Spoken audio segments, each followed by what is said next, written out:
Mr. O'Connor. Good morning, my lady. Our witness today is Sir Patrick Vallance.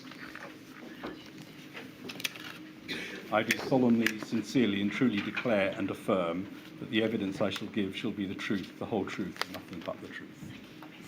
Sir Patrick, I'm sorry the modular structure of this inquiry means we have to keep imposing on you. I suspect this is not the last time. I fear not.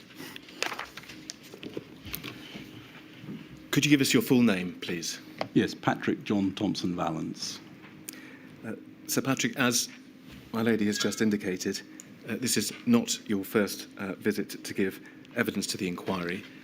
You prepared a witness statement for the first module of this inquiry, which we see on screen now. And for completeness, it's also right, isn't it, that you gave oral evidence to Module 1 of the inquiry on the 22nd of June of this year? Yes. And the transcript of that evidence is, of course, available on the inquiry website. You kindly have prepared two further witness statements at the request of this module, Module 2 of the inquiry. First of all, a lengthy statement which we see the first page of which on the screen now. That is a statement that runs to over 200 pages, and we will be looking in some detail at it today. It's signed by you on the last page of that statement, and we can see from this page that it's dated, or indeed from the last page as well, that it's dated the 14th of August of this year. Are the contents of that statement true to the best of your knowledge and belief? Yes, they are. Thank you. More recently, you have prepared a short further statement for us. It's, as we see, the third statement on the screen now. That is dated on the top there, the 14th of November, only a few weeks ago. Is that statement also true to the best of your knowledge and belief? Yes, it is. Thank you. Sir Patrick, very briefly, a few questions about your career. It's right, isn't it, that your initial training was as a medical doctor. You then spent some time practicing as a general physician in NHS hospitals in London.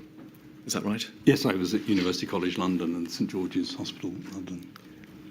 After that, your career took an academic turn, and in the 1990s and early 2000s, you spent some time first as a senior lecturer and then as a professor of clinical pharmacology, again at UCL.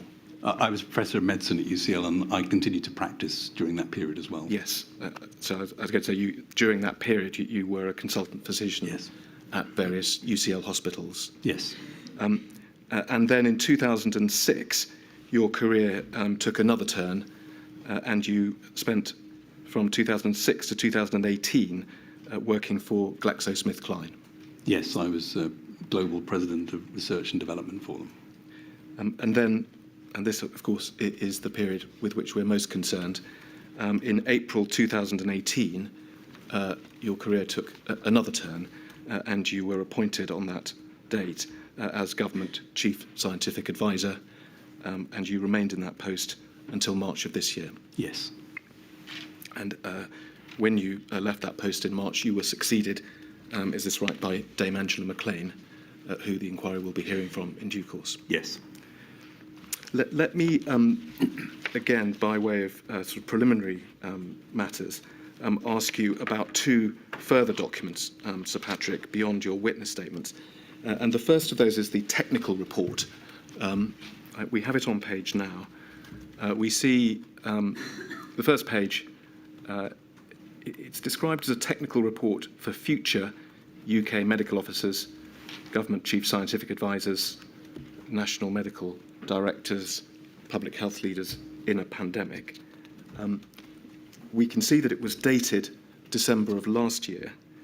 And it's right, isn't it? I don't think we need to look at this, but you were one of a series of authors of this document, the other authors including Sir Chris Whitty, the Chief Medical Officer, and other his deputies and others. Is that right? The chapters were all written by different experts, and Sir Chris and I and the other deputy medical officers and medical officers from the devolved administration acted as sort of an editorial team to try and make sure that we ended up with a finished product that we thought would be useful.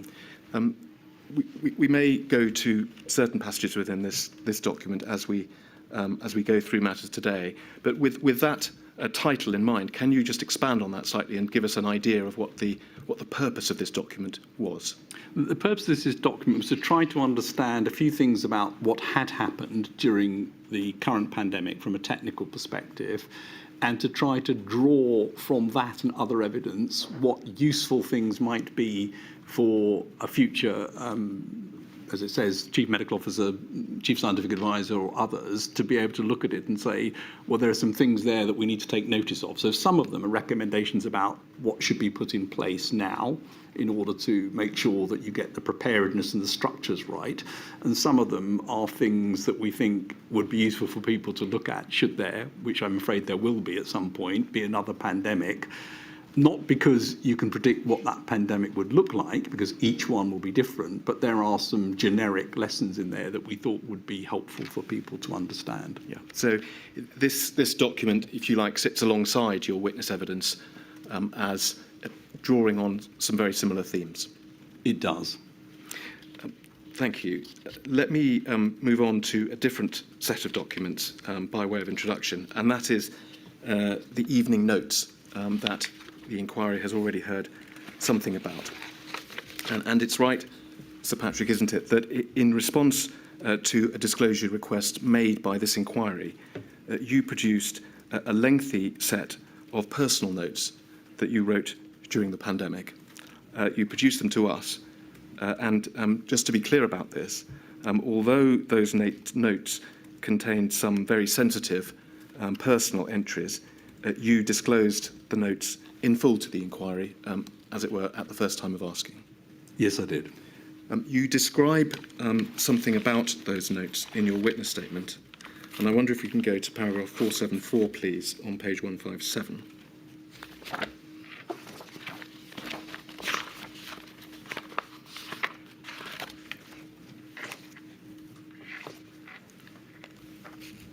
And you describe here, Sir Patrick, that your practice of writing these notes started as a means essentially of protecting your own mental health, given the stress that you were experiencing on a daily basis. You wrote them, the term has been used as something of a brain dump at the end of each day. Is that right? Yes, at the end of each day, often quite late in the evening, I would just spend a few minutes jotting down some thoughts from that day, some things and reflections, and did it as a way to get that, in a sense, out of the way so that I could concentrate on the following day. These were private thoughts, they were instant reflections from a day, and once they were written, I actually never looked at them again. I mean, they were put in a drawer, and that was that, and I certainly had no intention of doing anything else with them either. Just on that last point, no intention to publish them or use them as a basis. We've seen various people who were involved in the pandemic, including some of your scientific colleagues, have written memoirs or accounts of their time. Did you think you might draw on these notes? I had no intention whatsoever of these ever seeing the light of day or me looking at them again, and I sort of felt the world had probably had enough of books of reflections of people's thoughts during COVID. If we can go over the page, please. At paragraph 478, so that's the bottom of the next page, you make the point, you've already said these notes were written quickly at the end of the day, but you then add that perhaps obvious point that they weren't intended, they couldn't perhaps have been a considered analysis of events. Reading on, you say you've never gone back to them, you didn't edit them, you didn't, as it were, add to these thoughts things that happened later or any further reflections. Are those important matters that we need to bear in mind when, as we will, we look at some of those notes? I think they are. I mean, from my perspective, these were a way of just decompressing at the end of a day, and they were some thoughts I'd had that day and wrote down that day, as I say, in order to be clearer the following day that I was going to concentrate on the following day. And they had no purpose other than that. And nobody, including members of my family or anyone, had seen them or I had any intention of showing them to anybody. You've obviously, much more recently, in the last weeks and months, looked back at many of those notes. Would it be fair to say, then, that some of them, some of the notes you made, reflect thoughts which you still think, in fact, are accurate, and perhaps others you would wish to qualify or even disown? Yes, I mean, some of it I look back and think, well, that seems like a sort of sensible series of reflections over that period. Others I look back and I can see I might have written something one day and then 2 days later written something that said, actually, I don't agree with myself on that, which may have been how somebody had behaved or somebody had made an observation. So they were very much instant thoughts. And we will bear all those things in mind when, as we look at some of these notes later today. May I just ask a rather practical point about these notes?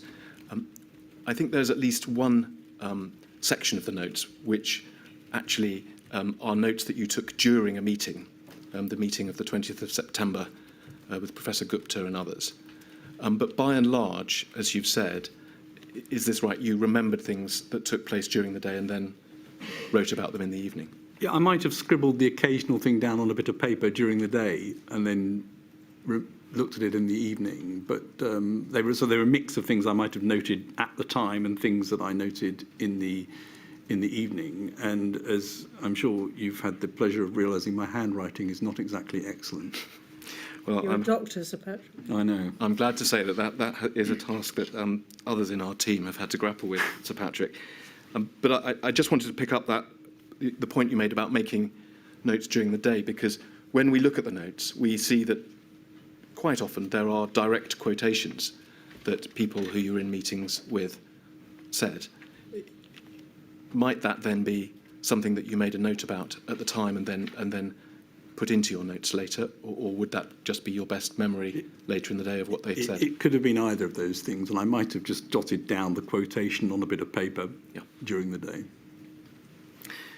You've mentioned your handwriting, Sir Patrick, and just for clarity, in terms of the process, you provided us, didn't you, with your manuscript notes, the originals that you wrote. Those have then been transcribed into a typed version, and a further exercise has taken place to capture certain excerpts which have been put into a schedule. And during the course of today, we will be looking mainly at the schedule of excerpts and a little bit at the transcript, but happily not at the manuscript version at all. I'm going to move on and again, by way of introduction, ask you something about your role as Chief Scientific Advisor before the pandemic, in peacetime, if you like. We've heard that you were appointed in April 2018, and one assumes that the first year and 3/4 or so of your term was very different from the latter period. Yes, it was. You have set out in your first witness statement for Module 1 a degree of detail about all the things that the role of Government Chief Scientific Advisor entails, and I'm not going to go to that statement in any detail, but it is apparent from that statement that there is far more to that role than the fairly narrow function, very important function, but fairly narrow function that you performed during the pandemic. Can you, in a few sentences, give us an idea of the breadth of the role that you were performing, perhaps particularly in that first year and a half or so?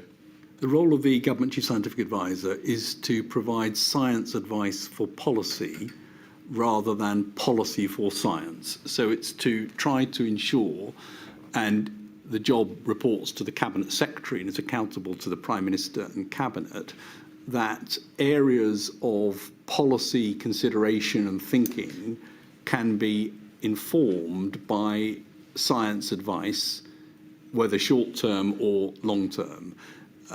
That means areas like climate. We're a big focus of my attention. Areas like what the science system was in government and was it adequate to provide that right the way across every department, and areas like how the science base could be best harnessed to think about innovation and areas that might be relevant to the economy were the sorts of things that I was involved with. And indeed, even during COVID, those things continued. So I was the Chief Scientific Advisor for COP26 in Glasgow as well on behalf of the government at that stage. So there are many different areas that this role covers, and there's a separate Chief Scientific Advisor in each department as well. Yeah, it's a very important fact for us to bear in mind, is it not, that although, of course, so much of your work during the pandemic was based on medical matters, which tallied with your own training, the role of Chief Scientific Advisor covers a far broader canvas. You've mentioned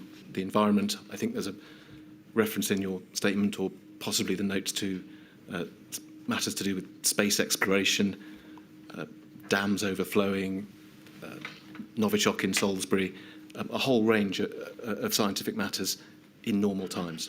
Yes, and I would characterise that in three blocks. There's science for everyday matters of policy in government, which covers everything, as you said, from things like space exploration to transport to other areas.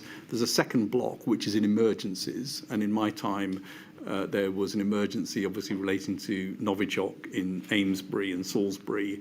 There was one relating to the potential collapse of the Toddbrook, the dam at the Toddbrook Reservoir. And the third is science as it relates to economic matters as well. Yeah. During that first period of a year or so before the pandemic, you were involved with, and I think commissioned, something called the Science Capability Review, and this is something you discuss in your witness statements. Can you give us a little detail of that exercise? And also, can you tell us whether there were any issues that emerged from that exercise that subsequently you felt were relevant to the way in which the pandemic was dealt with? Yes, that was an exercise undertaken together with Jeremy Hayward, who was the then Cabinet Secretary, and the Treasury, to ask the question, was science capability adequate in the government for what I saw then as a central plank of what all modern governments need to know about? And the work, which was published in 2019, identified a number of areas. First, that the funding for science had decreased across many departments, and that left departments somewhat disabled in their ability to use science. Second, that the departments needed a chief scientific advisor who was more than a lone operator, that he or she needed a structure around them to be able to do it. And a series of observations about public sector research establishments and other parts of the government system. But perhaps the most sort of striking headline, in a way, was the realization that the fast stream, so the graduate intake program for the civil service, where future permanent secretaries and leaders of the civil service come from, had an intake which comprised 10% of the intake comprised people with a STEM degree. So 90% was arts, humanities, social science degrees, and only 10% was a STEM degree, which struck me as being something that would destine the civil service to stay roughly in the same position as it has been for quite a long time. Yeah, it was actually that last point that I wanted to pursue with you. It is a striking statistic. Perhaps it's obvious, but what was the effect of having only 10% of these leaders of the civil service with a STEM, with a science technology training?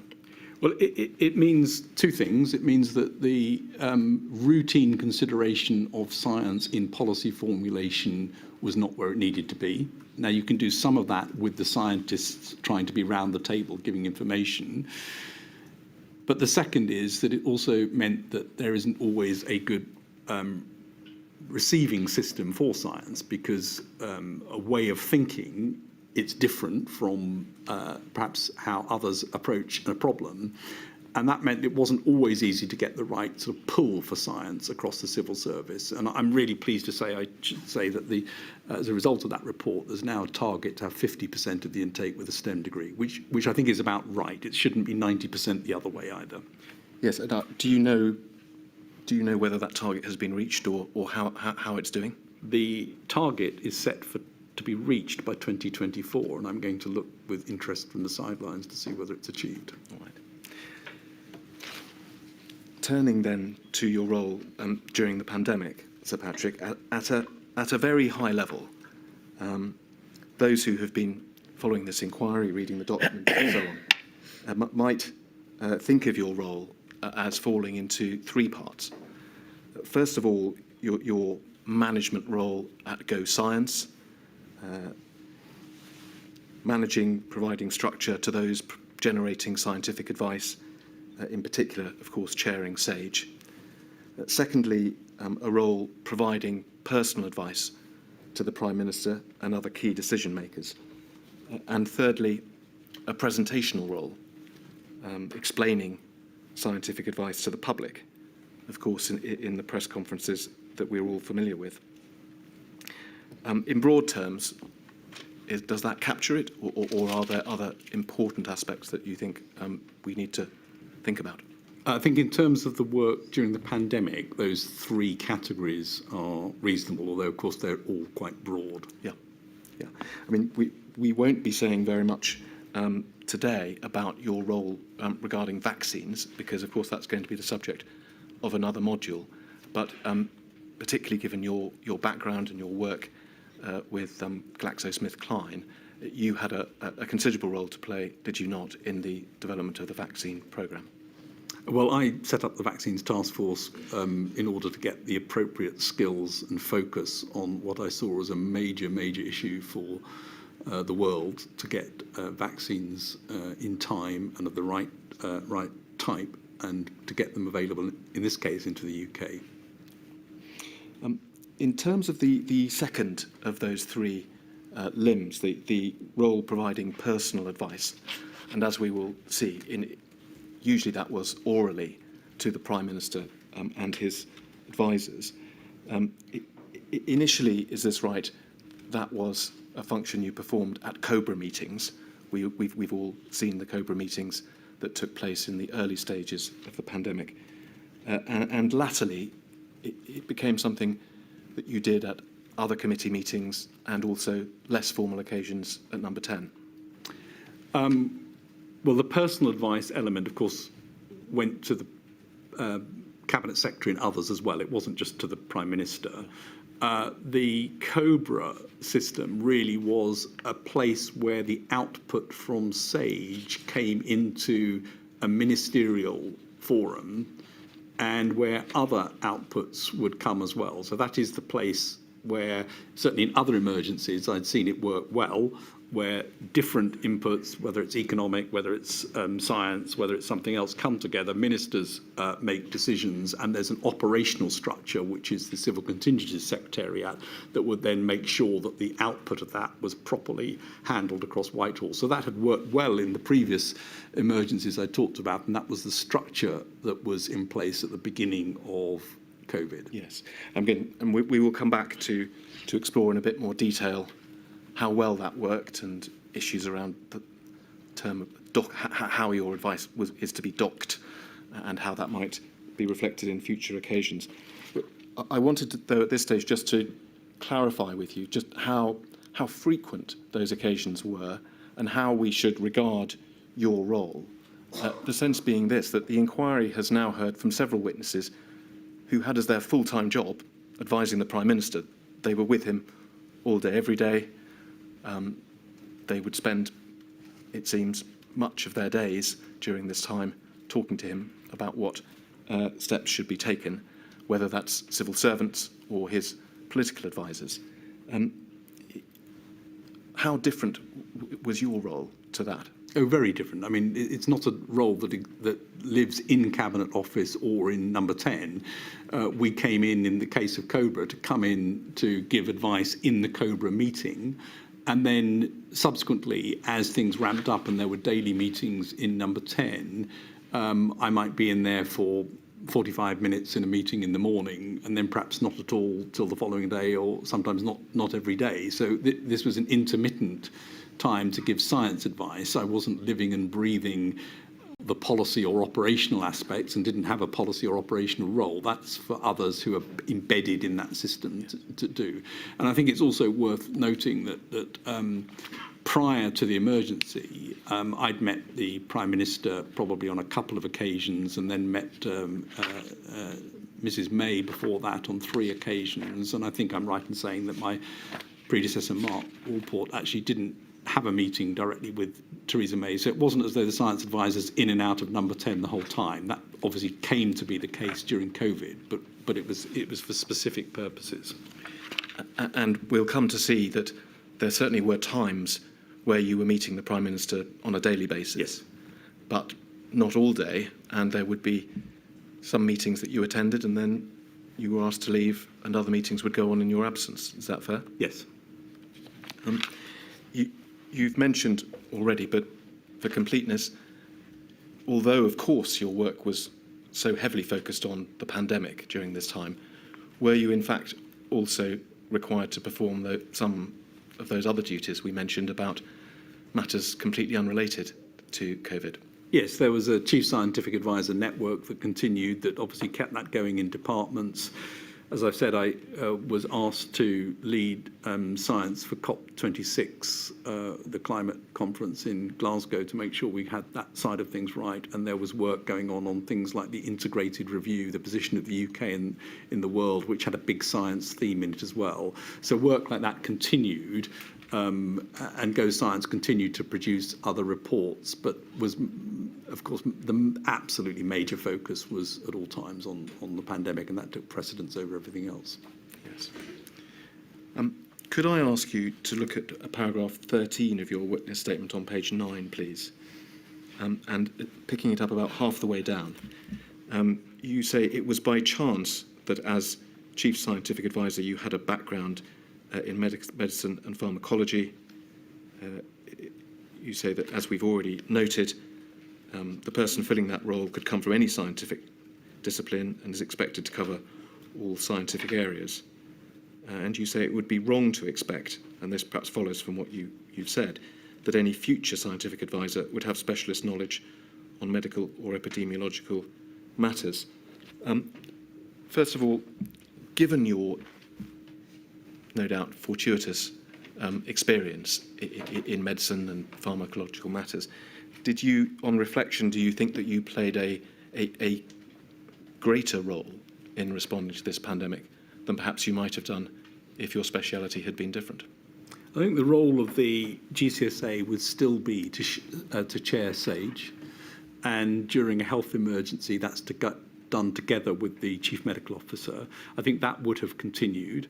I think inevitably there were some aspects of what I did when I was called in because of my particular knowledge, particularly as you've mentioned around vaccines, where I had a role which I don't think in any way would be something that the GCSA would normally necessarily do. And I think definitely, I had more knowledge of some of the areas that were being discussed than a GCSA would have in day-to-day SAGE activities for this particular emergency.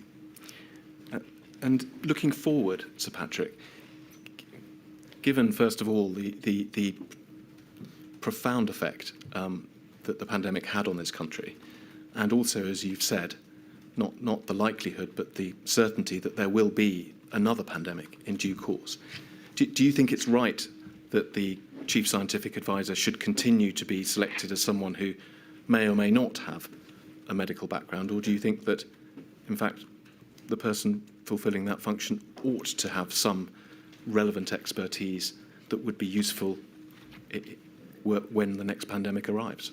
I don't think the GCSA role is set up primarily for pandemic preparedness. It's set up to provide science advice across government. The great crisis that all governments face for the next many decades is the climate challenge, and so it would be equally well argued that you could have somebody who has that expertise. So I think the GCSA should be appointed on their scientific knowledge and breadth and their ability to work across areas, and there should be no expectation that a GCSA is necessarily expert in this area. Thank you. Just finally on this sort of introductory section, we haven't mentioned so far Professor Whitty. And if one thinks back to those three limbs of your function during that time, it's right, isn't it, that to a greater or lesser extent, you performed those functions jointly with him? Yes, I mean, there is a difference in that the Chief Medical Officer role is clearly solely focused on matters of health and particularly has a remit for public health and is embedded in the Department of Health and Social Care. So it's a departmental role, very senior role, a rather older role actually than the GCSA role in terms of the government, and that has an overall accountability for that. And of course, to some extent, is closer to policy questions as well as the medical advice that's given. Well, this is a theme I wanted to explore briefly. And if we can look at paragraph 98, please, on page 34. Again, picking it up about half the way down. You refer there to the DHSE as being the lead government department for pandemic planning and operations.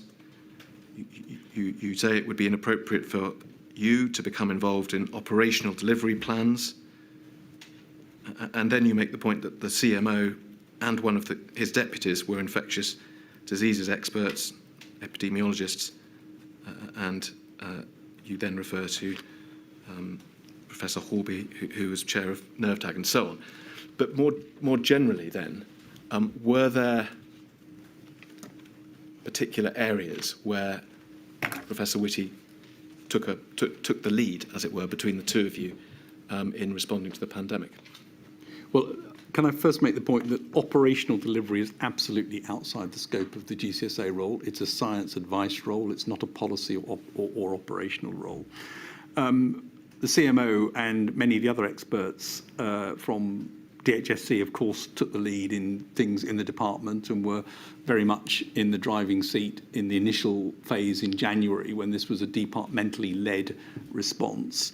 And at all times, the CMO, of course, would take the lead on clinical matters and matters relating to medicine, NHS, and other things which were outside my remit, and is deeply expert in this. I mean, this was his expertise in academia and clinically. When you say this, you mean? Pandemics and epidemiology and the spread of infections. That is his background. Yes. Well, let's turn then, if we may, to that early period. And by the way, he's very good. He's very good. Well, if he's watching, I'm sure he's grateful for that. January to March 2020, Sir Patrick. I'd like to start, if I may, by looking at an email that Professor Woolhouse sent, and which the inquiry has seen before. He didn't send it to you. He sent it to two people that you knew, Jeremy Farrar and Neil Ferguson. And if we can look, please. Yes. So this is we see that an email sent on Saturday, January the 25th. He sends Jeremy and Neil, as he calls them, this email. We'll come to see, and I imagine you've looked at this already, that part of their response, I think it was Neil Ferguson's response, is to say that he had been having a similar conversation with you. So that's why I ask you about this, even though you weren't, in fact, the recipient of the email. And we see, do we not, Professor Woolhouse sketching out, on the basis of some fairly broad brush analysis and some basic figures, his understanding of the coming pandemic. He refers in the second paragraph to two key numbers reported in the WHO statement, the R number of 2, the case fatality rate of 4%. He talks about making a reasonable guess at the generation time. And then he says, and we can see that in the paragraph 2 below, he talks about this being a rough calculation that his undergraduate class could work out with a pocket calculator, a ballpark estimate of half the people in the UK getting this infection over a year or so, a doubling of the gross mortality rate, and, as he puts it, a completely overwhelmed health system. And then, 2 paragraphs down, having asked the question, what's the right response, he adds, his words, that's not a worst case, that's based on the central estimates published by the World Health Organization. So we asked him about this, not a scenario, but, if you like, a prediction. And then if we look back one page, please, we can see, yes, at the very bottom of the page, we can see that Neil Ferguson responded by saying, fully agree. Jeremy and I were saying the same to Patrick Vallance and Chris Whitty last night. Do you remember that particular conversation or conversations with Jeremy Farrar and Neil Ferguson about that time dealing with this sort of analysis? I don't remember a specific conversation, but I had many conversations with both of them and others around that time. And it was very clear from the numbers that we'd already looked at in the first SAGE meeting we'd called that this had the potential to be really quite devastating. And the numbers of potential deaths and infections was extremely high. So I don't think there's anything in here that's terribly surprising. And it was indeed the case that we knew that if this got to the UK, if this spread around the world, that this would have a large effect. I don't want to split hairs, Professor, but you've used the word potential there. The point that Professor Woolhouse makes in his email is that it's not a scenario, it's not a worst case, it's something that, again, I don't want to get into technical terms, but he seems to be trying to convey the impression that it's more likely than just something which is a scenario or something which might happen. I mean, is that sense something that you shared at the time or not? Well, I don't think at that stage this had escaped China in a sort of uncontrolled way. So the first question was, would it fully escape China in an uncontrolled way? The second thing is that we didn't really know on the overall transmissibility as to whether this would be contained in the way that SARS and MERS had been contained at that stage. And so I don't think it was inevitable at that moment that this would spread. And you can see lots of opinions being expressed quite forcibly by people around then as to whether it would or wouldn't reach right the way across the world. And WHO, I think at this stage, hadn't declared it as a public health emergency of international concern. It certainly hadn't declared it a pandemic. So I think if it escaped and if it continued to behave with the numbers he said, then yes, that's true. But we didn't know that at that stage. And I think you can see actually by people's behaviours and even senior scientists' behaviours over the next few weeks that not everyone was behaving as though this was going to happen necessarily. Do you think they should have been? Well, I think it's very difficult to know whether this was going to be contained in China and elsewhere. And had it been, then it could have been shut down. And it wasn't. And it became spread much more easily than I think anyone had anticipated, much more easily than SARS and MERS, which were containable. And that's what was not known at the time. Right. Let me move on. I want to ask you some questions about this whole question of NHS capacity. As we know, and the inquiry has heard detailed evidence, the strategy which was adopted over this time has the mitigation strategy, as it's been described, contain, delay, mitigate. And within that context, if we can look, please, at paragraph 204 of your statement, page 65, I think it is. Yes. So, picking it up at the bottom, you describe, and again, the inquiry has heard plenty of evidence about the policy to flatten the curve, which is shown in that graph that we can see further up the page. You say you understood this to be a continuation of the existing policy goal once containment was not possible. And if we can go over the page, please. You say the graph shouldn't give rise to a false sense of precision. And then this, no minister defined a cut-off point for the number of infections or deaths other than by reference to avoiding the NHS being overwhelmed. And 2 points to pick up on that. Firstly, an issue you raise at various points in your different statements is that there was, I think generally throughout the pandemic and certainly in this early stage, a lack of clear understanding on the part of the scientists of what the government policy was.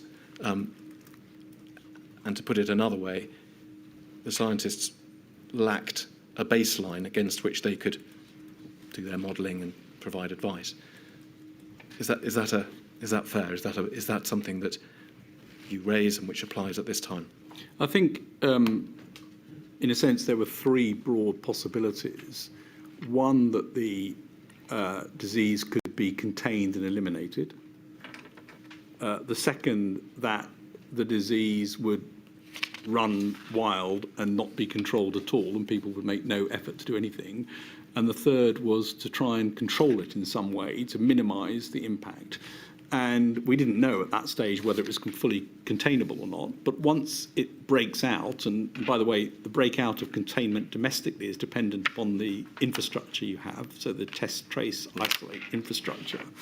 But once it breaks out, then my understanding from the beginning was the government did not want to do anything other than it didn't want to let it run riot. It didn't think it could get to zero COVID, and therefore it was to control it and suppress the numbers in reference to the NHS being overwhelmed. That was the closest we got to sort of understanding the aims, coupled with, as you'll see later, a desire from the government not to impose overburdensome restrictions on liberty. Yes. So my question is, on that first point, and maybe this wasn't a moment where you might have wished for greater understanding of policy, but might you have wished for more detail from the government about precisely what they were prepared to accept or not accept in terms of mortality, or was it enough simply to be told, we just don't want the NHS to be overwhelmed?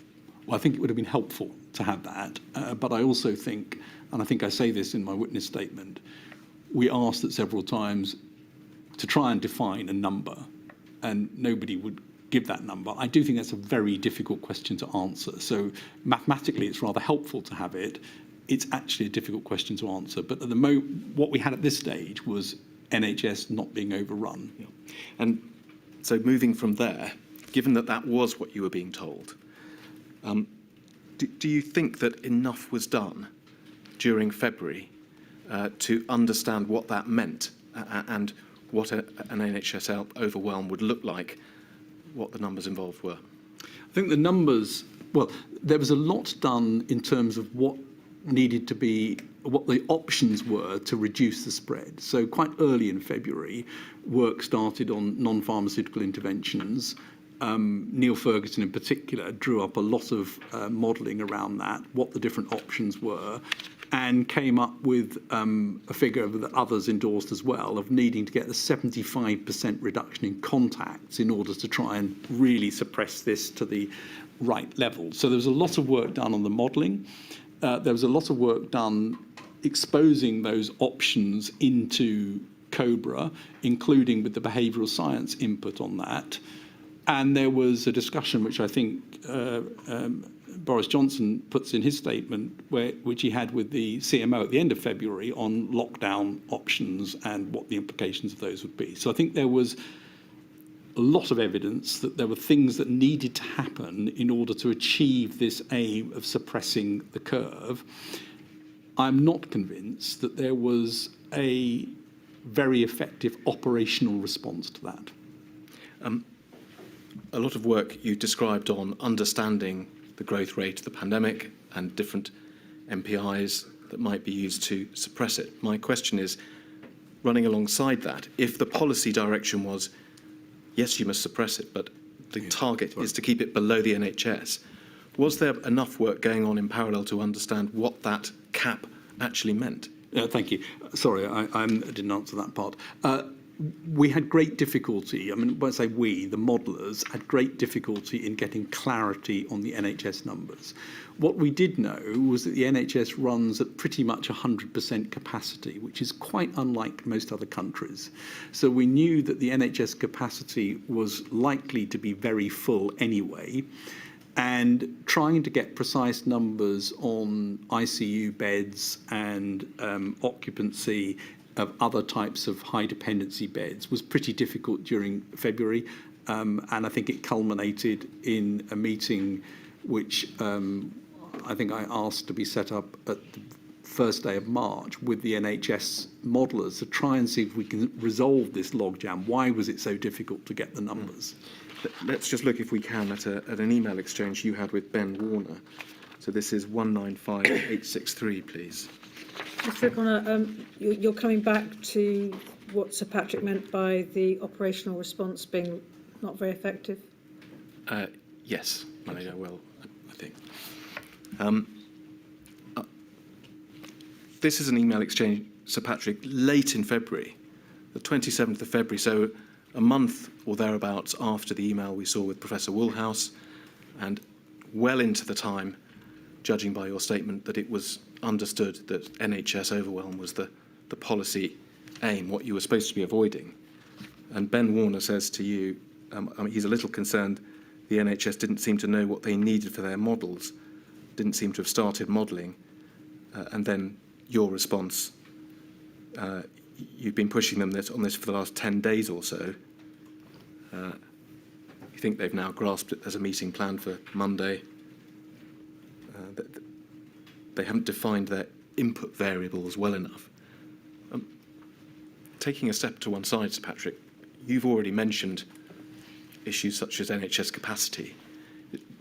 Was it really a complicated modelling exercise that was needed, or was there simply a sort of basic mathematical exercise of how many beds have they got, at what point on our understanding of the pandemic will they be overwhelmed? Is it that complicated? Well, in one sense, no, it's not that complicated. And in exercise Nimbus, which I think took place in the middle of February, the question of NHS capacity inevitably being overrun was discussed, and Simon Stevens, I think, has referred to that. So it was very clear that the projections, the worst case scenario, would overrun the NHS. That was clear and discussed all the way through February. What is being asked for here is the point that the modellers needed better information to try and understand when that was going to occur and what the warning signs were. Because at all times during February, from a scientific point of view, and this goes right back to a comment that Sir Chris made in February, we wanted to try and understand the mechanisms to get R below 1, to make the pandemic shrink. The question then was, when do you trigger that, and how deeply do you trigger it in terms of the number of things you need to have? That's what we were trying to understand, and the modellers needed the precise details to be able to understand what that looked like. So this was not an academic exercise. It was important for them to understand, and we thought it should be relatively straightforward to get these numbers. It turned out, like a lot of data flow early in the pandemic, it wasn't easy to get these numbers. When we look at, I think you said there was a meeting in early March, and when we look at some of the data that was provided, the modelling from the NHS, if we can look at 146571, please. This is the 9th of March, and if we could just zoom in on those bottom two graphs, please. The essence of it seems to be that there's a peak, this is the unmitigated peak, and that what someone has simply done is drawn a line relating to total NHS beds on the left and critical care surge beds on the right, and said, well, there you go, that's the point of overwhelm. And if, just for completeness, perhaps we better look at the next page, please. A different graph there, that's the mitigated peak. The same lines are drawn. It doesn't look, at first blush, as though that is an exercise that really needed to take weeks and weeks and weeks, and we don't know what the variables are, we don't know what the inputs are. It looks like someone has just said, well, this is how many beds we've got, we'll draw that line on the graph. Well, that's fine for this, and that was not what the modellers were asking for. But this is absolutely understood, and it was understood in Nimbus in mid-February, that in a big peak, the NHS would become overwhelmed. What it doesn't tell you is at what stage you think you need to act in order to do something. That's what the modellers were trying to understand and why they needed more precision. But I mean, on a basic level, anyone could see that with if you had a huge wave of infections, it would cause this problem. The reason I'm asking, Sir Patrick, is that as we know, and we'll come to this, when the weekend of the 14th, 15th of March came around, one of the reasons why it was felt necessary to take sort of dramatic steps or change direction, depending on which way you look at it, was a new understanding that the NHS was going to be overwhelmed. And I suppose my question is that was that part of the analysis something that could have been understood earlier if only more urgent steps had been taken in February to do this sort of analysis? Oh, I don't think there's any doubt if you look at the CRIPS in February that people understood the NHS could be overwhelmed. So I don't think that's a new understanding. I think the new understanding on the weekend of the 14th and 15th of March was that we were much further ahead in the pandemic than we realised. And the numbers that came in that week showed that there were many more cases, it was far more widespread, and was accelerating faster than anyone had expected. That's what triggered an urgent recognition that this was an imminent problem of the NHS collapsing, not something that was weeks away with the possibility of introducing measures at a more leisurely rate. So that weekend was an intense acceleration and indeed intensification of the measures that were required to stop this. Let me turn then and ask you some questions about that weekend. And by way of introduction, it's well understood that different people who were there seem to understand the events in perhaps a slightly different way. Some people regard it as being a time when measures were fast-forwarded or accelerated. Other people regard it as a change of direction. But certainly, I think, do you agree, it was, on any view, a time when decisions were either made or started to be made that a suppression policy, a policy of trying to keep the pandemic, the R number below 1, needed to be introduced, whereas previously that point hadn't been reached. Is that fair? Well, the plan right from early February was to keep R below 1 to stop it growing, but this was a recognition that this had to be really implemented very, very hard at that weekend in order to achieve that. So all of the measures needed to be put in place.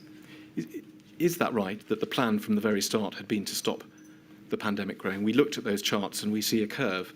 I mean, flattening the curve is not the same as suppressing the virus, is it? I think ultimately it is a question of how far you want to suppress it. So you could suppress down to 0, which was never the aim.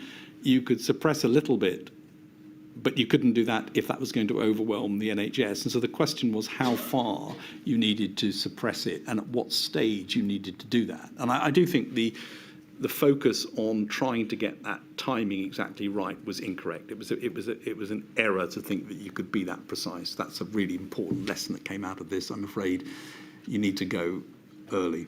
Yes. Well, we'll come to that idea of yours, which you repeat in your witness statement.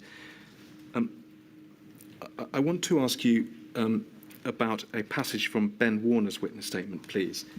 So if we can look at paragraph 303, yes, we have it there on page 78. It's the final sentence. No, sorry, the final two sentences.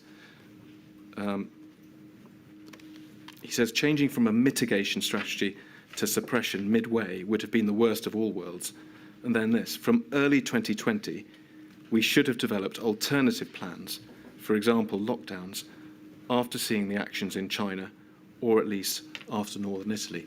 So his reflection, and it's one which is shared by some others in number 10 who we've heard from, is that the events of that weekend, in hindsight, suggest that they had previously been on the wrong plan, and that they should have been thinking about a different plan, a suppression plan, earlier. Is that your view? Do you think that is a valid criticism of the science or not? I'm not sure that he's criticising the science, actually. I think he's talking about the operational plan to deliver. So that the notion that you had to intervene, and there are multiple emails and charts and things that were presented at COBRA meetings as well, talking about the combination of NPIs that would be required to reduce the spread and to get R below 1. The question was when and how much to do it. And this, unfortunately, wasn't mirrored by an operational readiness. So the bit that I think is missing is whether the operational development of plans to do that at short notice were as advanced as they should have been, and they weren't. Are you there talking about things like test and trace? Or? Well, test and trace for sure. We had an isolate. We had an inadequate scale of facility to do that through Public Health England, but also the plans for introducing the NPIs. Right. I think, given that they're described quite early on, there should have been an operational plan to have those ready to pull the trigger on as soon as they were needed. And what we see is it takes quite a long time to get those actually working and to get the process in place to do that. I think that is a sort of learnable lesson that you should start earlier. And I think I take the comment Andrew Parker, the previous head of MI5, has said very clearly that he heard the warnings that we were giving in early February and took actions in that organisation to do things. I'm not sure that that urgency of action was as consistent and as reliable as it should have been across Whitehall at that time. You've focused your remarks very helpfully, very clearly on the operational, if you like, the implementation aspect of this. It may be that Mr. Warner was also directing at least some criticism towards SAGE and saying that SAGE should have thought more about lockdowns and more severe, more stringent MPIs earlier. As you say, it's ambiguous, but is that a fair criticism to make? Well, I think if you look at it, we thought a lot about NPIs. There's lots of work on NPIs, lots of work on the notion that you had to have lots of NPIs, you had to use them together probably, that this was going to be behaviourally difficult. There was links to the behavioural science group to look at that. All of that was done through February. Where we were wrong, and I think it's very clear, is our belief that we understood when to do that. It wasn't that we hadn't said do it and that this is going to be needed. It was that we thought we could understand when to do it. The data that came in during the week leading up to the 14th and 15th showed clearly that we were much further ahead. It was much more likely to be needed urgently than anyone had realised. That's a data problem, but it was also, I think, a scientific problem in that you can't manage this with the precision that you think you can, and you therefore have to take different actions. I'm going to come back to the decisions taken over that weekend briefly in a moment, but I'd like to take a step to one side before I do that and ask you some questions about your relationship with Professor Whitty at this time and the extent to which your views differed. And if we can look, please, at 214802. This is an extract from Jeremy Farrar's memoir, one of those memoirs from scientists that you referred to, Sir Patrick, giving us an insight into events. Sir Jeremy, of course, was a member of SAGE during this time, was he not? Yes, he was. And he describes, we see the second paragraph there, a friction, as he describes it, between waiting and wading in. He says it led to a palpable tension between Patrick and Chris in the early weeks of 2020, particularly given the apparent absence of political leadership in that period. And he refers to the fact that Boris Johnson didn't attend the first COPA meetings, as we have seen. So it's what he describes as a palpable tension between waiting and wading in. And there are some references, Sir Patrick, in your notes, which would seem to support that suggestion. And if we can look, please, at 273901, this is the schedule. And I just want to show you a few references, Sir Patrick. In January, perhaps we ought to say that you weren't, in fact, writing these notes contemporaneously for the first 3 months or so of the pandemic, where you wrote a Correct. Sort of catch-up section in March or thereabouts, looking back to the early months. But relating to January 2020, you said Chris thought would be contained. PM said his guts tell him it will be fine. But then Chris Whitty at the end, more cautious than me. If we can go to page 3, please.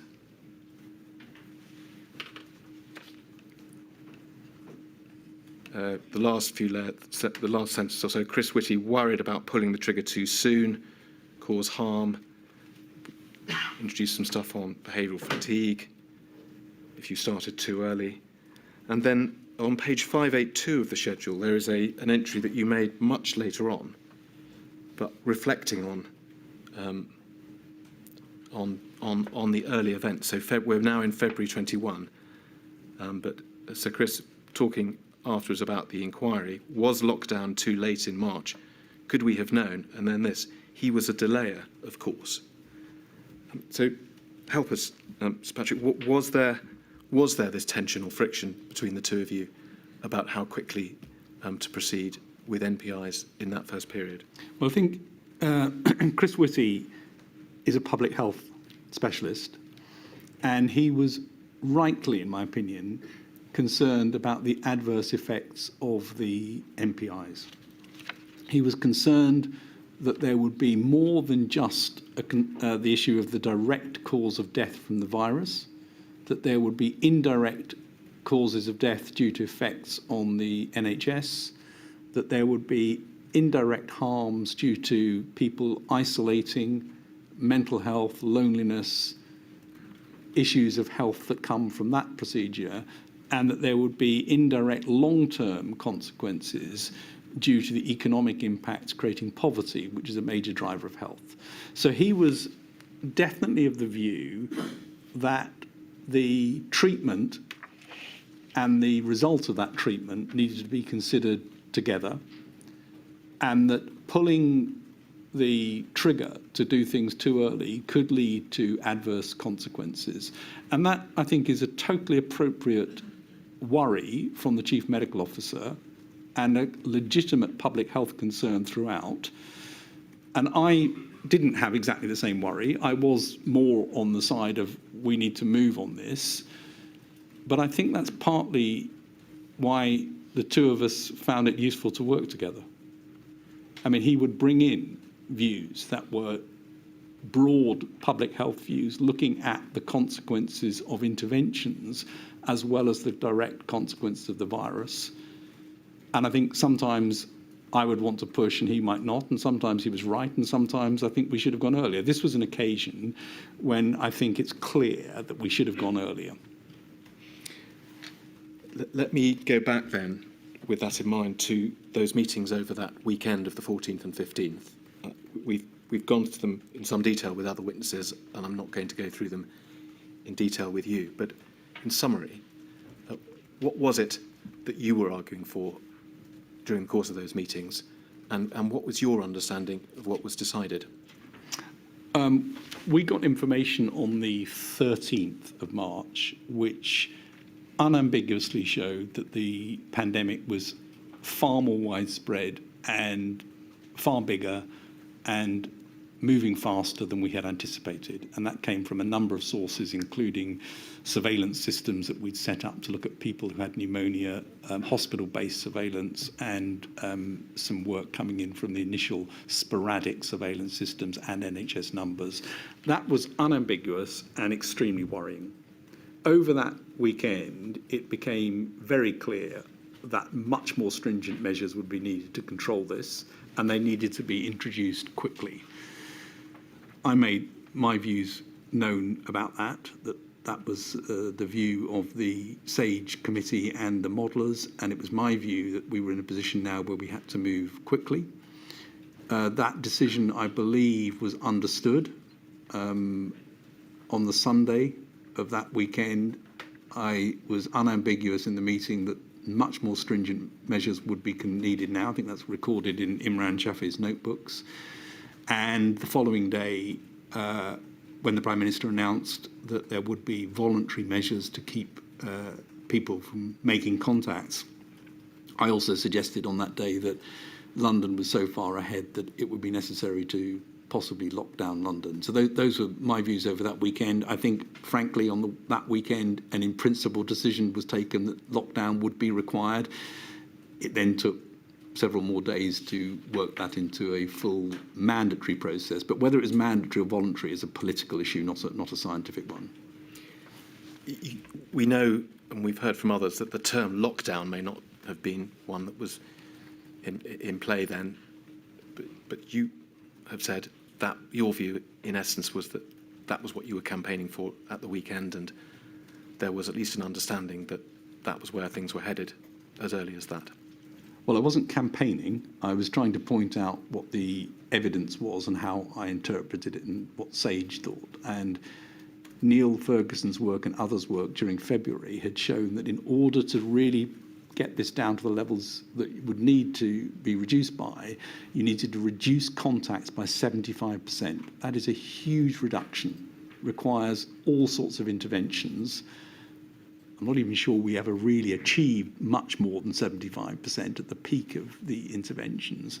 And that's what I was arguing for on that weekend, that if we wanted to now stop this from becoming devastating, we needed that degree of reduction of contacts. Now, there are various references in the documents, in your witness statement, to the reaction of some of those who were at those meetings to what you were saying. You refer in places to people being incandescent, and you also refer to yourself having been reprimanded for advancing those views. Who was it that reprimanded you? Well, I got a message back that Chris Wormold, the Permanent Secretary at DHSC, was incandescent with rage, as was the Cabinet Secretary, about the fact I'd said this during the meeting on the Sunday. I subsequently spoke to Chris Wormold and asked him why he thought that was something to be incandescent about, and he said it was the manner of raising it in the meeting rather than the substance that he was concerned about, and that I'd sort of thrown it into a ministerial meeting, whereas it should have gone through more due process. But I stand by the fact I think it was the right thing to say at the time.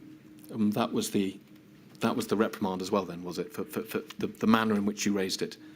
Yes, I was told that I hadn't done things the right way and it was inappropriate for me to have raised that. And I subsequently, on the Monday, when I suggested that London was so far advanced, and it's worth remembering actually that in terms of timing of this, London was quite a long way ahead of other parts of the country. So although we had seeded the infection right the way across the country, other bits, you could argue, went into NPIs really quite early. Certainly earlier than other countries when you look at where it was. London, though, looked like it needed more. And I made that point in that meeting. It was discussed. There was a very clear rejection of that proposal. And certainly, I don't think the Chancellor looked terribly pleased at that moment. Why not? Well, quite rightly, he's concerned about the economy. And London was very much the engine of the economy. And that was a massive, massive decision to take. Well, we may come back to that, but just last question on the reprimand. There is one of the documents amongst the disclosure which suggests that Sir Chris Whitty was one of those who reprimanded you on this occasion. No, Chris was the messenger. Right. He did not reprimand me. He didn't have skin in the game. No. I want to move on, and the last set of questions on this particular issue is about the timing of the lockdown. You, as I understand it in your statement, say that you think this first lockdown was imposed a week too late.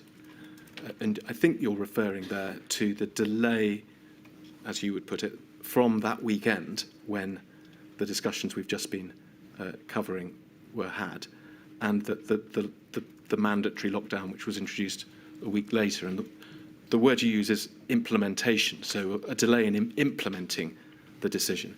First of all, is that a fair summary of your witness statement? Yes, I think that's probably the earliest at which that decision could have been made, maybe a few days earlier if we got the information. I remember at the time Neil Ferguson wrote that we were taking actions earlier than other European countries relative to where we were in the pandemic. But I think that weekend was, in principle, a decision that all of these measures would be needed. And I think it would have been sensible to have got on and done those as quickly as possible. But, I'm not an expert in how you implement these things, how you operationalise them, what the legal requirements are. And there were some very significant legal requirements around that. And that took another week or 10 days for that to be in place. So those are the operational implementation type matters, which in fact we touched on when we were discussing Mr. Warner's evidence.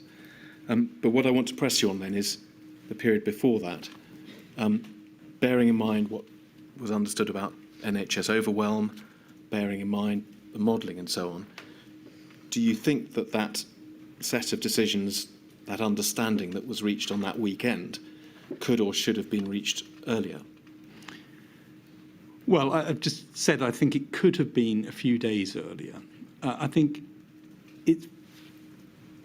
it's difficult to know if you look at the numbers of cases and the numbers of people who, even by then, were beginning to show how serious this disease could be.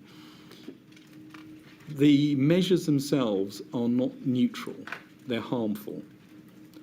And so the question is around timing. It's around when you're prepared to take an intervention, accepting that you're about to cause definite harm, because we knew the interventions would cause harm. We didn't know exactly how many of them would be needed to stop the spread of the disease.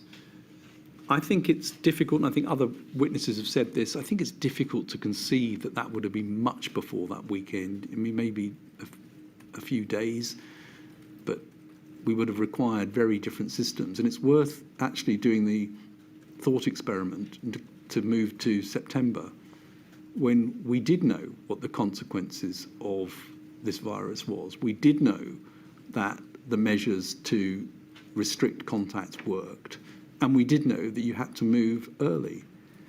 And the number of infections and deaths at every stage for subsequent decisions were orders of magnitude, in some cases, higher than at that period in March. So I think, in retrospect, the March decision was earlier than some of the later decisions, even with the knowledge that came with that. So I think it's difficult to conceive that decision would have been made much before that weekend, as I say, possibly a few days. We certainly will be coming on to talk about later in the year and September and the second lockdown and so on. But before we leave this, the premise of my question so far has been that there was going to be a lockdown in March or thereabouts. It's just a question of when it happened and could it have been imposed earlier.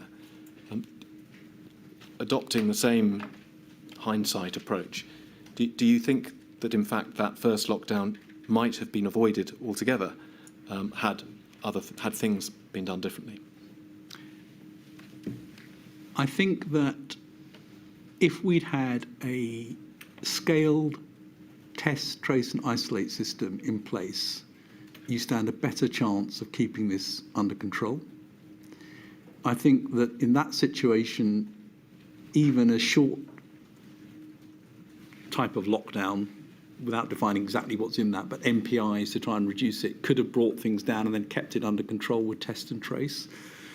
But the reality was we didn't have tests at scale, we didn't have a test and trace and isolate system at scale, and we were unable, or PHE and the organisation seemed unable to be able to operate that, and that would have required a lot more planning over previous years than had occurred. Even with that, because we got seeded so widely across the UK, not from China, not from the countries where people thought this would come from, but from Europe, with huge importations, and we can see this in the genomics. This is half term? This is half term. And we had a huge influx from Spain, France and Italy over that half term and beyond, which meant that we probably had lost control. And test, trace and isolate only works at low levels of prevalence and a high level of capacity in the system. So, sorry, that's a long answer, but I think with everything that we had in place or didn't have in place at the time, I'm afraid that the sort of ultimate option of trying to lock things down probably was the only route open at that time. Yes. Thank you very much. Sir Patrick, is that convenient? Yes, just before we break, Sir Patrick, as you know, we take breaks for everyone just to take the opportunity to take a breather.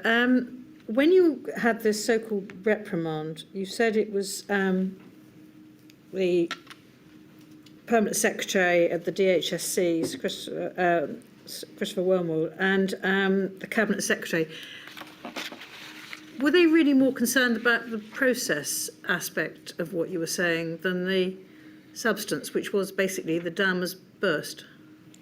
That's what they said to me after. When I spoke to Chris Wormald about it and said, I hear you're very cross with me for what I said, his response was, there are ways of doing this that we need to do to make sure it's structured and ordered and it goes with a proper process, rather than the fact that I'd said it as statement. And we agreed to differ a bit on that. But I mean, I won't ask you for your reaction to that. Very well. A 15-minute break. Mr. O'Connor. Sir Patrick, I want to move on and ask you some rather more general questions about different aspects of the pandemic and the response to it. And first, I'd like to ask you about the words "following the science," the mantra. We'll see that other people's words, not mine, that we heard so much of, at least in the early stages of the pandemic. And I'd like to ask you to look at a section of the expert report that the inquiry received from Alex Thomas, or latterly at any rate, from the Institute for Government, and paragraph 120 of that, please, on page 35. And it's, as I say, paragraph 120, where we see his views on this issue. He says there was a blurring of policy decisions and expert advice, with ministers' mantra that they were, quotes, following the science, very damaging. The repeated assertion undermined the importance of ministerial judgment and the accountability of ministers for decisions. It made it harder for experts to set out their view, and the science implied that there was one single view, which was rarely the case. From the start, ministers and other government communicators should have been talking about being informed by, not led by, science. This is an issue that you touch on in your witness statement, but you don't perhaps go into it in slight as much detail as there. Do you agree with these sentiments? I do, and I didn't when it first happened. In other words, when it was first said we're following the science, my reaction was good, they're listening to us, because that's not always the case in government for the reasons I've laid out. But I think that the way in which this was both heard and possibly meant, in terms of slavishly following the science, obeying it at all times, is completely wrong. I mean, you can't, and I can also totally agree, there is no such thing as the science. I mean, science, by its definition, is a moving body of knowledge that tries to overturn things by testing the whole time. So you say that when it was first used, you weren't opposed to it. Was it then something about the number of times, the repetition of it, or perhaps the circumstances in which it was used? I mean, at what point did it become a negative thing for you? Well, pretty quickly. I mean, initially I thought, good, they're listening to us and they want to hear the science. That is the right thing for them to do. But I think it became taken, both interpreted, I think, widely in the press, and again, possibly inside government as well, as a sort of direct following the science, a slavish following of it, which I agree, these are difficult ministerial decisions. They are precisely what needs to be taken by ministers to integrate the different forms of evidence and make those almost impossible judgment calls, which the science can't make and shouldn't make. Did you speak to Boris Johnson or others, asking them not to use that phrase? I can't remember whether we did. They knew that this was damaging at one point, and I think they did. It did sort of get softened to we're being informed by, and I think the Prime Minister at the time actually says that at some point, that we're being informed by the science quite early on in March or April. I can't remember when. In her witness statement, Helen McNamara made the observation in this context that you would never hear a politician saying that he or she was following the economics and drawing that distinction. Do you think that one of the reasons why this phrase may have been used was because the politicians didn't feel comfortable about their understanding of the science, and so if you like, they said they were following the scientific advice in a way that, as Ms McNamara said, they would never say they were following economic advice. I think that is true. There's a great variability and largely an uncertainty and unfamiliarity with science in government. And my experience is that many people who haven't had a scientific training also view science as giving immutable facts. You know, they remember at school they were taught a lot of facts about science. The truth is that science is a process. It's a way of testing what you currently know, experimentally or observationally, overturning hypotheses, advancing and trying to increase your knowledge base. And it's a description of what you currently have, which can easily be overturned by new evidence. And I think that's not widely understood. I mean, understood may be the wrong word, but it's not intuitive to many people.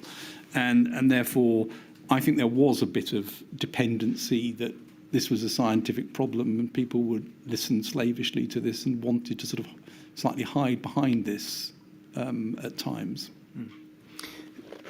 Just going down the page, let's look at paragraph 122, please. A related but slightly separate point that Mr. Thomas makes. He said that SAGE ended up filling a gap in government strategy and decision-making, which meant that government decisions were held off until the scientific advice was overwhelming, rather than using scientific inputs alongside other analysis to take decisions at the most appropriate time. Again, sentiments that you endorse? I agree that we ended up filling gaps, and there are several examples where we did step into places that we thought just needed some attention, and we tried to provide that. And there are several examples in my statement. I also think it's true that other inputs weren't as visible and weren't as obvious, and so there wasn't that overt ability to trade off between them. And I think I made this point about the economic analysis. I mean, it wasn't obvious where that was coming from and it wasn't visible. And that led people to assume, therefore, the science was the decision-making force. So I think, I don't think I disagree with anything that's written in this statement. Yes. Well, and the point about economic input is one that we will certainly come to in due course. I'd like to move to a related subject, which is about the ability or the ease with which government ministers, civil servants, decision makers understood the advice that you were providing them with. We've already touched on the point about the proportion of fast stream applicants with STEM degrees, and of course this question of non-science graduates struggling to understand scientific matters is a very old one. In your witness statement, perhaps we can go to page 207 of your witness statement, paragraph 642. You describe, if you like, your general experience of providing science advice to decision makers. And picking it up about 4 or 5 lines down, you say, I'm not in doubt that the CMO, that's of course Professor Whitty, and you gave advice from SAGE repeatedly, and that it, together with the uncertainties, was usually understood by decision makers. However, it was often necessary to explain scientific concepts on many occasions. You say it's entirely appropriate for decision makers to challenge advice and so on. Then in the next paragraph you say you were asked a number of questions about whether the science advice that you provided to the Prime Minister and core decision makers was understood. You make the point that others will be better placed to answer that question, and of course we can ask the Prime Minister and others. But you say again that you took care to explain these concepts in a way that was comprehensible, which was appropriate. And a couple of sentences on, some points had to be explained repeatedly, and some areas proved more difficult to get across than others. And just flicking onto the next page, you make the point that some concepts were particularly challenging, for example, absolute and relative risks in relation to comorbidities. I just want to take you, Sir Patrick, to a few entries in your notes which touch on this subject and try and get a feel for whether that is a general position and whether those reflections apply particularly to the Prime Minister, or whether in fact the position was more marked with him. So can we go, please, in the schedule, first of all, to page 42. So this is an entry on the 4th of May, and by this stage you are making the notes daily, is that right? Yes. You say, late afternoon meeting with the PM on schools. My God, this is complicated. Models will not provide the answer. PM is clearly bamboozled. Page 53, please. PM asking whether we've overdone it on the lethality of this disease. He swings between optimism and pessimism, and then this. PM still confused on different types of test. He holds it in his head for a session, and then it goes. Page 93, please. Watching PM get his head round stats is awful. He finds relative and absolute risk almost impossible to understand. Page 124.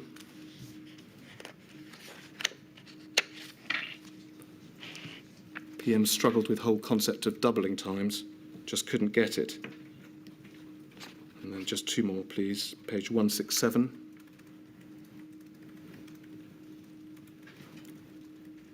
This is from later in the year, September. Claire Gardner going through the PM graph, talked PM through the graphs. It's difficult. He asked questions like, which line is the dark red one? Is he colourblind? Then, so you think positivity has gone up overnight? Oh, and oh God, bloody hell. But it's all the same stuff he was shown 6 hours ago. And then finally, 389. This is now going forward to 2021. PM dashboard. Is that a reference to a meeting, dashboard meeting? Yes. Taken through the graphs, real struggle to get him to understand them. So the question then, Sir Patrick, is those paragraphs of your statement that we looked at.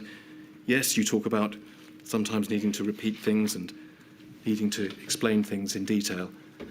Help us and tell us if this is an example of passages that you no longer want to support. But the message that we get from these repeated entries appears to describe something, at least as far as the Prime Minister is concerned, more serious, a repeated failure to understand graphs, scientific concepts and so on, forgetting things that had been explained to him only a few hours earlier repeatedly. Was there a more serious problem with him than that which you describe in the witness statement? Well, I think I'm right in saying that the Prime Minister at the time gave up science when he was 15. And I think he'd be the first to admit it wasn't his forte, and that he did struggle with some of the concepts, and we did need to repeat them often. I would also say that a meeting that sticks in my mind was with fellow science advisors from across Europe, when one of them, and I won't say which country, declared that the leader of that country had enormous problems with exponential curves, and the entire phone call burst into laughter because it was true in every country. So I do not think that there was necessarily a unique inability to grasp some of these concepts with the Prime Minister at the time, but it was hard work sometimes to try and make sure that he had understood what a particular graph or piece of data was saying.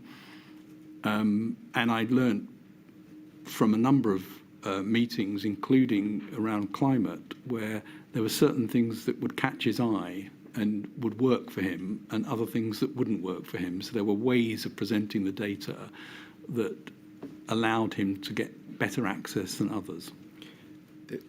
Mr. Johnson, it hardly needs saying, was the man who was making decisions that had incredibly broad impacts on the whole country. And it was critical, was it not, that he did understand the advice that he was being given? Yes. We've been talking so far about the need to repeat advice sometimes, or to, as you say, use particular techniques or tags to help him understand matters. Was it ever the case that you had the impression that despite repeating things or despite explaining things in a particular way, he actually had completely misunderstood some of the advice that you'd given him? It's possible, but I think certainly when I left a meeting, I would usually be persuaded that we had got him to understand what it was we were trying to say. But as one of the extracts showed that you put up there, that 6 hours later he might not have remembered what was in that presentation. So I can't be sure that he kept it in his mind all the time as he was going into whatever the subsequent meetings were that designed policy. I would also say that I think, and I don't know, you'd obviously have to ask him, but I think he does have a technique of almost deliberately going to sort of a misunderstanding just to check that somebody isn't in a different position, and that was something he would use from time to time. But I think there was a problem in scientific understanding, and it's not unusual amongst leaders in Western democracies. And he wouldn't be the only person who struggles with graphs. I confess to struggling with graphs myself on occasion. Let me just show you a couple more entries, Sir Patrick, just to try and gauge the issue here. First of all, can we look at page 163, please? So we're in September 2020 now. There's a reference to the Chief Constable saying the rules are too complex. That's the subject of different evidence we've heard. But then this PM looking glum. Then suddenly, and I take it this is a quote from him, is the whole thing a mirage? The curves just follow a natural pattern despite what you do. Incredulity in the room. The whole meeting carefully manages the PM. Is it always like this? Is that an example perhaps of him just being provocative, or did that demonstrate just a fundamental misunderstanding? It was a point that he raised on several occasions, and he would look at the peaks of waves of infection and ask, are the interventions we're making doing that, or is this what would have happened anyway? And he did come back to that point often, and we talked him through what the evidence was that the interventions had made the difference. And of course, it is true that at some point the peak will come down, because at some point public behaviour changes, the number of susceptible people changes, the amount of immunity in the population changes. They do go up and down, but the point was that clearly these were being manipulated down by interventions. Just before we leave this entry, you see the last sentence there, a note that we're now in September. CMO still keeps offering a slightly slower path. We've talked already about the caution that Sir Chris had in March. It looks as though you're recording a similar issue later in the year. Was it something that continued? Well, I think the point in brackets is important. I think this is wrong and said it. And Chris and I discuss this sort of thing often. I still think that he, as the Chief Medical Officer with a public health accountability, was right to raise the problems associated with the measures being taken. And that appropriate caution, I think, was useful. And it was very helpful for the two of us to be able to discuss that and understand why we were in positions of either greater or slower pace on some of these things. I think it's appropriate. One more of these references, please. Page 190. So it's very much the same time, September of 2020. You record that the Prime Minister had come back from the Battle of Britain Memorial Service, distressed by seeing everyone in masks, and then this starts challenging numbers and questioning whether they really translate into deaths. Says it's not exponential, etc., etc. Looked broken, head in hands a lot. Is it because of the great libertarian nation we are that it spreads so much? Maybe we're licked as a species. We're too shit to get our act together. He doesn't seem to have been the easiest of decision makers for you to provide scientific advice to, Sir Patrick. It was difficult at times, and this is an example of where I suspect in this meeting I would not have tried to get across too many scientific concepts. Would have waited for a better opportunity to do so and to have spoken to some others. As you mentioned at the outset, you had worked with other decision makers, Mrs. May. Was this reception of scientific advice that you were providing something you were used to, or was it out of your experience? Well, Boris Johnson and Dominic Cummings were extremely keen to get scientific advice. So they had I would say, a disproportionate interest in getting science advice. But as you can see, it wasn't always easy to provide it in a way that was understood and actionable by the Prime Minister. And I don't think, I doubt that the sorts of things described in here are terribly surprising to most people. Just before we leave this, I want to add in one extra factor, which is, of course, we know the Prime Minister was unwell for some period, sort of March, April time in 2020, that the extracts I've shown you do have some in that period, but as we've seen also later. Is that a factor that we need to bear in mind with all this?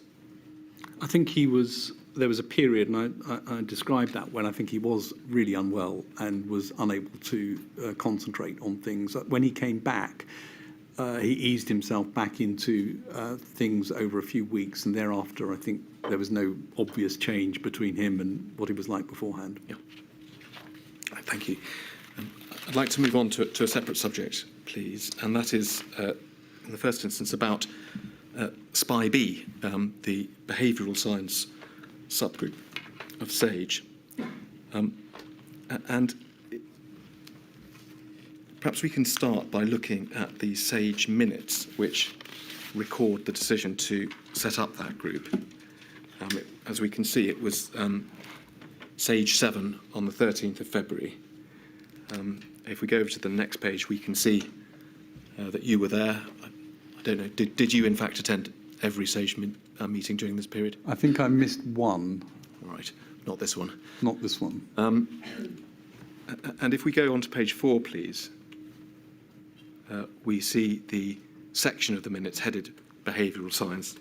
And this was a summary, was it not, of the discussions which led to the decision that a behavioural science subgroup would be a good idea. And then we've heard from Professor Rubin the way in which it was set up.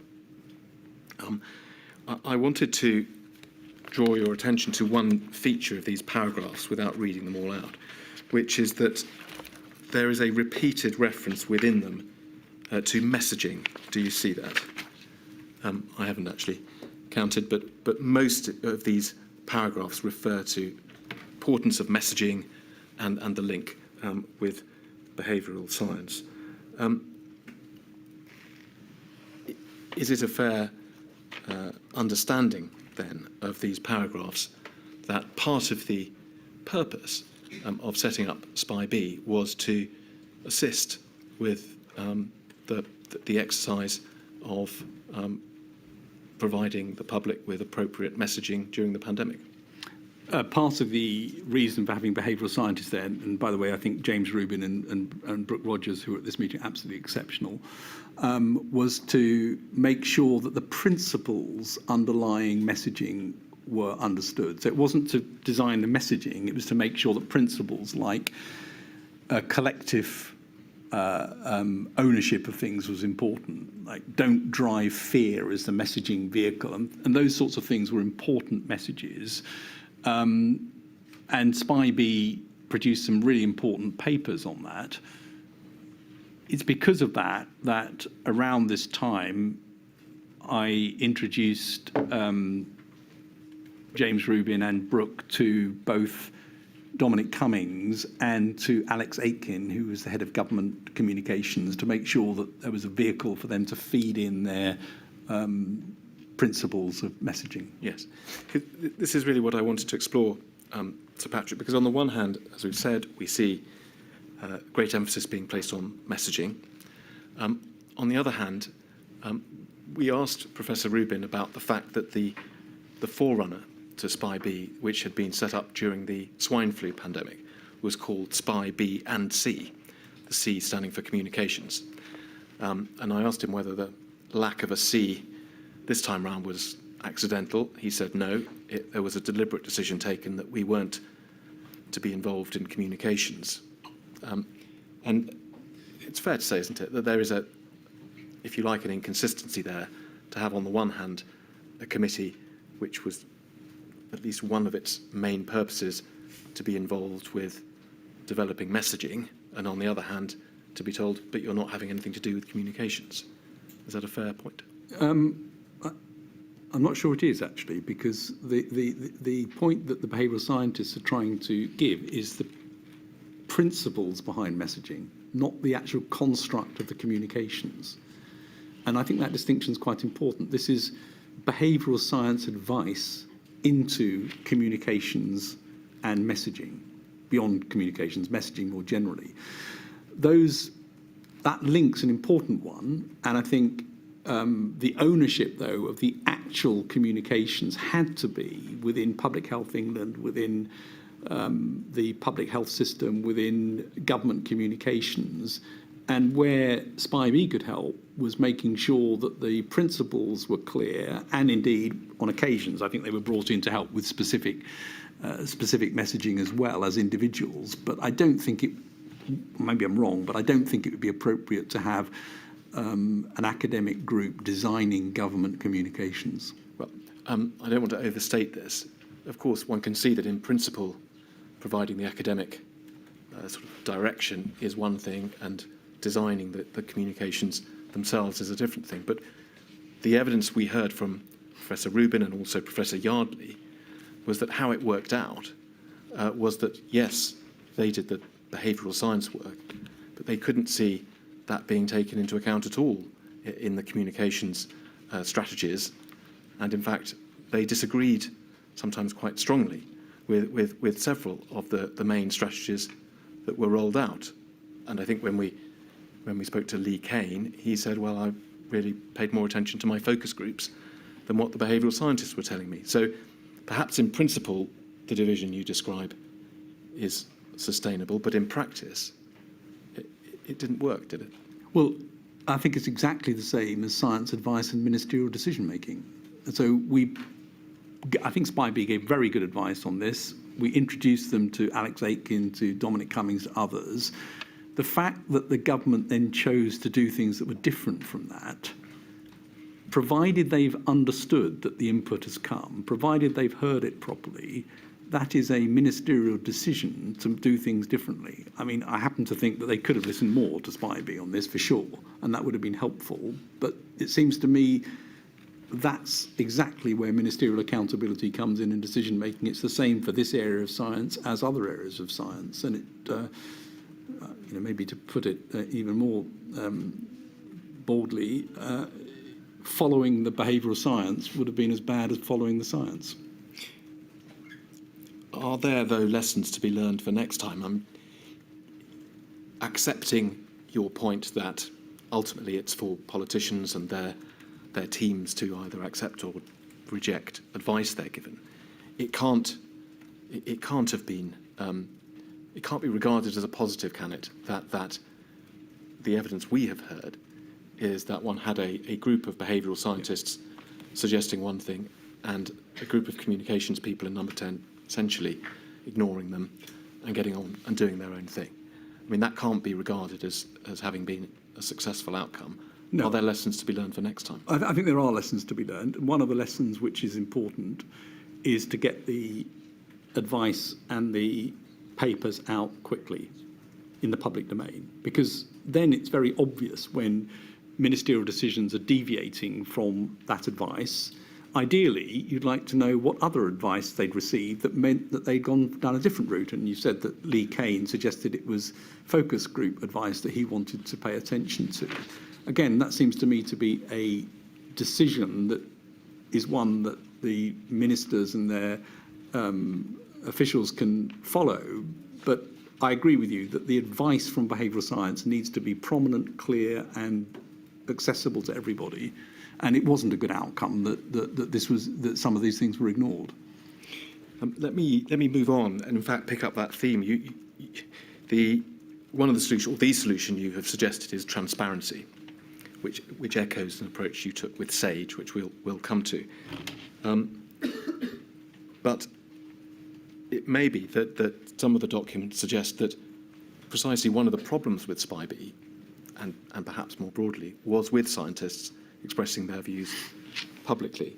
And if we look, for example, back at the schedule of your notes on page 50, you say we're in May 2020. SPIB had to calm them down about the role of advice versus decisions. So that, to that extent, clearly a division you've already explained. Immediately after another article in The Guardian with quotes from people and SPIB disgraceful. So if part of the solution you're suggesting is that SPIB's views should be made public, why was it disgraceful that they were doing that? This wasn't a SPIB, it was individuals in SPIB. And one of the problems that I think did occur was a very, very small number of people, 1, 2 or 3, made policy judgments very visible in the press, and statements on existing and planned policy, including on occasions even discussions that have taken place in SPIB in the press. That had the effect of undermining SPIB, and it undermined trust in SPIB from within government. And my understanding from discussions with James Rubin and Brooke was that it also undermined the way that SPIB worked sometimes, because people were concerned about expressing their views for fear that that was then going to appear in a newspaper. So I think there was, and this is my personal judgment, there was too much policy, too much commentary on things that even weren't behavioural science sometimes, on other aspects, and too many individuals who didn't distinguish between them as an individual and them as SPIB and SAGE. And by the way, they might have done that themselves, but it was not how it was ultimately portrayed.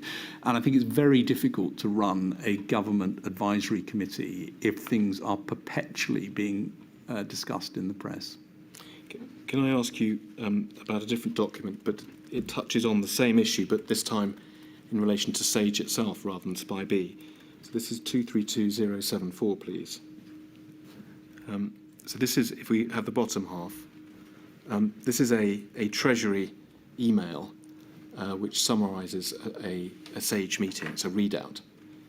And we see the first bullet point there. We don't need to go back, but we can see that the date was April 2020. It says Vallance started the meeting by highlighting he'd seen several reports in the media of SAGE members commenting on the science behind the government's approach. He highlighted that this wasn't helpful and said that no one should be speaking to the media. Again, of course, scientists were independent, and in that sense, they had a right to speak to the media. But was this something, to go back to your point about SPIB, which increases transparency and makes it easier for the government to be held to account? Or, as you're suggesting here, was it something that undermined the advice function itself and therefore ought to be discouraged or even prohibited?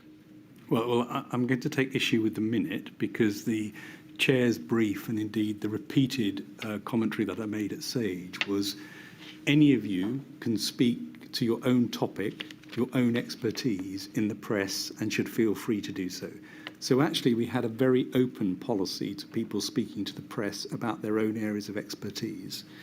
We asked that people didn't comment on policy, because that then would confound the SAGE remit with their policy views. And we asked that they tried not to stray into areas that were not their area of expertise, because that inevitably would reflect back on SAGE. And we asked that they didn't report the discussions that were taking place in the meetings, because the minutes wouldn't have come out by that stage. So that's what the restriction was. It was absolutely not that people couldn't speak to the media. And if you ask Fiona Fox from the Science Media Centre, she would say there's been more scientists from government committees out speaking about their expertise and trying to help the media understand in this pandemic than we've ever seen before. So I think we actually actively encouraged where it was appropriate for people to go and speak about their own areas of expertise, but not policy.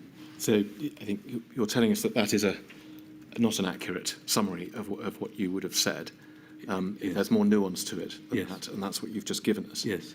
With that nuance, is it your reflection that that was the best the best way of dealing with this issue of how scientists should speak publicly without being able to stop them completely?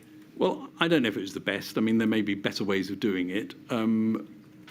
I did know that it was very, very difficult when scientists spoke about policy and other areas, because it then undermined trust in the committees, and we saw that later in the pandemic with some departments and some ministers saying, I won't bring something to SAGE because it's just going to leak and people will talk about it. And I know that, again, the Science Media Centre felt that we got it about right. So I'm not sure what more could be done here. I definitely believe that people should be free to speak about their own areas. And I also believe that it's very difficult for a government committee to operate if people are apparently reporting government advisory views in the press outside the formal mechanisms. It becomes really difficult to build the trust that's required to get influence inside government. Thank you. Let me just move. We're sticking with SPI B, but to a related issue, and that is not so much them commenting publicly, but several of them joining independent SAGE. And for these purposes, perhaps we can look at some email exchanges between you and Stuart Wainwright. First of all, can we please look at 197131?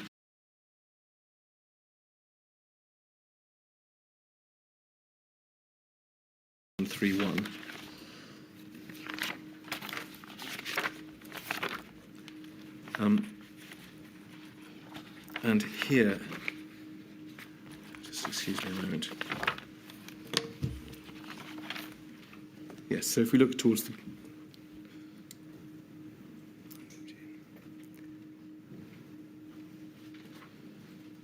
so I think if we can go on to the next page, please.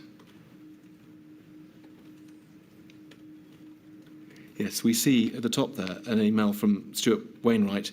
It's an exchange at this point between him and James Rubin.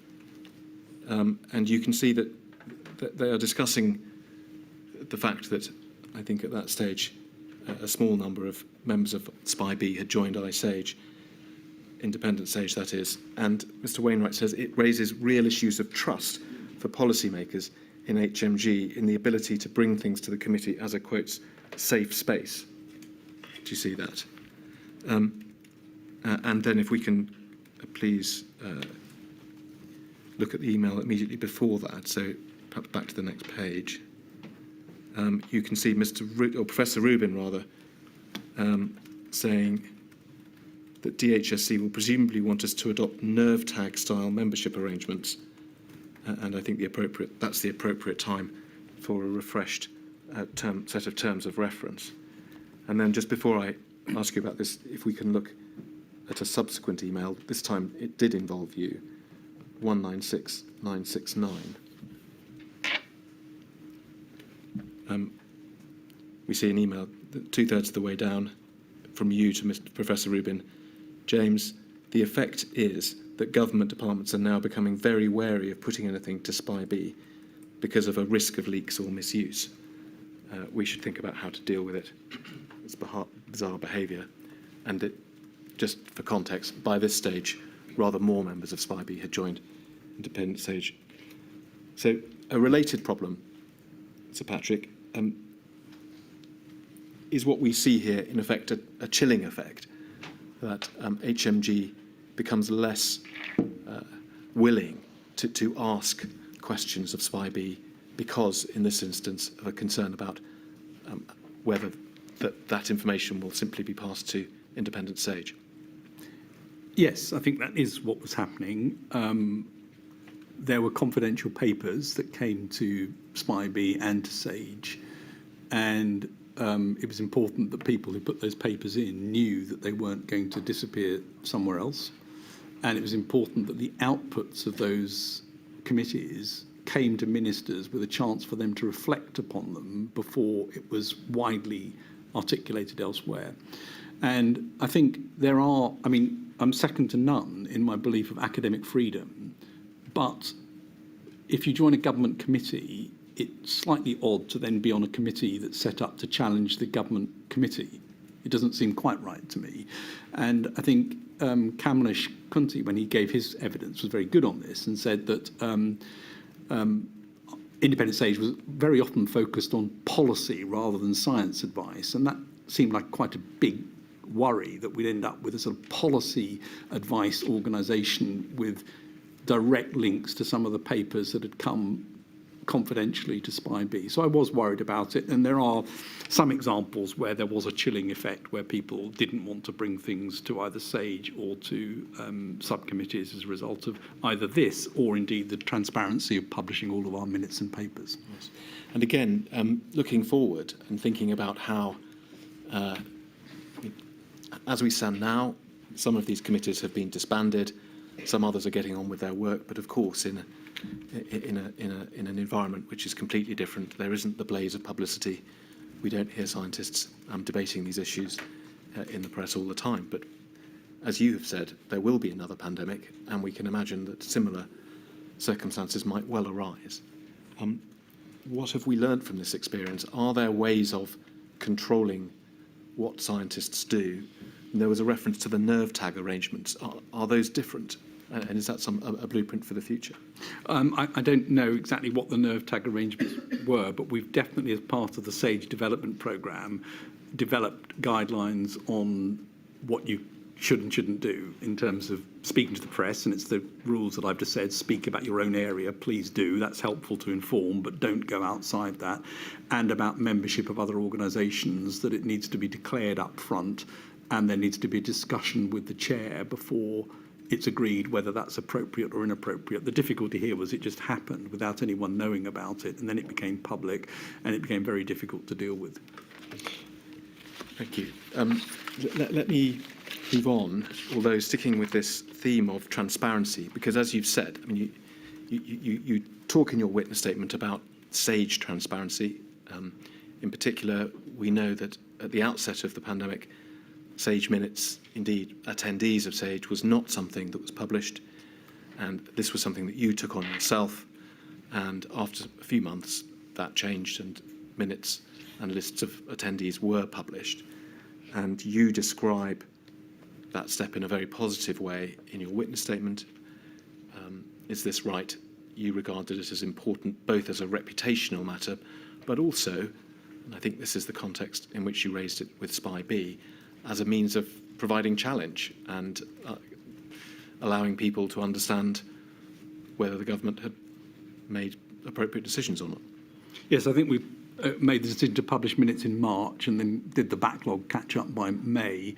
I do think, and this again has been put in the SAGE development plan, I think there should be a process for publishing minutes and papers as soon as is reasonable after the meeting, with some caveats, and those caveats would be national security, one, and two, if there was a need to delay things for a little bit to give ministers a chance to be able to consider policy options in advance. But I believe both the evidence for SAGE, but more widely, I believe the scientific evidence that underpins advice to departments should be made public, because that's what science does best. It puts things out there other scientists can challenge, and that creates the right external environment to actually be helpful, not on the policy, but on the evidence base.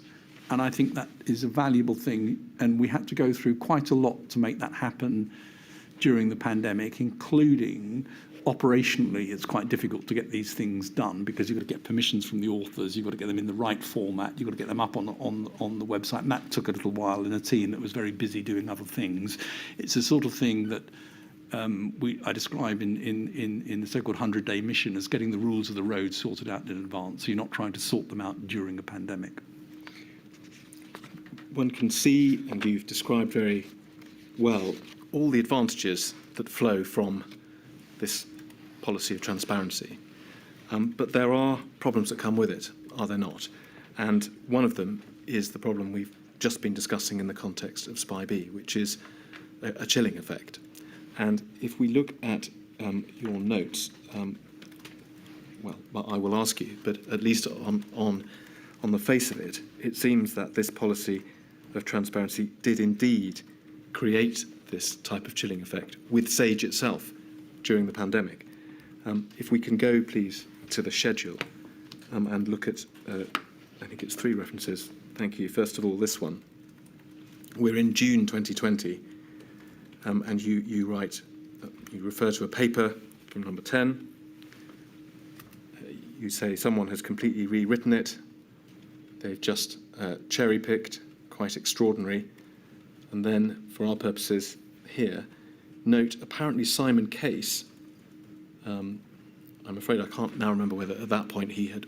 No, he wasn't. He was a permanent secretary within the Cabinet Office at that point. He hadn't become the Cabinet Secretary. Simon Case said, "Don't bring new schools advice questions to SAGE as the minutes get published." If we can move on to page 102. Another note, Secretary of State for Education says, "Don't ask SAGE as minutes get published." And then moving forward a few months, both of those references were in June. If we can move forward to page 253, please, we're in October. On a similar theme, apparently the Cabinet Office, so not the Department for Education, but the Cabinet Office, now cautious about putting things to SAGE because we publish it all.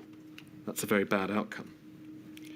Well, it is a bad outcome, Sir Patrick, and I just want to ask for your reflections on where the balance is. I mean, it's for all the reasons you've given, there's a lot to be said for publishing the minutes. But on the other hand, if the consequence of publishing the minutes of an advisory body is that its customers don't come to it for advice anymore, isn't that something of a at least mixed situation? If I may just, on the very first one you read out about somebody rewriting the science, that was an internal paper in Cabinet Office, and that rewrite never went anywhere. Right. So that I think is not. But this is a very important question, and there is no doubt that DFE took this view at times, and Cabinet Office, there was an alarm that might happen. I don't think in the end it stopped us doing anything on schools that we wanted to do, but it did mean we sometimes didn't get precise questions. I do think it's a problem, and I don't know what the answer to it is, but I believe there is a cultural issue which can be overcome, which is the more the principle is accepted that the evidence is published, not the advice, not the policy position, but the evidence is published, the better government decision-making would be. And the more that happens during normal time, as well as during emergencies like this, the more it will become a culturally accepted and reasonable thing. There is a fear sometimes that if the evidence is out there, it's going to force a minister's hand. And as I said, I do think you need to give ministers time to do things before it becomes public. But my approach has been, and I've had this discussion during peacetime in government as well as during the pandemic, is the evidence itself can neither be harmful nor beneficial. It is just what it is. And provided all of the evidence is published, ministerial decision can be completely free to overturn that evidence and say, I choose to do something different. So it is a worry, and it was a concern, particularly during this period. But I don't think the answer is to reach for more redaction or more secrecy around this. I think it's to get into a normalised position where evidence publication is seen as the right route. So Patrick, you emphasise evidence in contrast to advice. But what we've seen in these extracts is a concern, in this case emanating from the Department for Education, about SAGE minutes being published. Surely those minutes contain advice? The minutes usually are containing evidence and have it couched in terms of if the aim is to do X, then the following would be necessary. Or given the state of the pandemic at the moment, without a decrease, it's likely to lead to the following situations. It is usually not the case that it's giving direct advice on precisely what the science is suggesting a minister should do. So Patrick, we don't want to split hairs about this, but thinking about the practical situation that in this case the Department for Education seemed to have been in, the thought process appears to be, we have this policy that we're considering, why don't we ask SAGE about it? one reason not to ask them about it is that if we do, their minutes will record their discussion, and you can call it evidence if you like, but that anyone reading it will see, if this is the view they took, that they think it's a bad idea. And that will mean that if we go ahead with it, people will criticise us. I mean, that's the problem, isn't it? It is the problem. And again, I think the more you focus on evidence rather than advice, the easier it is. It is a problem. I don't know what the answer to it is. My instinct is that greater transparency is helpful all round. And my experience from the pandemic was that in the end, none of these came to be a problem. In other words, DFE did try and not bring things to Sage. We overcame that, and they did in the end bring them, and we also did work on it. So they were bumps in the road, they weren't blocks. And I think Stuart Wainwright laid these sort of pros and cons out very nicely in his evidence. I would not wish to see less transparency of the science evidence.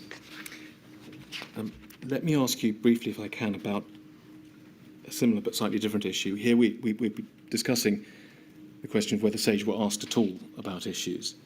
There's another issue which emerges from the notes where Sage were asked, but their advice was either ignored or even apparently attempts made to change their advice. Can we look at some entries in your schedule, please? First of all, page 56. So here we have your comment that we've been excluded from the PM's strategy meeting. Chris Whitty, no doubt, is sure that it's because the Economic Secretariat in the Cabinet Office want to be able to present things about reopening without us contradicting them.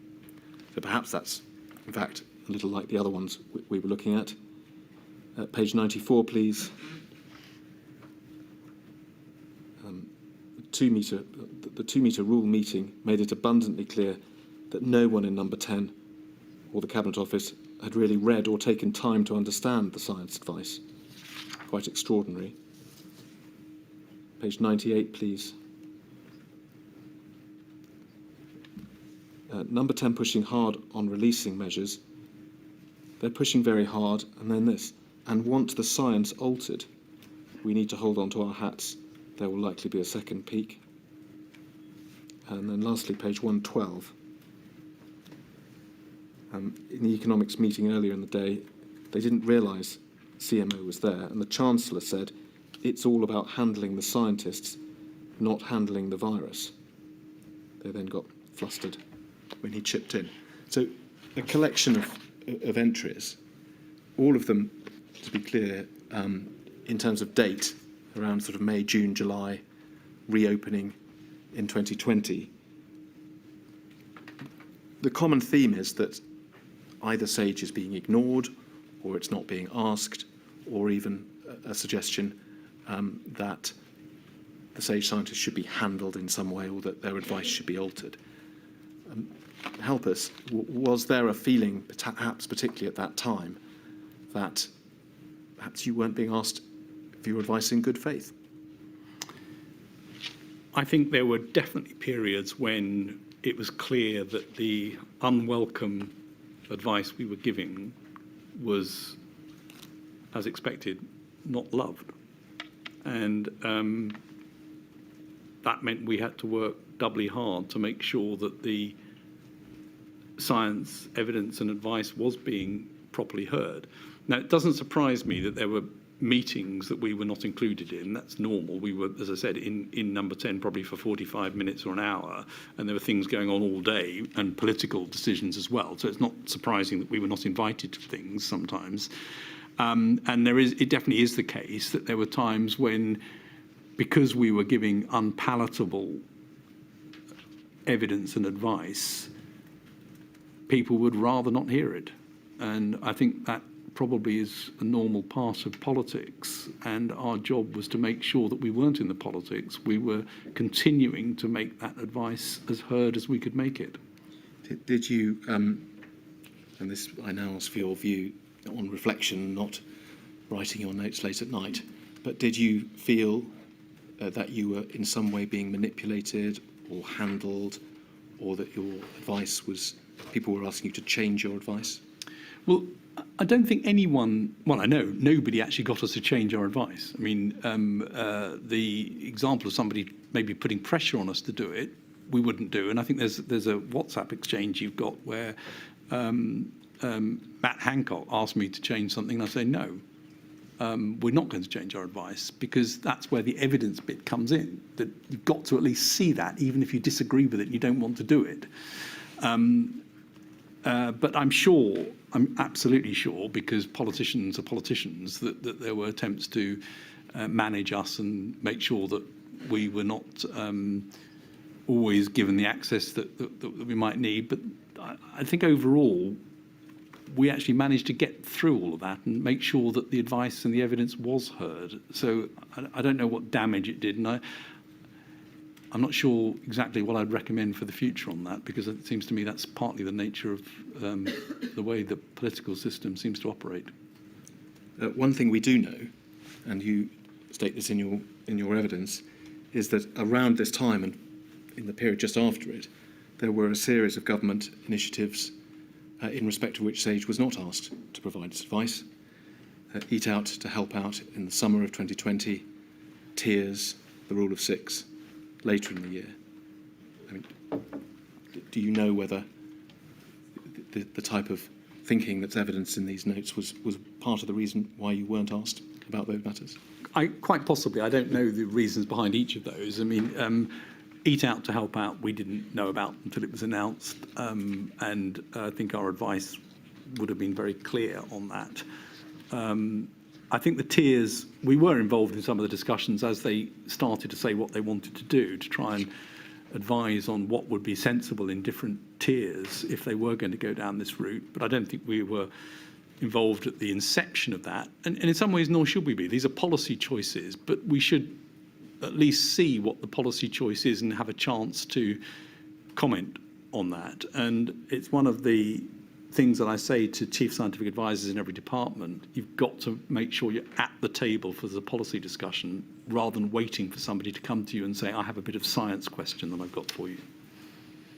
Just focusing for a moment on Eat Out to Help Out, it's evident from your witness statement that at the time you, and indeed Sage, didn't agree with that approach, or at least were alive to the risks that it brought with it. Would that be a better way of putting it?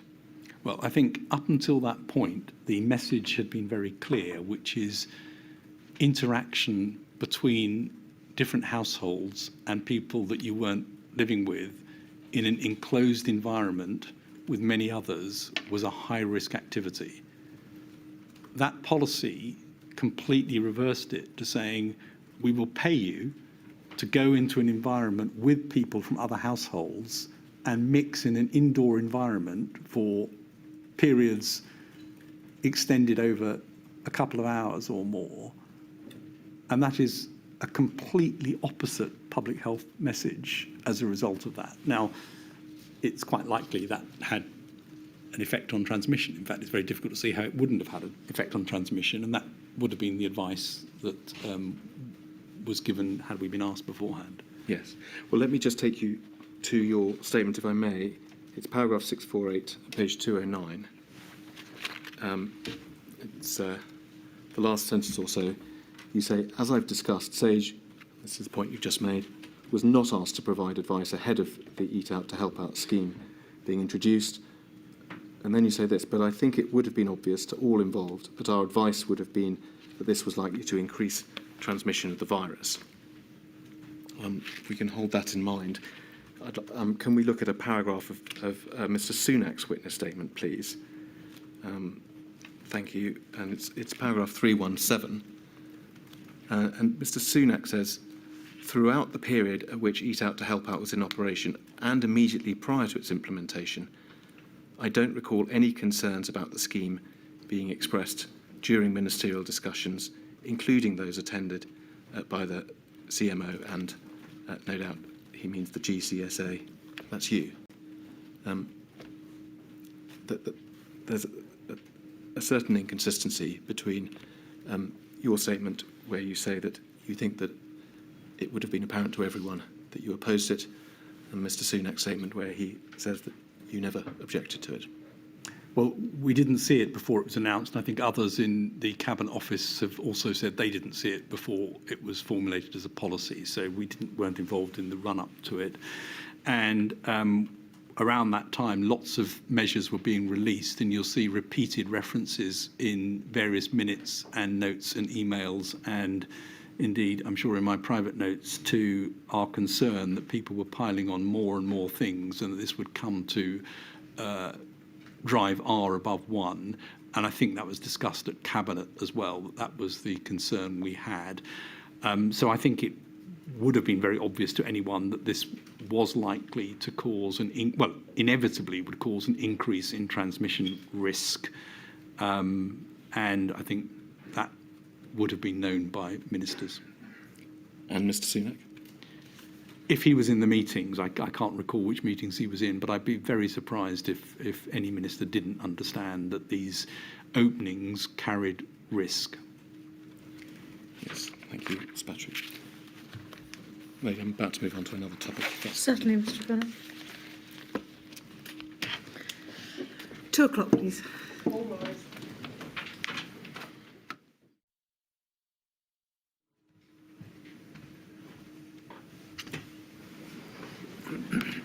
Mr. O'Connor.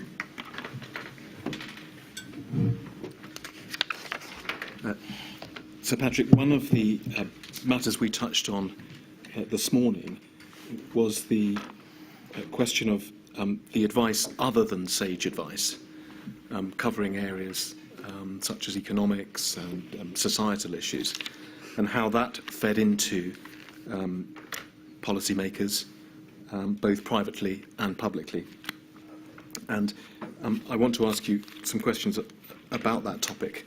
And I'd like to start by looking at another passage from Ben Warner's witness statement, something we asked him about a week or so ago when he gave evidence.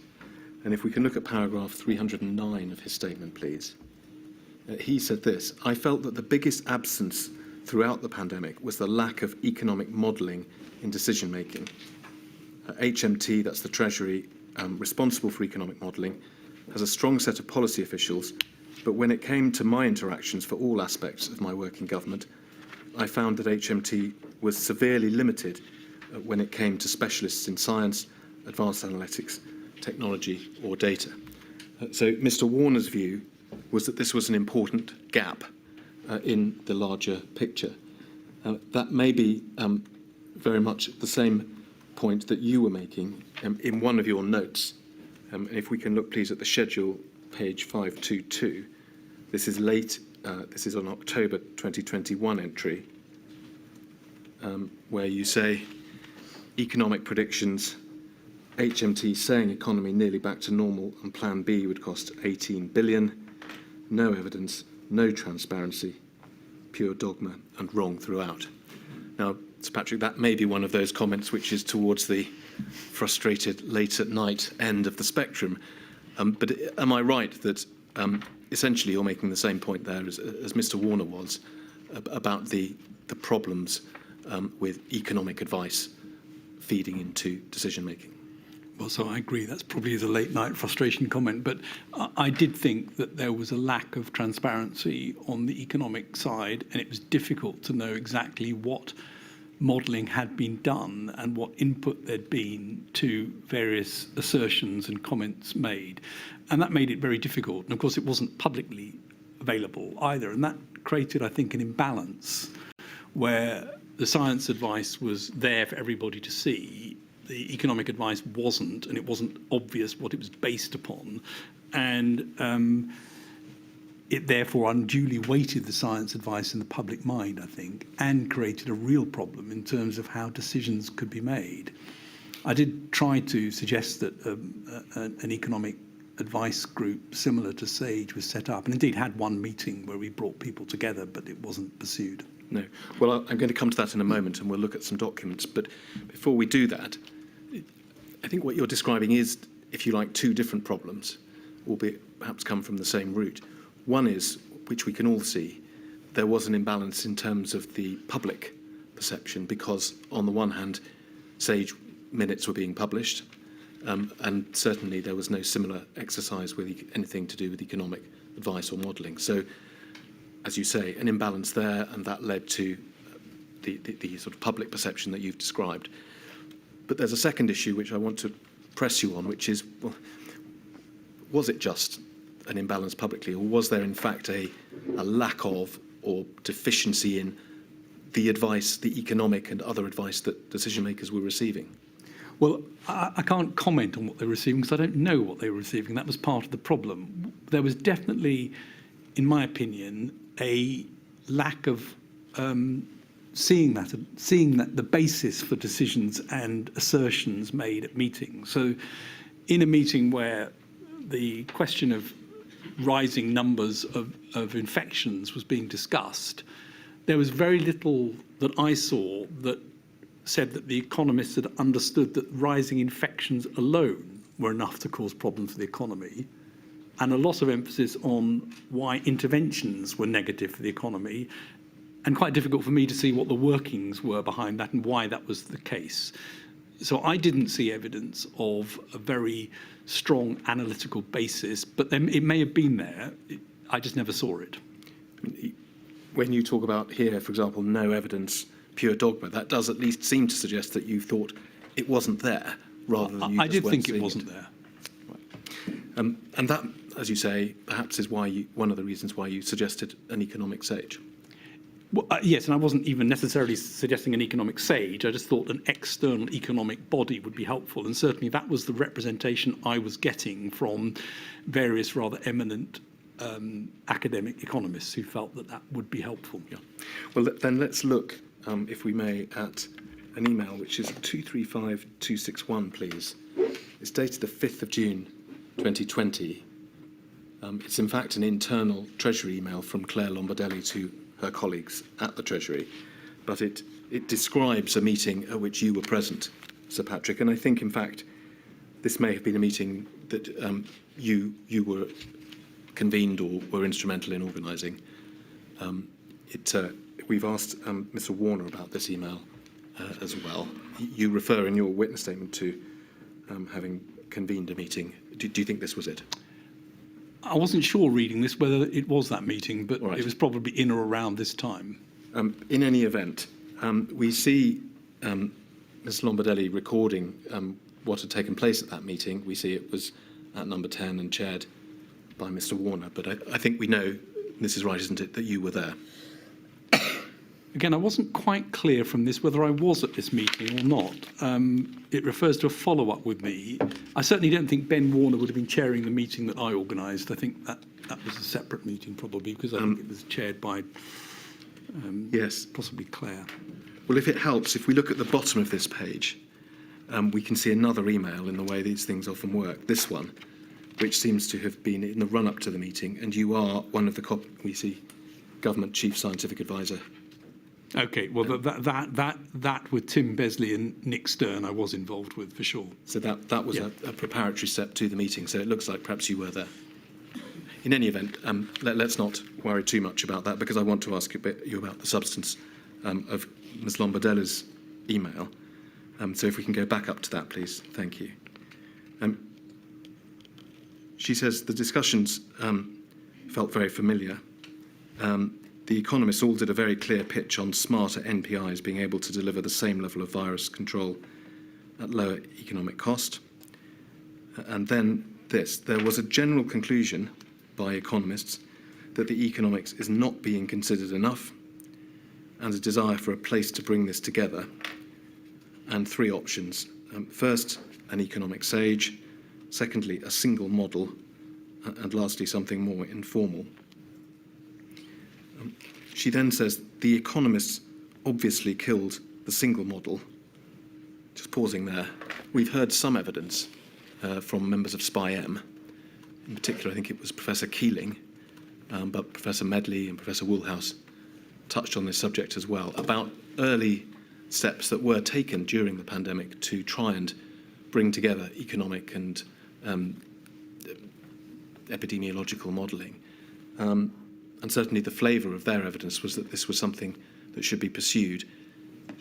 Do you know why it would be that economists are don't take kindly to this idea, and what's your view about whether this is something that should be pursued in the future? Well, I'd like to deal with that in two parts, if I may. I think that there should be in the UK an academic centre for pandemic preparedness, and I've put that in my witness statement. And I think such a centre should be very multidisciplinary, and in such a centre, I can absolutely imagine how economists, mathematical modellers, infection, social scientists could get together and work out whether there is a way of modelling this, and that would be a very important thing to try and do. So on that level, I agree it's worth exploring. On the question of whether there should be an economic SAGE, I think there's a very grave danger in having a group that tries to integrate the very thing that ultimately is a ministerial trade-off decision, and one that is an important democratic area. So I would not be in favour of having an integrated single model, for the reason that it then tends to put out the answer which it can't possibly do. And given what I know about the uncertainties in infectious disease mathematical modelling and the uncertainties in economic modelling, I suspect there would be one almighty uncertainty that came out at the end of it. So just to be clear, I think what you're saying is that as far as the modelling is concerned, that is something that should and could be pursued to see whether it's possible. Yeah. And certainly the evidence we heard from the modellers was that if that is to be pursued, then I think their phrase, it should be done between pandemics rather than during a pandemic. And that maybe take us back to the type of institution or academic body that you described. Switching focus to the SAGE idea, I think what you've said is that you are against the idea of, as it were, adding an economic strand to the existing SAGE. Is that Yes. your? What about separately having a separate body similar to the existing SAGE, which is more focused or entirely focused on economics, which may have been the suggestion here? Which I think that sounds sensible, and it's one thing that I would support. But, and I want to be an important caveat here, I'm not in Treasury. I don't really understand all the sources of advice they've got, and it may well be they've got similar advisory mechanisms going on. If so, I didn't see them. So on the face of it, I would be in favour of an economics SAGE type activity.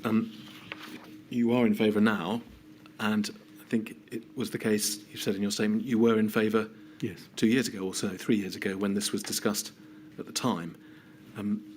The message in the email is that this is an option that was going to be taken forward. We can see there it says it was agreed that Ben Warner would follow up with individuals, including you. What did happen to this idea back in 2020? Were steps taken to try and establish an economic SAGE? If I remember correctly, I think Simon Case pulled together a meeting at my suggestion, which may have been following this one, with economists to try and see whether that would work, but there was no take-up afterwards. So I think there was a single meeting and no follow-up. And I don't know what happened to this within Treasury. Claire Lombardelli would probably be the best person to answer that. In your witness statement, you say that your understanding was that the Treasury did not wish to pursue this idea. Well, that seemed to be the case.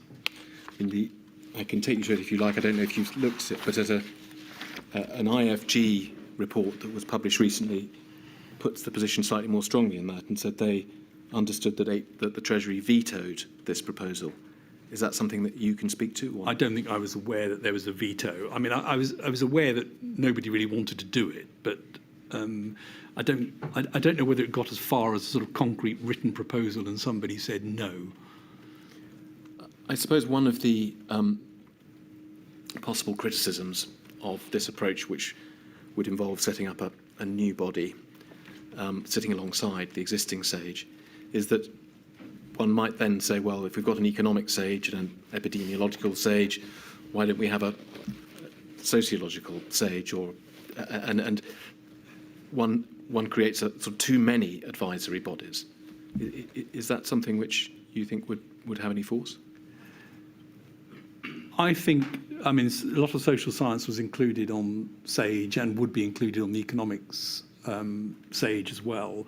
And I certainly asked the British Academy to do a piece of work in I think, June 2020, looking at the COVID decade, trying to understand all of the ramifications. So there are other ways to get that. So I think you're right, it is a risk that you end up with a sort of plethora of these things, but I think that one and a science one does seem like a sensible approach, provided Treasury want it and will make it work. Otherwise, it will be not effective. Yeah.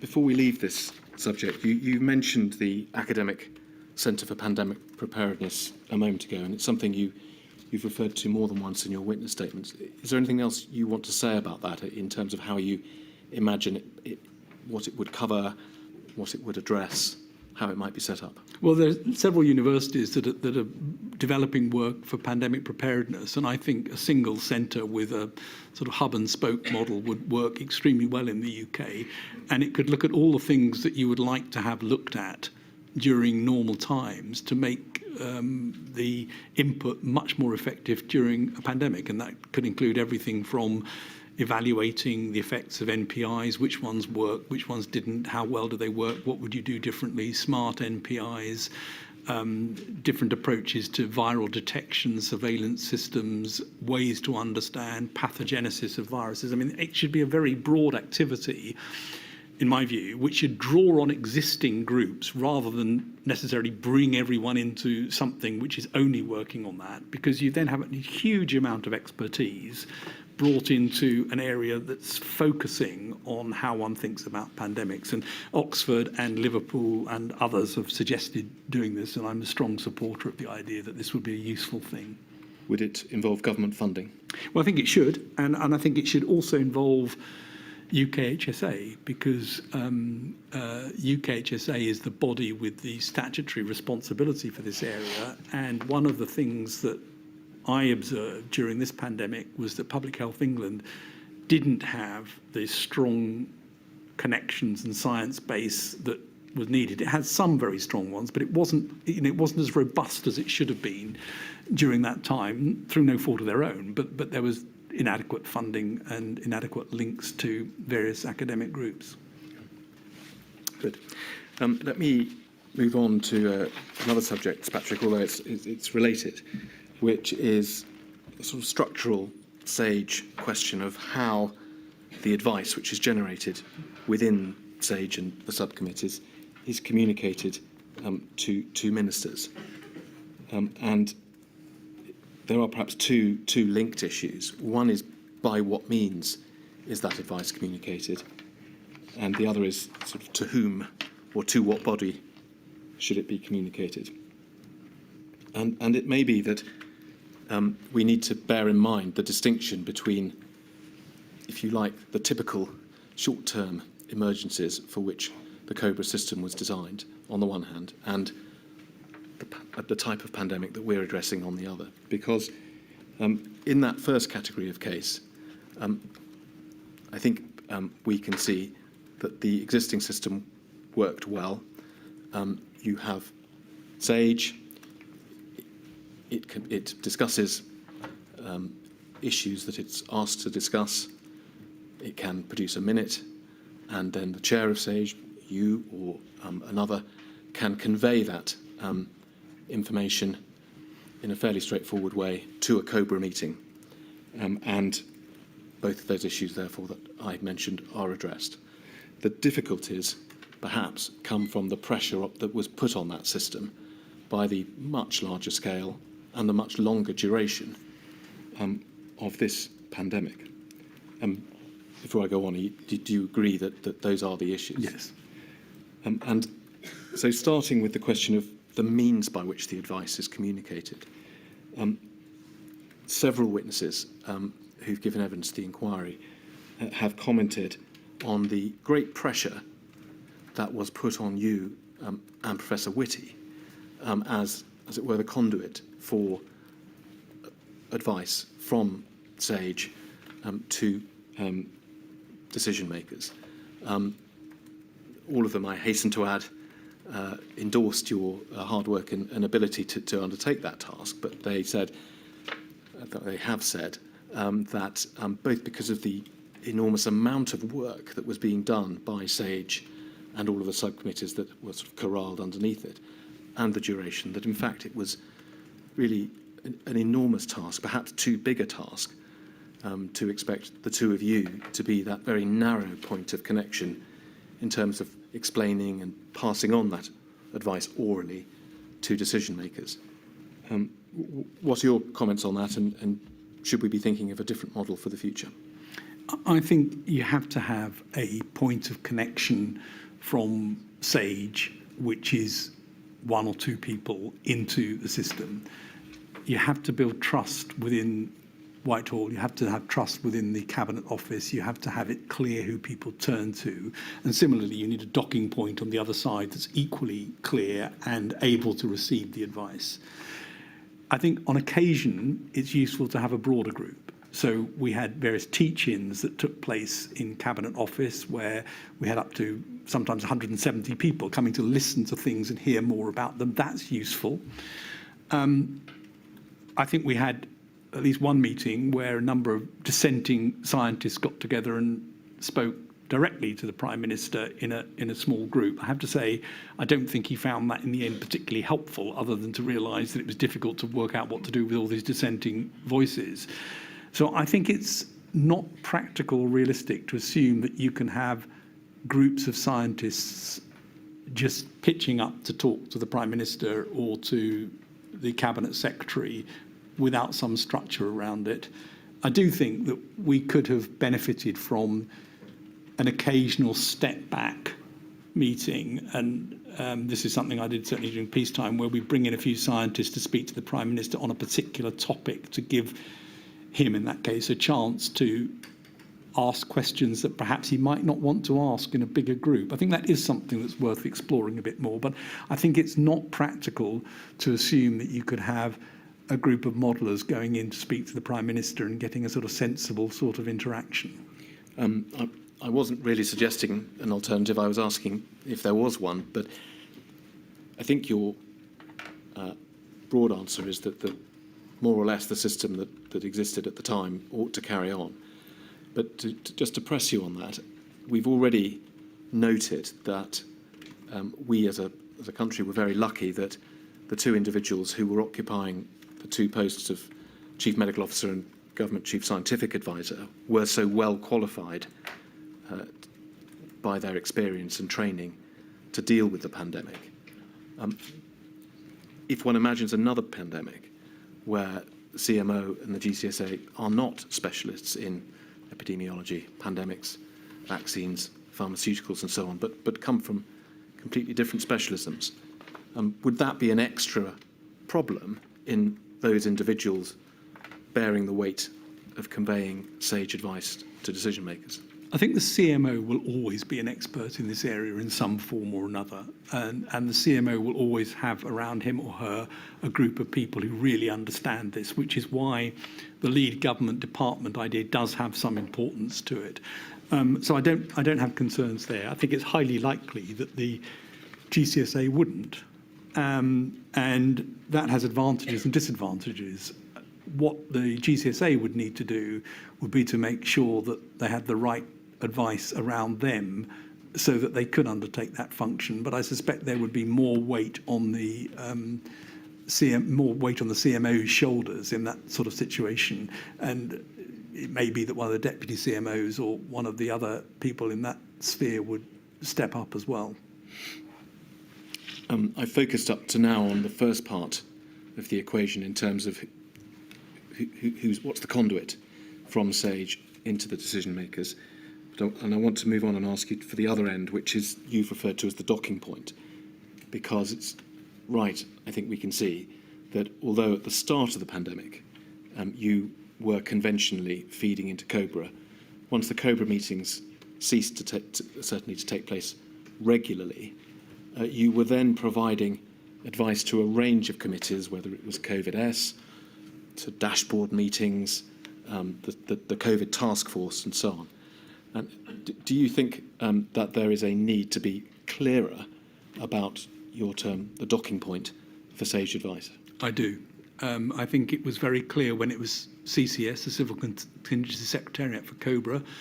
It then became very unclear it became clearer again when Simon Case came in to lead the COVID task force. It narrowed down to a more sensible system, and that then improved quite a lot over time in terms of them being able to ask better questions as well and frame them more appropriately. But I think there needs to be a system that swings into action immediately in the case of a pandemic that says here is a structure which will stay constant and it's properly populated with people who can both look at the operational needs that come out of that so they can coordinate that across Whitehall and have enough scientific understanding and data analysis understanding to be able to absorb the evidence and understand the implications.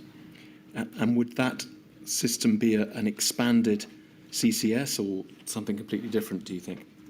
It's always easiest, I think, to build off things that are used routinely rather than to stand up something that is completely special for one event. And so I think building it from some expanded CCS, which is then exercised regularly in other forms, but knowing that you're going to have to increase the scale of this and the duration of this very dramatically at the time of an event would probably work. In the SAGE system, we've, in the SAGE development plan, come up with the idea of reservists who could be brought in, who'd always be sort of aware of what was going on, and they could quickly be brought in to expand capabilities, and it may be something like that would work as well inside the Cabinet Office. Thank you. Let me ask you briefly just about one other, a rather discrete point, which is about press conferences. Can we look, please, at paragraph 743 of your witness statement, page 235?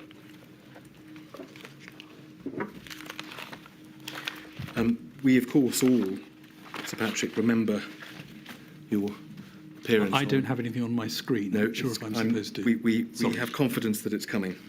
There it is. We all remember, Sir Patrick, the press conferences at which you and Sir Chris Whitty were regular, albeit not permanent attenders. In this paragraph of your witness statement, you say, we can see here, picking up the end of the second line and going on, this was not a role that you sought, but you were asked to do it, and you did. The question I want to ask is whether, looking back over the whole run of the couple of years when you undertook this task, you think that it was a role you were able to fulfill without blurring that line, or at least blurring it too much, between your independent role to give advice and the government's role in setting policy and announcing it? I think it would be very helpful to have others doing it as well, and we said that at the time, so economists, people from the NHS, others, to make sure that the operational side was properly covered. In terms of the blurred line, a lot's been written about this. People have strong views in both directions. My view is it was helpful for us to stand up and deliver the evidence as we saw it and the outputs from SAGE. It was unhelpful when questions became overtly policy-driven and political, which is inevitable in a press conference. And that worked best when whichever minister we were with or the Prime Minister took those questions himself. But I think it did cause some people to say, well, it lends a sort of credibility to a policy that you might not agree with. All I can say is, yes, I think that is a risk, but there were occasions when we overtly, at the podium, disagreed on the evidence that was underlying, or at least explained the evidence that underlay a decision. So, for example, in the move of the 2 metre rule to a lower figure, I was clear on the podium, 2 metres is safer than 1 metre, full stop. Doesn't mean that it's not unreasonable. It's unreasonable to make a policy decision to move, but the evidence base was clear. So I'm sorry, that's a rather long answer to your question, because I don't know whether ultimately it's the right or the wrong thing for us to have been there. I think it's something worth looking at. My gut feel is it was probably overall beneficial for us to be there. And one could, of course, imagine a recommendation that that simply shouldn't happen, and that the risk of independent advisors such as yourself becoming too associated with government policy was such that it was better for you not to take part in those sessions at all, but that would come at a cost. Yes, I think exactly. There's risk on both sides, and I think marginally I'm in favour of saying yes, that was beneficial, but I don't have an evidence base to back that, and there are clear risks associated with it that need to be recognised. And if somebody had said to me, "Don't worry, you don't need to come any more press conferences," I wouldn't have lost any sleep over it. Well, I may come to ask you one or two more questions about press conferences before we're done, Sir Patrick. But one of the risks too, presumably, is the risk of abuse about which Sir Christopher Whitty spoke during Module 1, the abuse that some of you and your colleagues suffered because you've been associated with the policy decisions. Yes, I think that's a risk that's going to occur anyway, and it was very real during this pandemic for a lot of us, and something that needs careful thinking about in the future. And for certainly some members of SAGE had that as well, even though they were somewhat distant from the direct association with politicians. Sir Patrick, I want to move on and ask you some questions about events in the latter part of 2020, and to start with questions about the segmentation policy or suggestion. And as an introduction to that, really just to take you back to the line which you mentioned earlier, and which is repeated several times in your witness statement, about the learning you took from that whole experience about, well, I'm not going to say it because there are some quite careful words you use in your witness statement. I'd like to show you them. It's page 71, paragraph 225, please.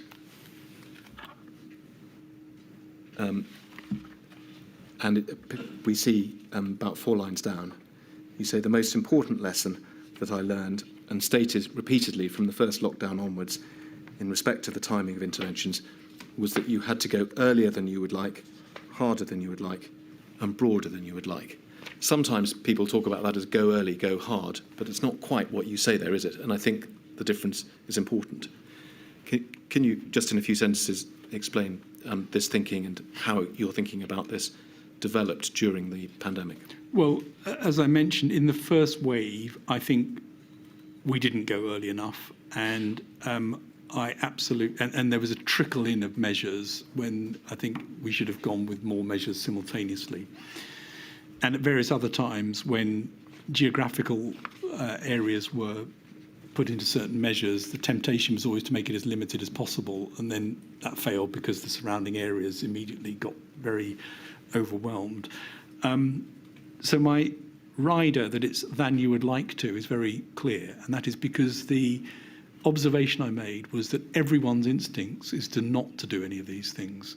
It's to delay just a bit too much.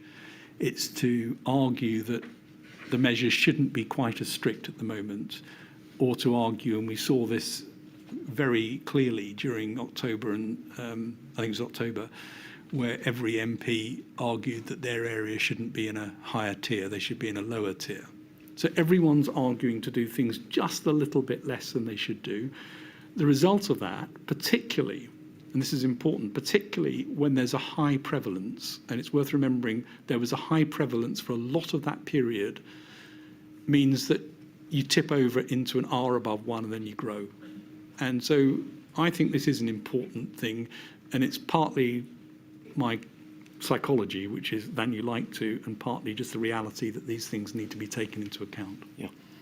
Now, I said that we were starting a discussion about segmentation, which was a suggestion championed by, amongst others, Professor Woolhouse. And you will know that he has another sort of approach which is similar, perhaps, to what you've described, and I want to explore how different it is.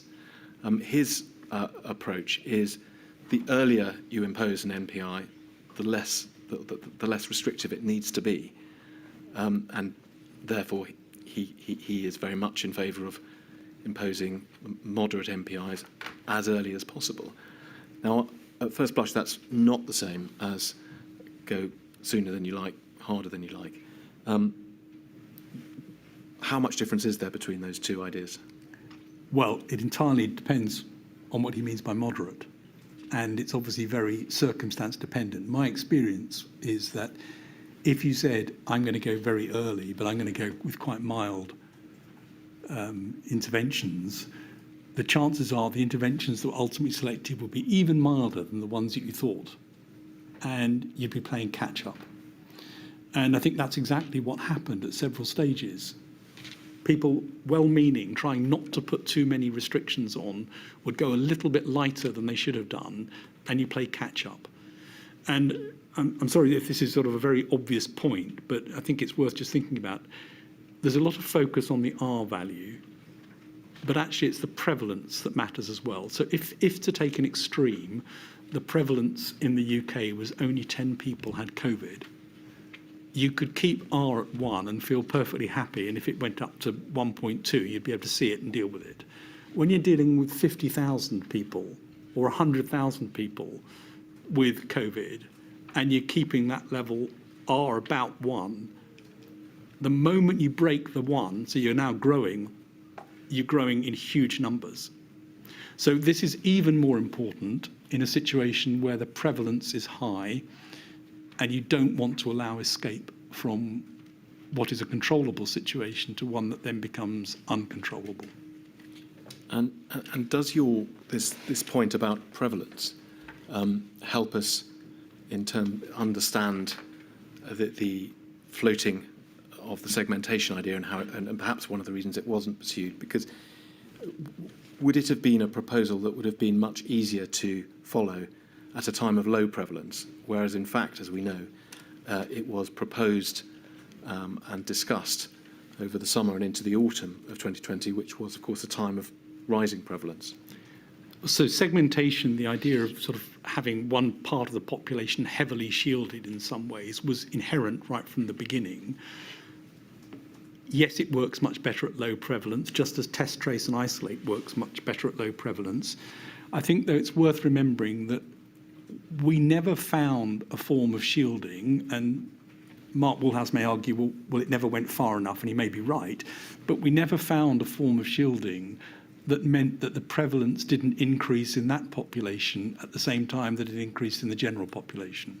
So the risk of running at very high prevalence and shielding is that the moment that prevalence goes up in the general population, it's probably going to go up in your shielded population. You've now put them at risk as well. The other problem with that is that you've then got a lot of people in the general population with COVID. They also will suffer. There will be a problem with subsequent long COVID, and there's a problem with increased viral mutation rates. So lots of things argue against keeping a high prevalence. Keep it low prevalence, then all sorts of things can work much better. I'm going to come back to the question of long COVID in particular in a moment. But just sticking with the segmentation proposal for a moment, with hindsight, do you think that it might have been a proposal that could have been made to work if it had been introduced earlier? Or do you think that the objections you've just really identified, which after all, I mean, we looked at this with Professor Woolhouse at the SAGE minutes where it was discussed and refused, do you think that those objections really would always have counted against it? We never really had a really low prevalence situation. And I think that proposal of segmentation was there right from the beginning. It was discussed a lot in April. It was rediscussed in great detail in June and July. And at that point, I think Professor Woolhouse was also suggesting a sort of super shielding idea, which is a very interesting idea, which is that not only the vulnerable person, but all of their carers and family all get shielded in a group. And we were worried there that the added complication was that would place most burden on multi-generational households, very often in poor situations, and indeed ethnic minorities where we know multi-generational households are more common. So we were worried that there were all sorts of problems with this in terms of how you would do it that would ultimately lead to a worse outcome for the shielded population, not a better outcome. But I think the idea of segmentation is a very interesting one. It's the sort of thing that needs to be looked at, and my view is it's much better to try and get that in at a low state of prevalence than at a high one. Yeah. And now, you mentioned long COVID. The discussion about segmentation for and against is certainly is capable of being based on COVID itself and the risk of catching the acute symptoms or disease. But as you said, the concern about long COVID is a slightly separate factor, is it not? And we can see, if we look at the schedule of your notes, if we go to 159, yes, this was something that you were concerned of at the time. You say number 10 team segmentation meeting, pushing really hard on segmenting, allowing people back. We explained, 1, young still get ill and may get long-term effects. Is that a reference to long COVID there? Yes. And then we see that you refer to some of the other problems that you've just identified. And indeed, you also refer to long COVID. We see another reference in your notes. If we look at page 210, now here you are addressing the Great Barrington Declaration, which, just to be clear, is a very different beast to the segmentation ideas that were being developed by Professor Woolhouse. Is that right? Well, they are related. I mean, there was part of what was being suggested was segmentation and then allowing the levels to rise in other groups. The Barrington Declaration was at one end of that, which is a complete let it sweep through everybody else. And I think Mark Woolhouse was not in that position. No, it's a much less nuanced approach, but nonetheless, long COVID was an objection to the Great Barrington approach, and one which you've identified here. We see the numbered point 4. That on the 6th of October, a note that you make. We know the Great Barrington Declaration was current at the time. If we could go on 3 pages in the notes, please, to page 213, we can see that very much at that time, you are also making a note that the Prime Minister was very sceptical about long COVID. It's like Gulf War syndrome, he says. We've seen other records from around this time and indeed later where he made this or a similar comment. Help us with what your understanding of the Prime Minister's view about long COVID was at the time, and also whether, as you understood it, it actually had any impact in terms of policy making, or whether these were really just noises off. I think he didn't really think it was a big problem. I mean, he recognised, because we described 3 different long-term consequences. There was the post-intensive care syndrome that some people get. That's a well-recognised problem. There was organ damage that some people got from COVID. That's a very well-recognised, clear problem. And there was long COVID, which is much more ill-defined. And I think he was, as it says here, he was sceptical about that, and I don't think was keen to take that into account for policy making. Do you think that there were decisions that he made or didn't make, which turned on his approach to long COVID? I don't think so, in the sense that I think he didn't really think about it. There wasn't any active decision based around this. He didn't really want to consider that, I think. You'd have to ask him. But there was definitely, during this period, the COVID pandemic was running at high levels all the way from August through to the end of that year. And so the recommendation was keep the prevalence low. That was not happening, and the consequence of that is more people with long COVID. And I don't think that was something that policymakers were keen to factor in. Right. One more reference, please, in this same document, page 166. That's a few weeks earlier.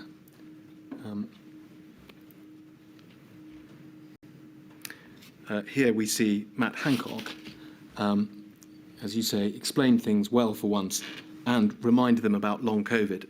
So can we take it that Mr. Hancock was understanding and alive to the issues of long COVID at about this time?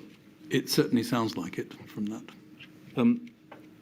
There are many other entries in your diaries which refer to Mr. Hancock, Sir Patrick, and you will know that some of the evidence the inquiry has heard from others is that they did not find during this period Mr. Hancock to be a reliable, trustworthy colleague.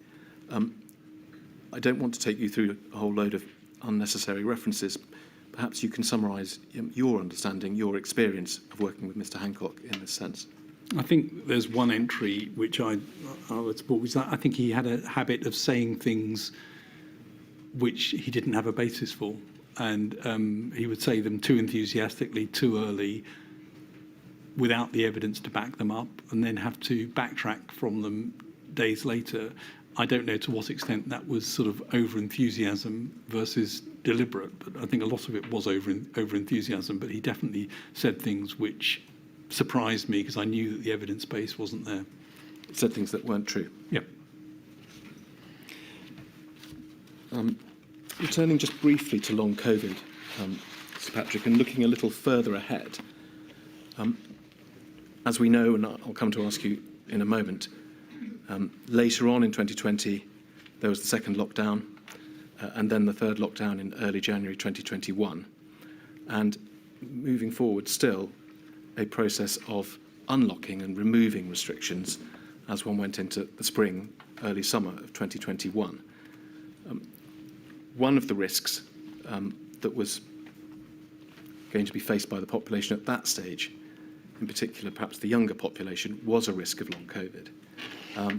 Do you think that that risk was flagged sufficiently, taken into account sufficiently by policymakers in that later period? Well, it was definitely flagged. It was a real issue. And I think by that stage in the unlocking, so we're talking about the unlocking in 2021, that unlocking was done much better than the previous unlocking, and it was properly monitored with proper gaps in between the stages and the next stage. And indeed, there are examples where the stages were pushed back further in order to allow the prevalence not to rise too high. So I thought that was a much better process and much more structured, and kept prevalence lower than it otherwise would be. I don't know to what extent long COVID was factored into the thinking of the policymakers on that. Well, going back to the period we were looking at then, and sort of second half of 2020,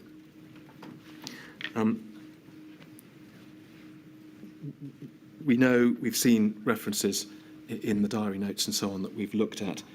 You've explained prevalence was increasing over the summer and into the autumn. The mechanisms that were put in place to react, tiers, rule of six and so on. You make clear in your statement that from sort of late September, the view that Sage was expressing was that there ought to be some sort of circuit breaker, at least to try and create a pause and to reduce the prevalence. Is that a fair summary of the sort of general position towards the end of the year? And then what I want to do now is look at a series of entries in your notes to try and understand the sequence of events running up to the second lockdown. And so if we can start, please, by looking in this schedule that we have up at the moment, at page 245. This is Sunday, the 25th of October. And I mean, before we even look at the content, what we will see is that you were attending meetings, giving advice every day of the week over this period. So Patrick, is 7 days a week. Yes. Presumably, at least some of it working from home, but nonetheless, attending meetings, advising. Was it a very high tempo situation?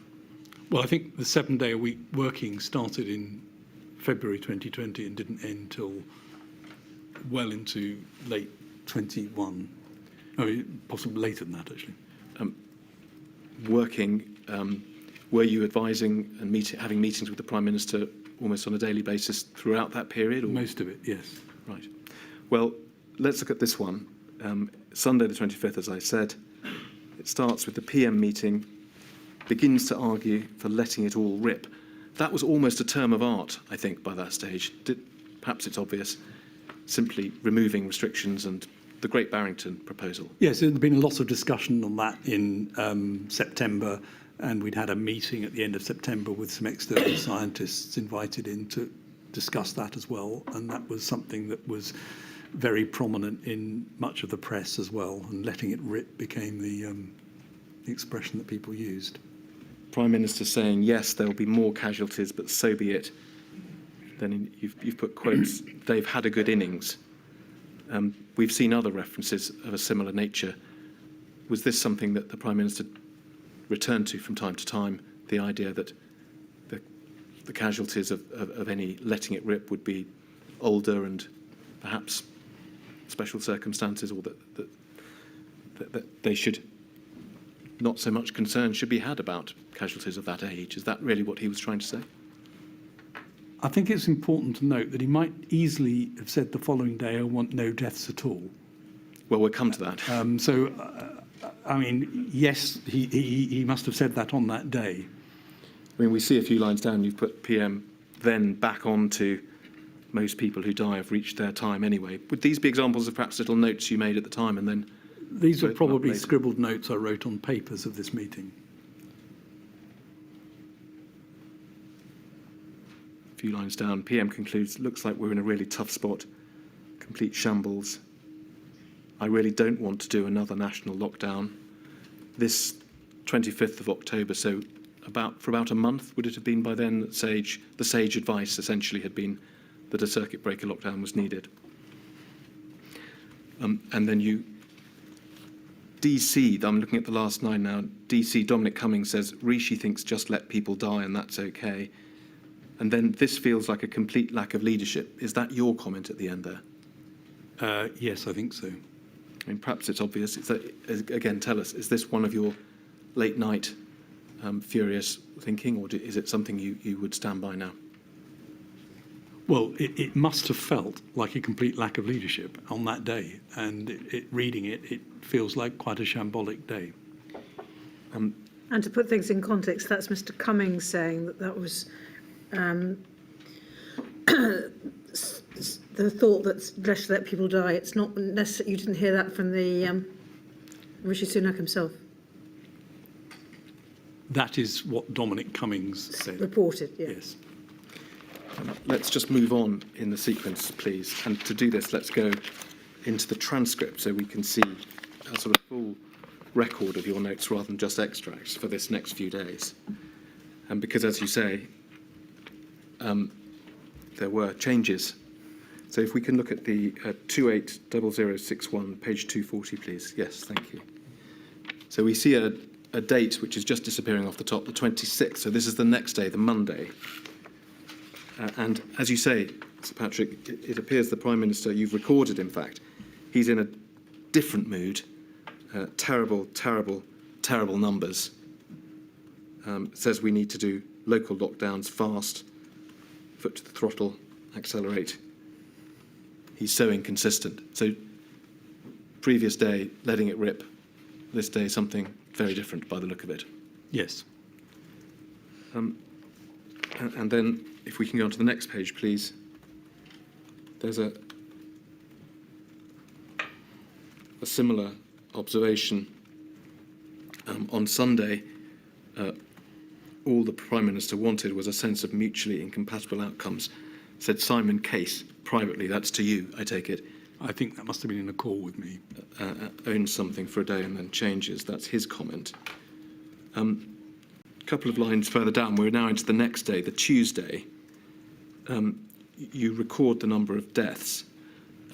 This takes us back perhaps to a comment you made this morning, which is to compare what was happening in October with what was happening in the run-up to the first lockdown, when, of course, there were far fewer deaths at that stage than there were by then. I think on the 16th of March, there was something like 51 deaths. And now we're talking about nearly 400 per day. And your observation, everything we said is happening and still no action. Is that a reference to advice you'd given? Well, tell us, dating back how long? I think it dated back from a press conference that Chris Whitty and I had done on the 21st of September, and indeed to many SAGE papers and SPI-M papers that had come out in the meantime. let's look back, look over at the page if we can. That takes us to the 28th, the Wednesday. There's a, you say PM dashboard. Was that a meeting with the Prime Minister and his close advisors? There was a morning meeting just to go through numbers and have an update called the dashboard meeting. And about 5 or 6 lines down, we say PM completely obsessed with testing as the solution, even as the numbers so bad that it's obvious more action is needed. Explain why your reflection was that testing wasn't an appropriate or sufficient answer to the problem at that stage. Well, there was a proposal that was gaining traction, which was a good one, on mass testing as a way to reduce the incidence in the population, which was everybody would test on one day and then everyone who's positive would isolate, and that would definitely have cut things down a bit. But of course you've then got to repeat it, and you've got to do it several times. And as that was being worked up as a sort of moonshot, it just wasn't feasible at that time. There weren't enough tests, the right sort of tests. It wasn't practical to do it. And I worried that as people were looking at that as the solution, we were seeing numbers go up anyway, and that there were some other things that could happen to try and get the numbers down. And then if we look further down the page, we can see a line saying, so a bit further than that. Yeah, no, sorry, that's fine. No.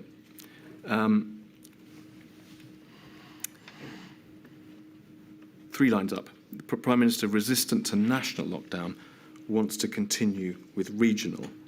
But then both above that and below it, there are observations by you that it's not enough to deal with the areas in the higher tiers. You need to deal with what you describe here as lower prevalence areas as well. You mentioned earlier the issue with lower prevalence areas having their incidence rising. Is that what you're referring to here? Yes, because test, trace and isolate has a limited capacity, and it's actually rather effective when you have low prevalence. So you can keep a lid on low prevalence with that. Once it gets swamped, it becomes totally irrelevant because it's been swamped and the prevalence will increase. I was worried at this time that for all sorts of reasons, test, trace and isolate was being surged into high prevalence areas where it wasn't going to make any difference, and it would have been more effective to have used it widely in low prevalence areas to keep them low and dealt with the high prevalence areas with other means. So there's a passage in your witness statement where you say that SAGE urged the government to look beyond current prevalence as the trigger point for moving between tiers. So is this really making the same point, that one should try and keep the lower prevalence areas low rather than just allowing them to move up? Yes, because unfortunately the tier system was such that, and as I said already, many people were arguing that their own area should be in the lowest tier possible. Well, that was the surest way to end up in a high tier. Yeah. Let's move over the page, please. We're still on the Wednesday, and about 3 lines down we see you've made a note. France and Germany have acted. France, I think, took our circuit break idea and applied it. We sent them the papers.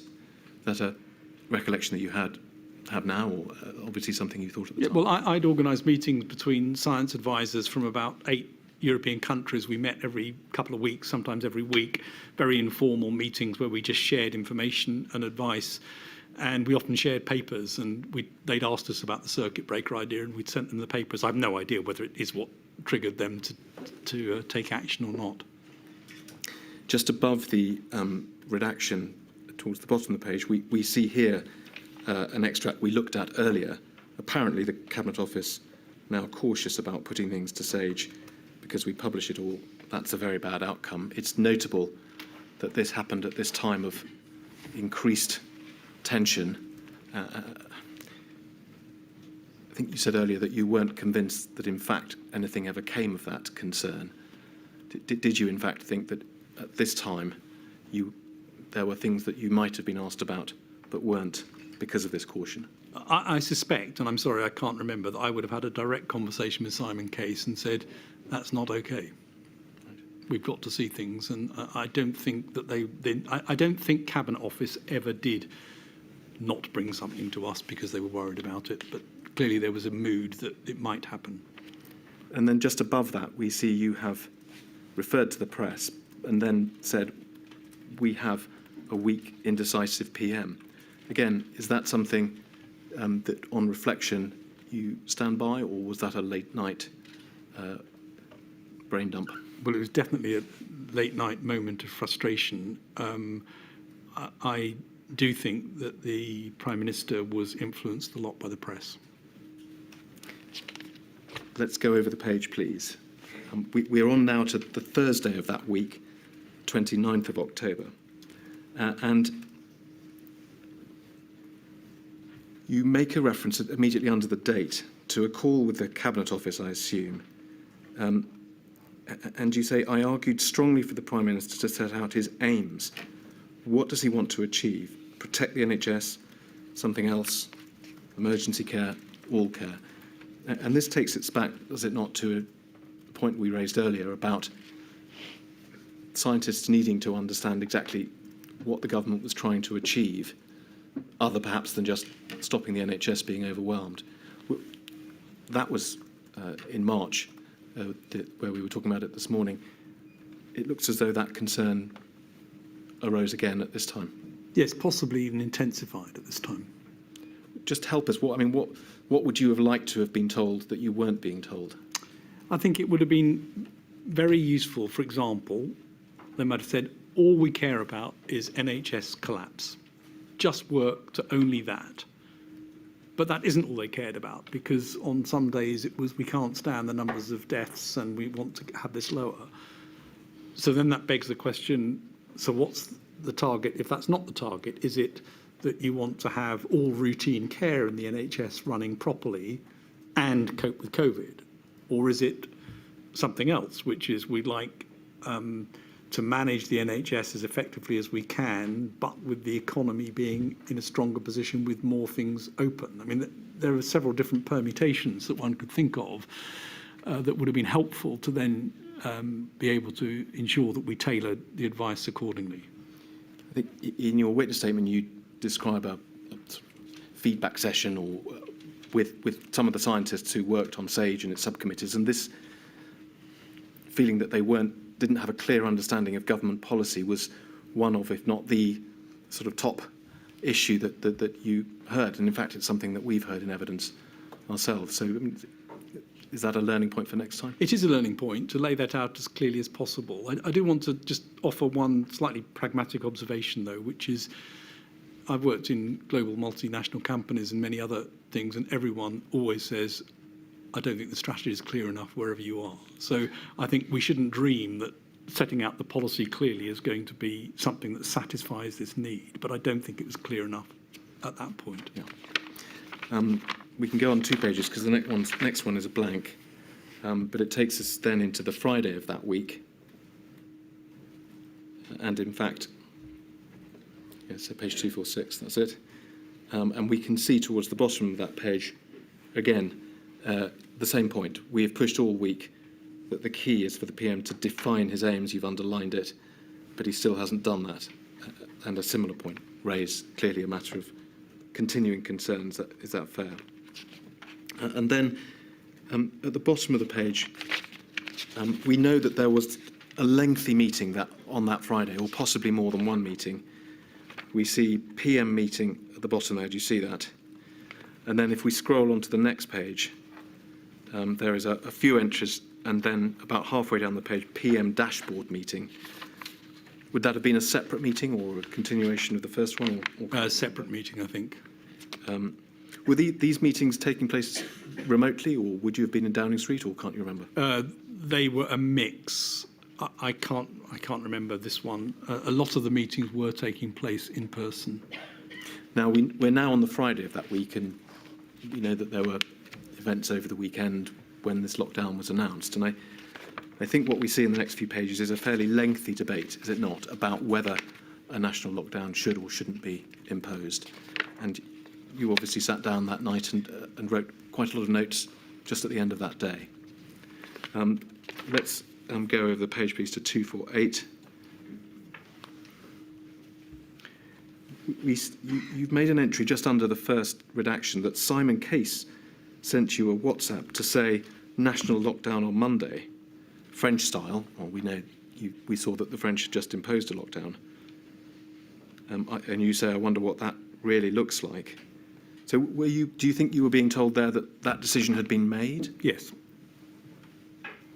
Would that have been during the meeting or that you were in?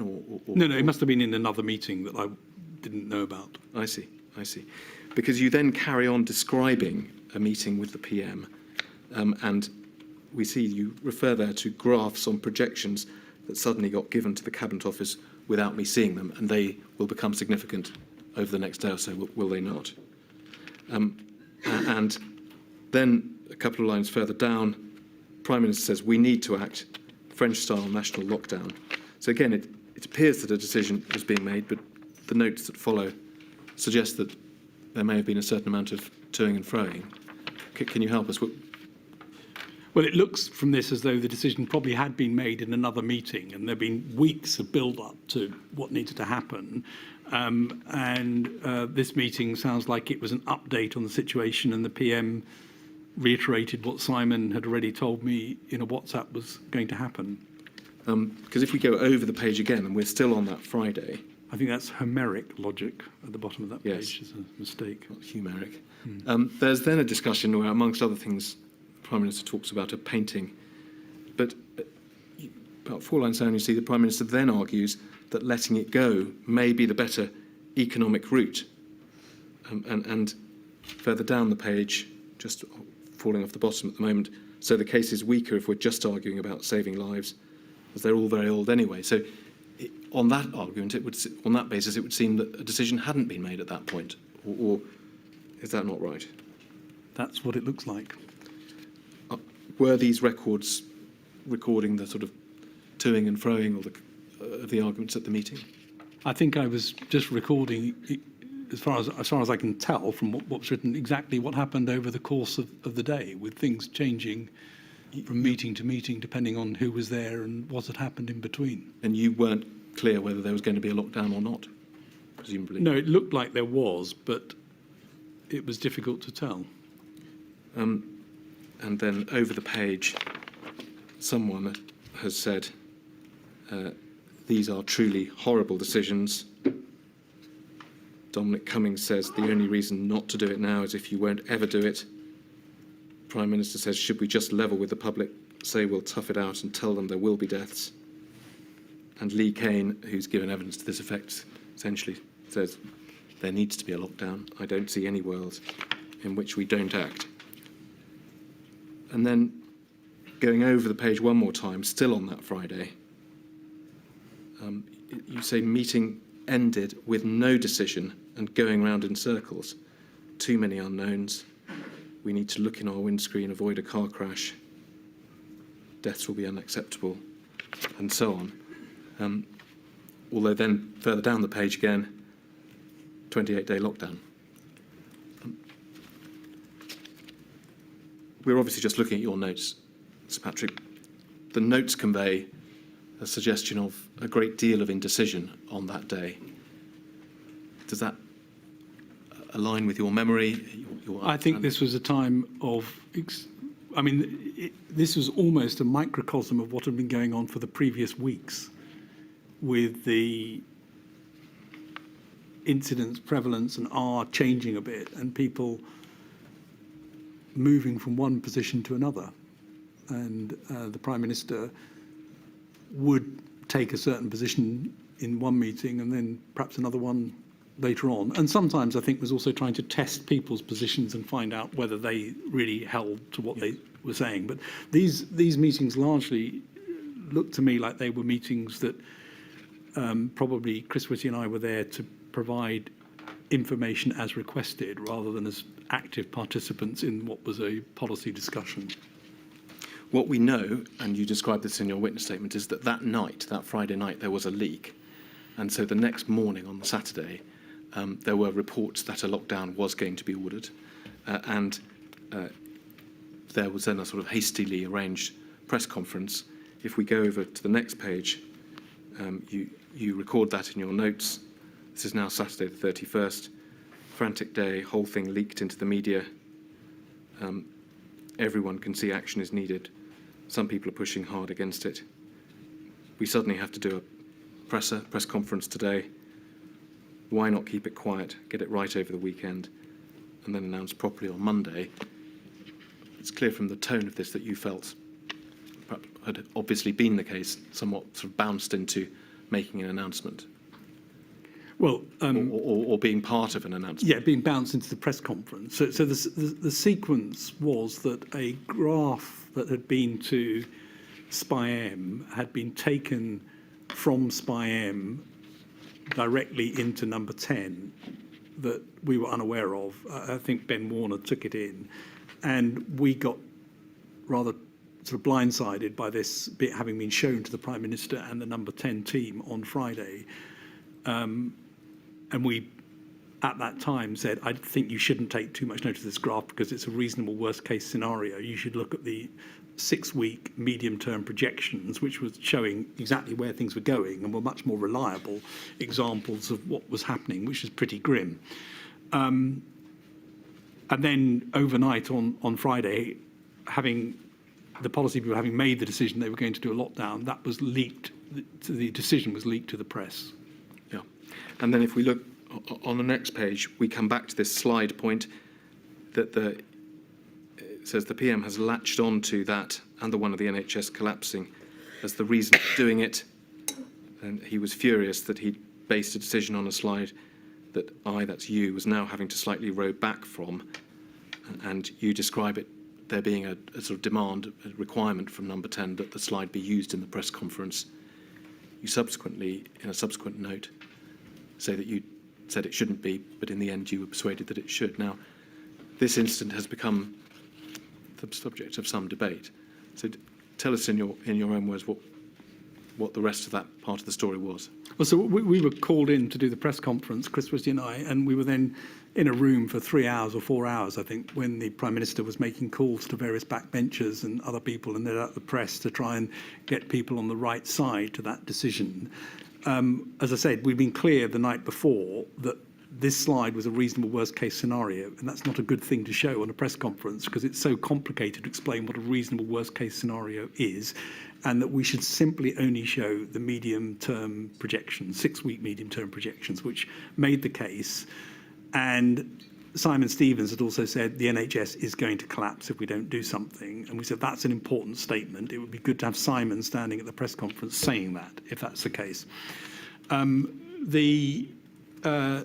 Those 3 or 4 hours we were in the room waiting, the message came back several times that the Prime Minister felt that as he had seen this slide, it was only right that the public saw it and that we had to show it. And I think in the end, we agreed that I would show the slide, but try and move on to the medium-term projections, which were the real thing. And I think that argument, I've seen it, therefore the public should see it, carries some legitimacy.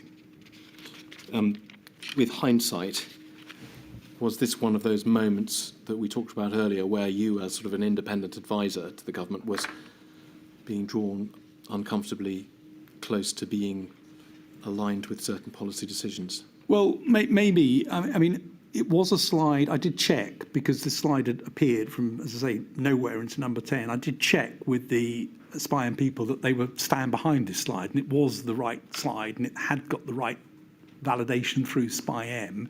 So there was nothing wrong with it in terms of its sort of scientific origins and its validity. It was more of, I just didn't think it was a sensible thing to show at a press conference because these are complicated things to explain, reasonable worst-case scenarios. It wasn't really the issue. The issue is what's going to happen in the next 6 weeks, not what a theoretical, unmitigated scenario looks like over the next several months. So I think I made a mistake to agree to show it. And I think in retrospect, probably what I should have done, maybe I even did do this, I can't remember, is phone Simon Case and said, I'm being put under a lot of pressure to do something I don't think I want to do. But I didn't have any worries about its sort of scientific legitimacy. It had come through a proper process and was a reasonable slide. I just thought it was not a sensible slide to show. subsequently, did the modellers, the people who had provided you that information, did they stand by that slide, or did they subsequently start to suggest that maybe their modelling wasn't quite what you had thought it was? Well, they stood behind the fact it was a reasonable worst-case scenario from 3 weeks before, and that's what it showed. And like me, thought that's not the one you'd want to be showing today. And then, of course, inevitably, the reasonable worst-case scenario evolved and changed subsequently. But it was not a slide that they said is not correct. It was correct for what it was. Yes. Right. So Patrick, just finally, I want to move on to one final point, which is perhaps something we haven't dealt with as fully as we should have done, which is I've asked you a lot of questions about the SAGE structure, committees, the advice, and so on. You, of course, were a paid civil servant. You were doing your job in everything that we've described.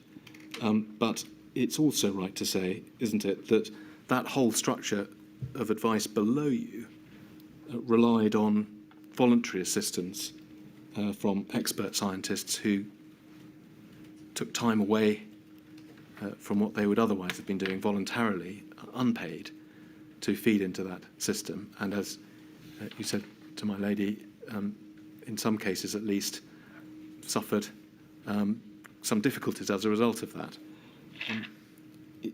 As with other aspects of the SAGE system, this was another example of the system being tested in a way it hadn't been tested before. Is that element of the system, the dependence on unpaid voluntary assistance, viable in another pandemic? Can I just make one other comment about the slide, which is after the press conference, the Prime Minister said to me, "You skipped over that pretty quickly and went on to the other ones, didn't you?" And so was he right? Yes, and I caveated it very heavily. I do think that there was an extraordinary effort of altruism from scientists right the way across the country to work on this unpaid, gave up their normal work, all hours of the night and day, some of them, and some of them subject to abuse and physical threat. And it was extraordinary to see it, and a fantastic example of why funding a broad research base in the UK, both academic and industrial, is important for the resilience and success of the country. So I thought they were fantastic. I think we put too much on them, and some of them we needed to, I think, give more breaks than we did, and we should have implemented a payment system to backfill teaching commitments and so on, which we did, but it was difficult to get that going in the middle of a pandemic. We did get it going. All that said, I think the mechanism, i.e. to pull on world-leading, active academic researchers, is the right one, rather than to build a big intra-government infrastructure to do this. I think that worked, and we were very fortunate to have the level of input, skills, debate, dissent, challenge that we had as a result of that. So I'm not sure I would dramatically change that beyond things like make sure we get the diversity right, make sure we get the geographical diversity right, make sure we have ways to pay people so they can backfill teaching, and make sure we provide both psychological and security support for people. Patrick, thank you very much. Those were all my questions. Thank you very much. We'll take a break now, and I shall return at 3:30. And I can undertake, Sir Patrick, I'll almost do a United States Supreme Court and stop people in mid-sentence. We will definitely be finished by 5 o'clock at the very latest. I'm sorry it's such a long day for you. All right.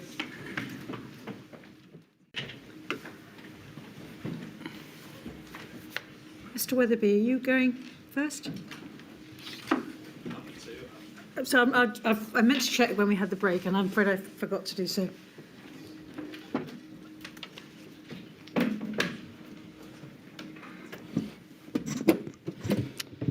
Thank you very much.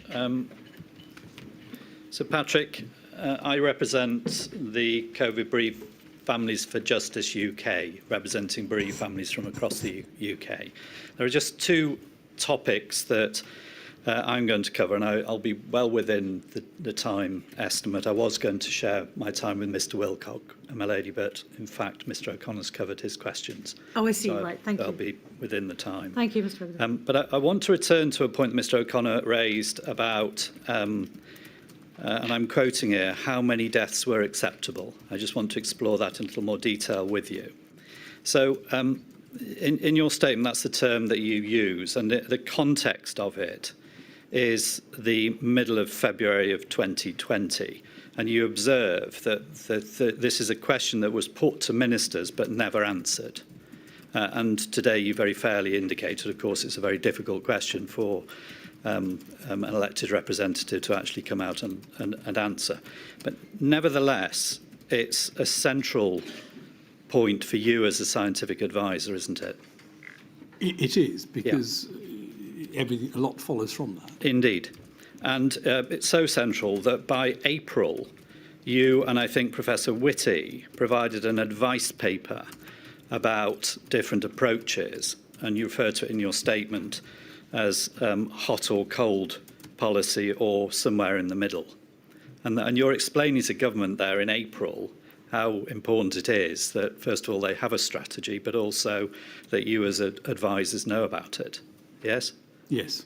And that question was never, in fact, answered through the whole period, was it?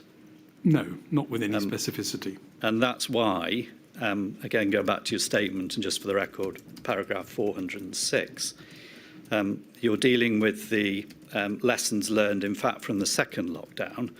Your first observation is that the first lesson that should have been learned was the same as should have been learned from the first wave: go earlier, harder and broader on the introduction of MPIs. Yes? That's a clear lesson that was learned. And then your second lesson was where you return to this issue and you say there was a need to establish, quote, some greater degree of clarity on the level of mortality or morbidity the government and society were willing to accept for an epidemic, unquote. And that there is bookending it, February, and then looking at your observations on the second wave, the same concern. You're not being provided with the strategy, and that makes it much more difficult for you as advisors to give advice in good time so that swift, real-time, efficient and effective decisions can be taken. Is that a fair summary? I think it was illustrated in the quotes that Mr. O'Connor showed of me asking what is the Prime Minister's aim and objective. Yes. So the answer to my question is yes. Yes. That's the problem. I'm going to come to just one more of those messages in a minute. But before I do, in order to give proper scientific advice, you've got to research, you've got to model, and that's the only way that you can provide very fast, real-time advice. Is that right? Well, the only way to provide real-time advice is to build on the knowledge you have at that moment. Yes, but in the context of an overall strategy. Yes. So eat out to help out. You've already told us that you didn't know anything about this policy decision until after it had been taken. Correct. You've also told us that it inevitably increased the number of infections, and therefore it must follow, mustn't it? It must have increased the number of deaths. It's highly likely to have done so. And you say, paragraph 348, just for the record, that you have, quote, no doubt that the decision makers would have understood the general advice that I and others had given before the introduction of the scheme, that it would increase viral transmission and potentially quite substantially, unquote. So you're saying there that although you weren't asked to advise, you've no doubt that those who took the decision understood the general points about the increase of transmissibility. Is that right? I think I answered that earlier on as well, that it must be the case because it was a complete sort of turn on its head of the public health advice. And then in the next paragraph, you go on to say that these principles, and I'm quoting, these principles were clear and had been discussed with ministers and cabinet unquote, and that, quote, it was entirely predictable, unquote. So you're not leaving much room for doubt about the not only the effect of Eat Out to Help Out, but also the fact that ministers were aware of what its likely effect would be when they took the decision. Well, that was certainly my view when I wrote Yes. that. Yes. That's very clear. Thank you very much. The second point relates to a notebook entry, your diary entry of the 11th of October, and it's again picking up from a topic that Mr. O'Connor's dealt with. And I do want to put this on screen, please. It's INQ 000 273 901 at page 220. And I think it bears reading. Press conference tomorrow, 11th of October 2020. Press conference tomorrow. I'm now dropped in favour of CX. That's the Chancellor of the Exchequer, yes? Yes. Good. They need to understand and own the decisions they're making. COVID-0, being asked to approve the measures knowing that it's not enough. Gave the example that Bolton worked, but only because hospitality fully closed. This is a massive abrogation of responsibility. And then, I won't read the next bit, but you go on to deal with individual ministers and what you thought of their position was. And then you refer to the fact that this is relating to, I think, a Zoom meeting. And you say, whilst waiting, someone clearly not on mute, baby crying, and then she starts singing The Wheels on the Bus, somehow symbolic of the shambles. PM said on call, the package we have as a baseline is unlikely to get R less than 1 unless local leaders go further. Hancock says, this is our last shot at avoiding national lockdown. Meek as mice from cabinet ministers. Now again, for context, this is referring to the fact that COVID-0, the ministerial and officials meeting, had been looking at a package of measures which were not consistent with the September SAGE 58 meeting advice. And that advice had been this robust call for a circuit breaker and a suite of MPIs, given the exponential resurgence of COVID at that time.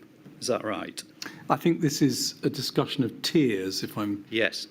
Correct. And it's a very clear statement that the tiers were not going to be strong enough to keep R below 1. Yes. As the Prime Minister says. Yeah. So your frustration here is that SAGE has given forceful advice that what is actually required is a circuit breaker.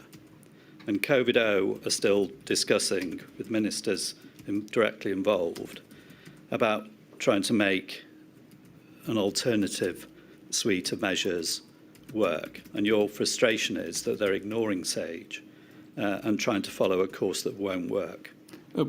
I think the message is not so much around a circuit breaker as the tiers need to be stricter at the top end if they're going to have an impact.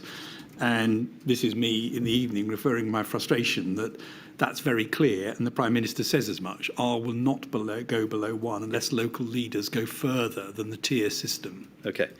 So, but you're expressing a very strong view here, aren't you? First of all, that the press conference, which you thought you were down to do, was now going to be dealt with by a minister, the Chancellor, Mr. Sunak. And you were happy about that because you didn't want to be putting across this view that was contrary to the scientific advice that had been given to government. I think these are different sections stitched together, so I'm not quite sure how they flow on in terms of things. But yes, I mean, I wouldn't have wanted to be in the press conference, and I would have said R will not be brought below 1. I think I did at other press conferences. Yeah. So you're clearly saying that ministers should own the decisions where they're standing away from the scientific advice that you were being conveying to them. That is the case. Yeah, yes. And you were saying it in forthright terms. a massive abrogation of responsibility. That's the only way you can read that, isn't it? Yes, I mean, again, that's obviously what I thought that night when I wrote these notes. Okay, well, again, that's very clear. Thank you. Finally, this. Can you just help us with the last sentence? I mean, the baby crying and the wheels on fire, wheels on the bus might be quite clear, but what did you mean by Hancock says this is our last shot at avoiding national lockdown, meek as mice from cabinet ministers? Again, it's a bit difficult to know because these are, it looks like they're selected sections with something in between. I'm sure that that's a reference to Mr. Hancock saying at the cabinet meeting, this is the last shot at avoiding a national lockdown, and probably trying to implore his colleagues to go further. And it sounds like there wasn't much of a cabinet discussion. Yeah. Yes, thank you very much. Thank you, Mr. Weatherby. So no questions, Mr. Walcott? No, my lady, they were covered by Mr. O'Connor. Thank you very much. Ms. Gowman. Oh, I'll find you. Thank you, my lady. Sir Patrick, I ask questions on behalf of COVID-19 bereaved families for Justice Cymru. My questions are centred around the interactions with the devolved administrations, and in particular Wales. Firstly, focusing on your role as the chair of SAGE, please can we bring up Exhibit 216615.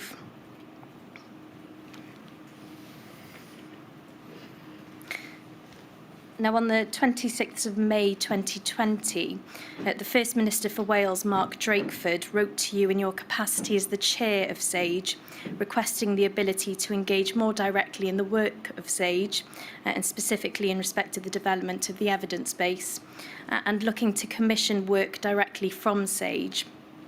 And please can we bring up Exhibit 216616. Here we see the list of modelling questions that accompanied that letter that the Welsh Government wanted SAGE to answer. And my questions are these.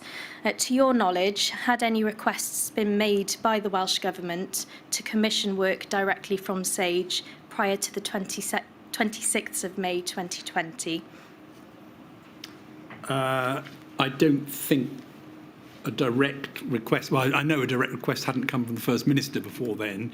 It's possible that the representatives from Wales had got pieces of work done through subcommittees before that. And are you aware whether SAGE complied with the First Minister's requests of the 26th of May? I replied a few days later and said that Rob Orford, their acting Chief Scientific Advisor for Health, I met with him, went through all of these requests, made sure he was linked into SPI-M, which is the modelling group, and that he'd realised the papers that had gone before, which were in the public domain, that he'd seen anyway because he was on SAGE, Yeah. and that these were very, very specific modelling requests, definitely too granular to answer properly with modelling, and that there may be some advice that could be given, but it was not going to be possible to model this sort of degree of granularity. All you'd end up with is spurious accuracy. Insofar as the second point raised by the First Minister within his letter, did SAGE take up the Welsh Government's offer to support the development of the evidence base? Yes, we got a lot of very useful information fed in through Rob Orford and Fliss Benny, who were the two people from Wales on SAGE. There are references several times to the useful information, and it was also very helpful because there were minor differences in policies between devolved administrations that did allow us to try and look and see what effect things were having. Thank you, Sir Patrick. Moving on to your role as the UK Government's Chief Scientific Advisor, what was the role, if any, of the Chief Scientific Advisors across the devolved administrations, including yourself, in the coordination of advice and policies across the four nations? Well, the four nations worked very closely together at a scientific and medical level. The Chief Medical Officer met with the CMOs of the four nations very regularly, at least once a week, I think, right from the very beginning. And we had representatives on SAGE.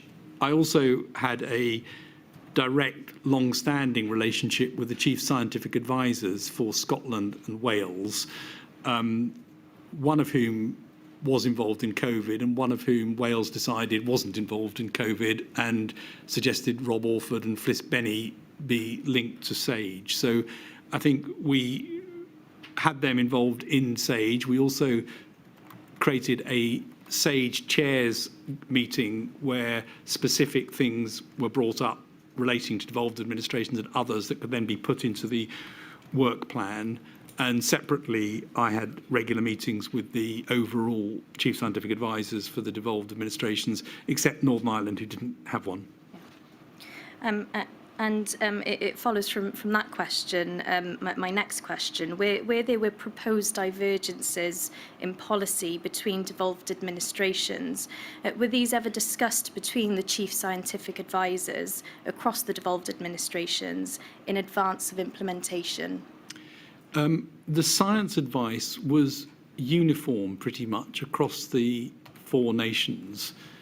The policy decisions diverged, and I think there was probably more discussion amongst the CMOs because most of the decisions were more in their territory than in the CSA territory. But they were obviously regionally important distinctions and policy preferences that were that altered between the nations. Thank you. And finally, did the chief scientific advisors from the devolved governments have access to information, including data, on an equal footing to yourself to enable a fully informed exchange of views in any meetings that you had with them across the 4 nations? They saw all of the information at SAGE, and the person who chaired the Scottish committee, Andrew Morris, actually is the chair of Health Data Research UK, which is the big data repository. So he probably had rather more information than I did from time to time, but he was very careful to make sure that we all saw everything. So from your perspective, you didn't consider that the devolved administrations were disadvantaged in their access to data? I don't think so. I mean, there may be specific examples, but I don't know of any. And there were certainly many examples where the data that came from the devolved administrations was incredibly important.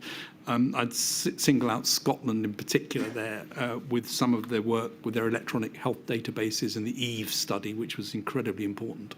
Thank you, Sir Patrick. Thank you, my lady. No further Thank you, Ms. questions. Gowan. That leads us nicely to you, Ms. Mitchell.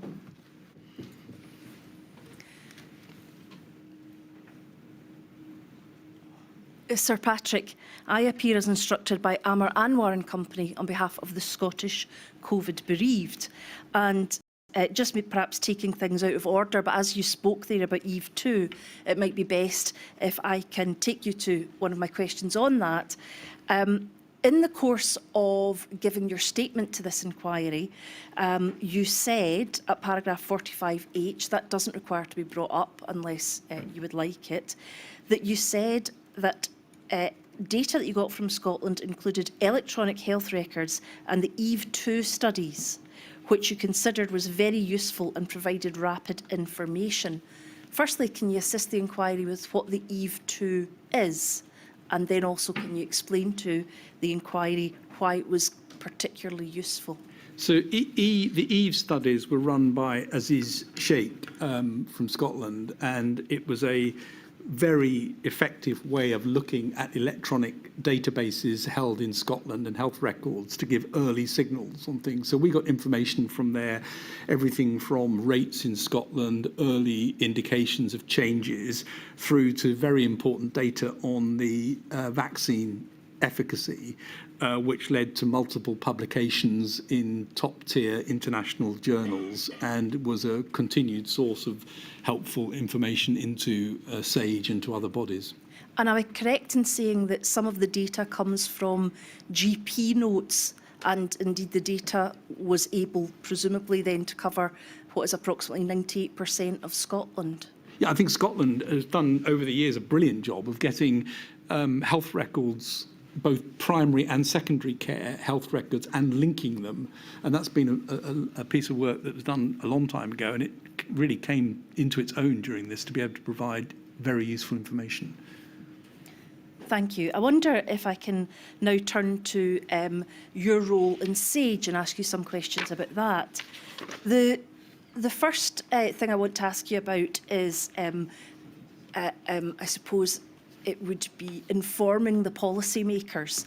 We've heard this morning the job that you went to try and ensure policymakers were well informed before taking decisions, and you said neatly that you provided science for policy rather than policy for science. You said, and I caught, that you did teach-ins, and those were large. You said, in fact, up to 170 people. I'm obviously assuming these are all online. Was that correct? Yeah, I'm pretty sure they were all online. I didn't take part in them. They were various chairs of subcommittees. So Kath Noakes, who chaired the transmission subgroup, was absolutely brilliant at giving tutorials inside Whitehall. I think they were probably all virtual. My question really then focuses on that particular issue. Were these teach-ins only given within Whitehall? I don't know for sure. I suspect the answer is yes, but I don't know for certain. And the agreement was with the chief scientific advisors and indeed the chief medical officers from devolved administration that they would take the information to the devolved administrations to make sure that people understood it there. Whether they ever got people like Kath Noakes to give the teach-ins to them or whether they were able to get copies of it, I'm sorry, I just don't know. Would you consider that if policymakers from the devolved administrations were given the same opportunity as policymakers in Whitehall, that would have been of assistance to them in forming their policies? Yeah, I think they were completely open to get it. So what I just don't know is whether the chief scientific advisors from the devolved administrations actioned that to make it happen or not. But it was there and available if people wanted it. And I certainly had a discussion, I can't remember when now, with one of the Scottish ministers directly who wanted to speak to me about something. And was that in relation to finding out more about a particular topic to inform themselves? Yes, and I'm sorry, I can't remember what it was now. It was during a visit that I made. Well, we will hear from Scottish politicians in Module 2A, so perhaps someone will be able to advise us at that time. In relation to discussions with politicians or indeed others, I'd like to move on to the next topic, which is the issue of borders. Now, in your statement, you speak of borders and you're discussing them in relation to international borders. What I am wanting to ask you about is whether or not there were any discussions about border controls between the borders of Scotland and England or England and Wales. Our science advice on borders was very clear to stay away from policy, and our advice was really quite simple, which is border control measures are of importance when the country that you're talking about has a much higher prevalence than the current prevalence in the UK or in one of the nations of the UK. And that's when border measures could make a difference. And that in order to be effective, border measures needed to be extremely stringent, and even if extremely stringent, would delay rather than stop importation of cases and particularly variants is what we were thinking of. So that pretty much was the science advice, summarised rather briefly, but it didn't go further than that. We never said what you should do in any particular border. That was a policy decision. So, for example, when the prevalence of COVID was almost entirely London-based to begin with, based in England, there was no discussion about the possibility of closing the border in Scotland or in Wales. I don't recall that being a discussion, but there may well have been policy people thinking about that. I don't know. But certainly you weren't part of that. I never heard that suggestion. Moving on to my final issue, and that is in relation to the issue of masks in schools. You may recall, Sir Patrick, that the Scottish Government decided masks would be used in schools, and thereafter England followed suit at some point in August of 2020. Do you recall that? I recall that happened, yes. Yes. I wonder if we can have up inquiry number 000273901, pages 148.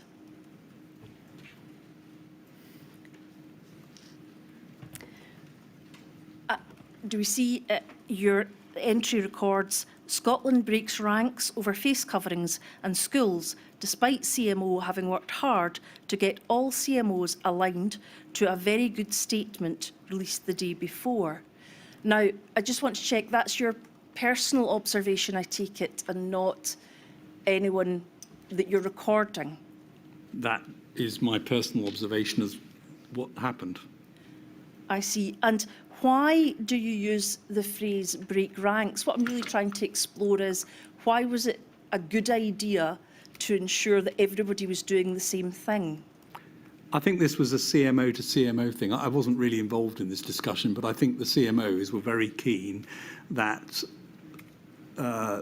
the four nations worked together and that the advice was similar across the four nations. This was medical advice being given, didn't come from SAGE and didn't come from me, but they wanted to work together. They'd reached an agreement and they'd given consistent advice across all four nations. That's obviously the advice. The policy was clearly different.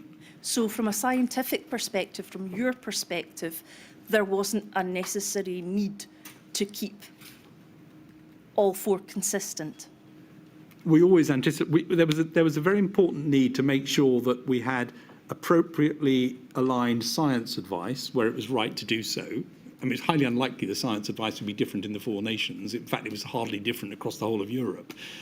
The policy choices are obviously for politicians, and they will differ as politicians wish them to differ. I wonder if we could have that same inquiry number document, page 151.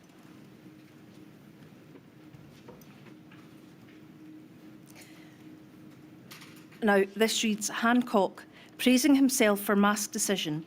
He knows that Scotland decision was not based on medical advice, brackets, i.e. it was totally political, close brackets. Now, can you assist the inquiry with whether or not you're simply recording what his view was or what your view was? It's definitely not my view. I mean, my view was the advice had been given and it was consistent across the four nations. Anything else was politics. So if we see here, just to be clear, if we see here, he knows that Scotland decision was not based on medical advice. No part of that is you saying that it wasn't medical advice. Indeed, as far as you're aware, it was consistent with medical advice. I think if it's the same time, as the previous one, all I'm saying is that the CMOs had all agreed something, so that presumably was unified advice. Well, I think in this particular instance, it wasn't unified advice, and that's why I'm asking to draw your attention to it. It appears to be advice that came from Scotland, and then at a later stage, England followed suit. I don't know. I mean, this was the CMOs. I'm sorry, you'd have to ask them this. I wasn't involved in this and don't know exactly what happened. I'm obliged. Thank you. Thank you, Ms Mitchell. Mr Dale. Thank you, my lady. Sir Patrick, I ask questions on behalf of FEMO, the Federation of Ethnic Minority Healthcare Organizations, and I have a clutch of questions for you. Can I invite you first to have a look at paragraph 552 of your witness statement, if it could be brought up, please.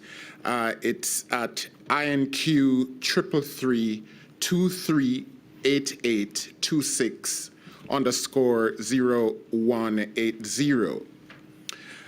It's the first paragraph of the section of your witness statement entitled COVID-19 Disparities. And you say this: I was aware that the pandemic and the measures required to tackle it could have an unequal impact. As stated at more than one press conference, the virus fed off inequality and drove inequality. It was entirely foreseeable that pre-existing structural and health inequalities within ethnic minority and other vulnerable groups would result in disparities in risk and outcome. Can I ask firstly whether this clear understanding expressed here formed part of the advice to senior decision makers as you and Sir Chris Whitty spoke with them in the period leading up to the first lockdown in March 2020? I think it was, I mean, this is an historically true statement that pandemics differentially affect the most disadvantaged people and they drive further disadvantage and inequality. And this is a statement that describes that. I can't recall exactly when we would have given that advice. And in a sense, it's not really science advice, but it is something that policymakers needed to take into account. And I'm sorry, I don't know exactly when we would have first raised this. I raised it at a press conference pretty early on, I know that. Very well, but you wouldn't be able to say whether this was advised that as a general proposition could be infused or was infused in the type of advice that you would have given? I'm pretty sure that Chris Whitty would have said this very early on, but I'm sorry, I don't have an exact date as to when that would have been said. Very well. Could we now turn to one of your diary entries of the 17th of April 2020 at INQ 000273901_604. And in the interest of time, I will read what it says. Yvonne opened up the only two areas we agreed to steer clear of, ethnicity, and in bracket, we don't have the answer yet. And she wasn't even asked the question, and I'll stop there. And my question arising from that is, well, first of all, can you confirm that the reference here to Yvonne is to Professor Yvonne Doyle, then the head of Public Health England? Yes, I think she was the medical director at Public Health England. And this was at a press conference where you were both appearing? I don't think I was appearing at that conference. Maybe I was, but I can't remember. Those two were. Maybe I was the third person. Very well. But my substantive question is this. Was the ethnicity issue that you both had agreed to steer clear of the matter of disproportionate death rates among BAME healthcare workers? No. The issue was the previous day we'd received preliminary information from a study called COSIN about disproportionate proportions of different ethnic minorities in hospitals and outcomes, and they weren't quite sure exactly what was happening and why they were seeing it, and they'd gone away to undertake some more work urgently to try and understand whether this was a difference in admission to hospital, a difference in outcome in hospital, a different pathway that people were following during treatment, or whether it was related to pre-existing comorbidities and underlying illnesses. So there was a piece of work that we'd just seen literally, I think, the afternoon before, on the 16th, that was due to be updated with the information as to what was causing it, so we could actually give proper information as to what might be done. Okay, so it was a very specific set of facts or a scenario that you were talking about. That's the reason why you wanted her to steer clear of it. Is that correct? Yeah, because we didn't know. The question that we were trying to address was, as I say, what happened in hospital? Was this something that was going on in hospital, that the same proportion of different ethnic groups were being admitted and then the outcome was worse in hospital? Or was it something to do with the admission? And was it something to do with underlying disease states which made it worse? We'd seen something that didn't look right, and we wanted to understand the likely underlying causes of that so we could comment on it more effectively. Very well. I have to ask you this question. Would you say, in reflection, that there was any nervousness to speak authoritatively on issues of disparity in health outcome based on ethnicity? No, I think well, certainly not from our perspective. We very early on raised this as an issue. We were very keen to see it properly understood. Public Health England undertook work in it and published it. And the ONS also undertook work and published it. So we were keen to actually try and understand what was driving it. And I think quite early on, I don't remember the date, I'm sorry, we came to the conclusion that the likely causes was to do with inequality and to do with issues of health related to inequality rather than to biological differences which were driving this outcome at that stage. Very well. And my final question, is it fair to say that during this time, on or around the middle of April 2020, the matter of disproportionate deaths based on ethnicity was considered more a matter of public messaging, political messaging, rather than a bona fide issue of public health? No, I think it was seen by the public health people very much as an issue of public health, and that there were obviously pre-existing structural inequalities that were causing a problem. And as I've already said in the previous quote, I was worried that not only was there inequality in terms of what the effect of the virus was, but the virus itself was then driving even further inequality because of that. So I think this was seen as absolutely a public health issue. Very well. Thank you for that. Thank you, Mr. Dale. Mr. Mennell.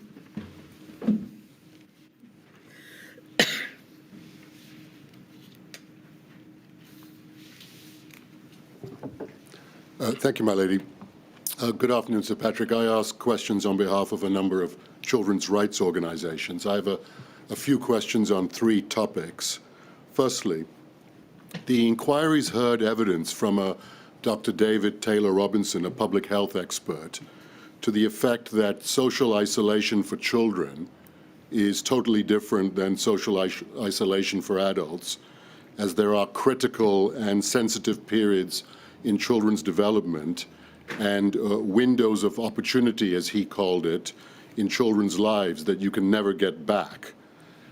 Are you aware of any scientific research done for the government during the pandemic on the specific impact of the lockdown rules and restrictions on children as compared to adults?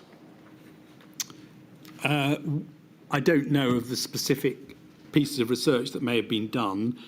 We set up a children's task and finish group to look at the question of impacts on children, which involved people from the Royal College of Paediatrics and Child Health and various other organisations, and was chaired by the Chief Scientific Advisor in the Department for Education to try to understand exactly these questions of disproportionate impact, risk to children, and it became the basis of, I think, a very complicated position of relative risks and benefits in children. I don't know of specific research that was undertaken then to look at the impact, but Public Health England or ONS may have done so.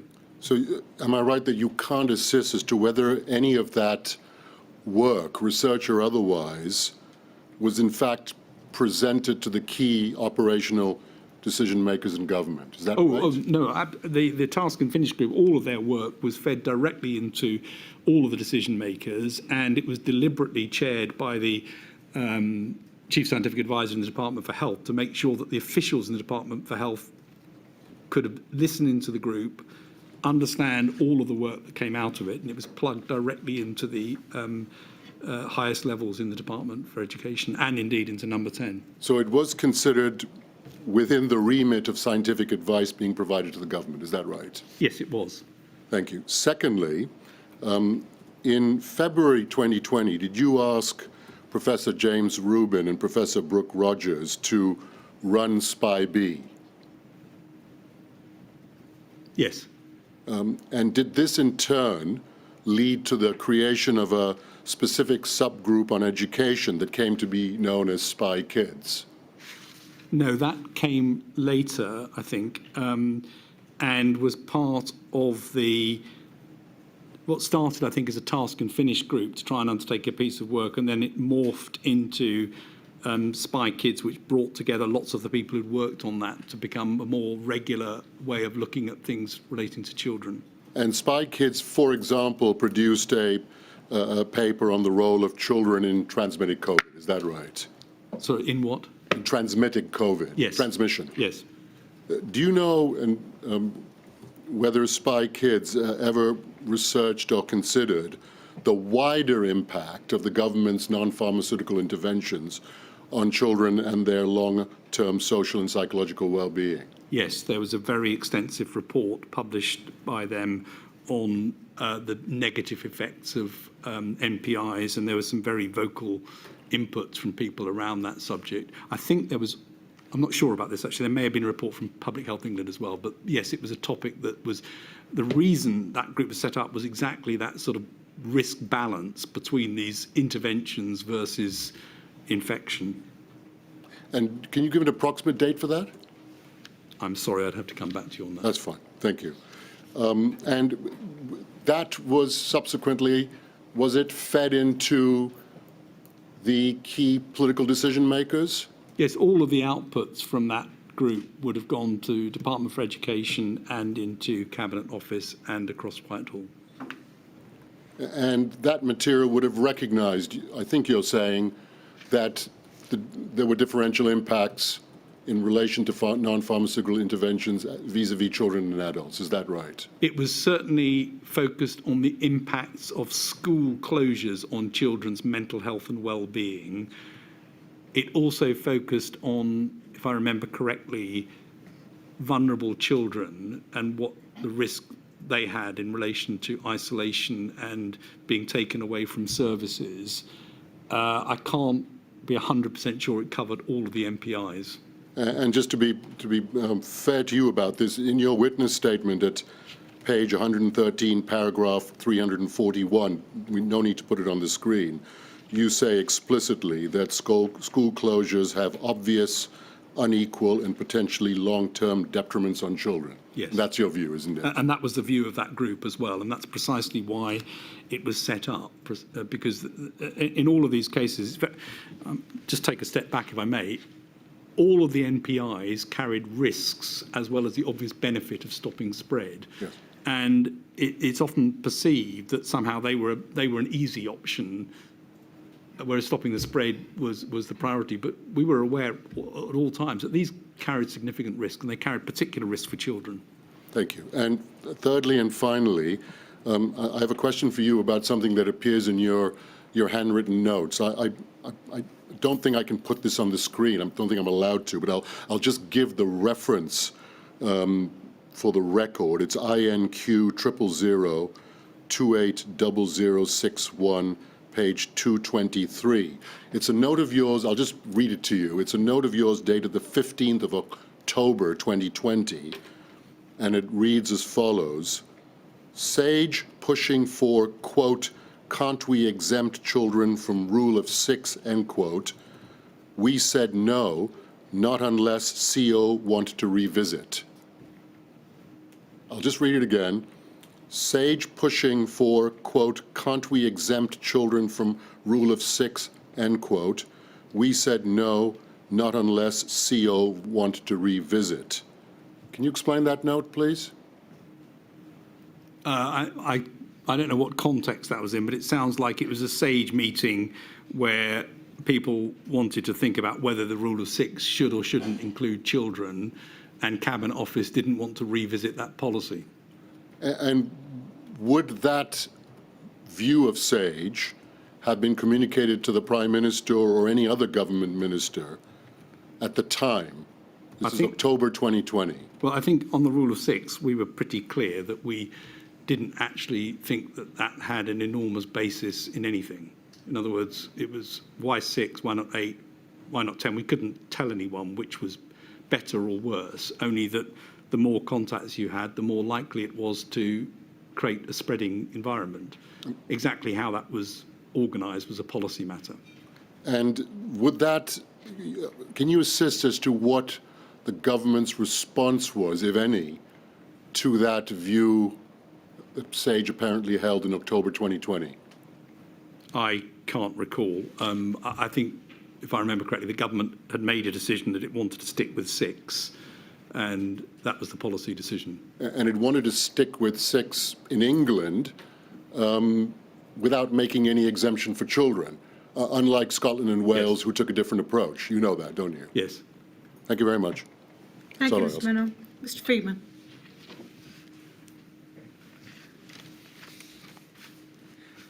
Sir Patrick, I act for 4 national disabled people's organisations. Can I ask you about representation on SAGE and related expert groups? And Mr. Dale, to my left for FEMHO, has asked you today about your statement at paragraph 552 that it was entirely foreseeable, in effect, that pandemics as a rule have the greatest impact on those who suffer from pre-existing structural and health inequalities, and we would take it disabled people fall into that category. And today you've called that, quote, an historically true statement. In your Module 1 oral evidence, we needn't go up to it, but it's day 8, 22nd of June, 2023, at page 165, line 5 to 23, you told the chair, on reflection, that it was a, quote, terrible, terrible truth, and it's something that we all need to reflect on, that all pandemics feed off inequality and drive inequality. And you added that awareness of issues of inequality ought to have been, quote, embedded right from day 1. It needs to be one of those questions on the first stage, as you put it. What are the issues around inequality that you should be thinking about now in terms of science advice? And you added others need to think about it in terms of operational planning. Now, given that foresight, why was there not more representation of those with insight into the predicament of those groups embedded from day 1 into SAGE? Well, I think the insight was that that would have been helpful. We didn't do that on day 1. We had a number of scientists looking at specific areas. I think my statement actually is that there is a policy and operations group within Cabinet Office that deals specifically with disabilities and inequalities, and that's really where this should be driven from. We should, though, have looked at it more in SAGE, I think. Yeah. So, in effect, you should have, and as it were, HM government, as your client, should have pushed you more to consider it. Well, yeah, definitely this is an HM government issue because they have a unit that focuses specifically on this, and they could have fed us a question.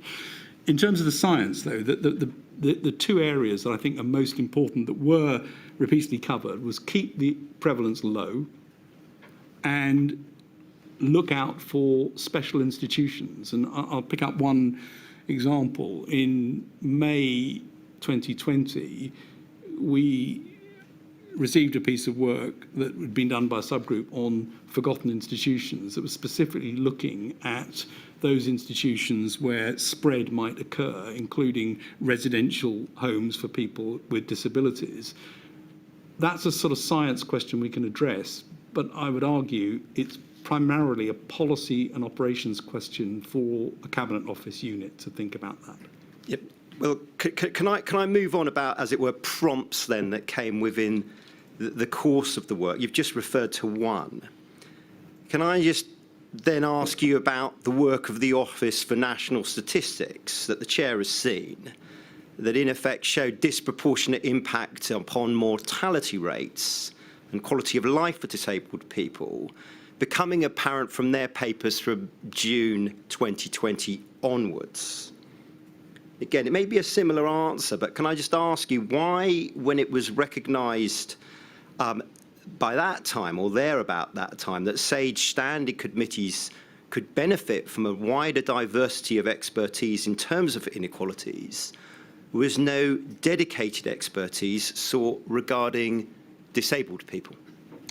I think that ONS survey came out of discussions probably at SAGE, that piece of work, because Ian Diamond was part of the SAGE, who's the national statistician, part of the SAGE group. That clearly is a report that needs to go into central government to deal with. As I said, I think, and I said this in my module 1, I think this is an area where it should automatically happen in SAGE going forward, and it didn't. Is that the answer to my question about why no dedicated expertise? Because that's, I just want to push you on that. My question is why, when this kind of data is coming out, whether you've been involved in commissioning it or not, is thereafter there's no dedicated expertise sought regarding disabled people into SAGE and its dedicated subgroups? I think the dedicated expertise needs to sit somewhere else and ask questions of SAGE, which we can then potentially bring people in if we needed to. But I think there's a danger. I mean, SAGE is not the operational or the policy organisation, and it's not the place where these sorts of things need to be turned into action.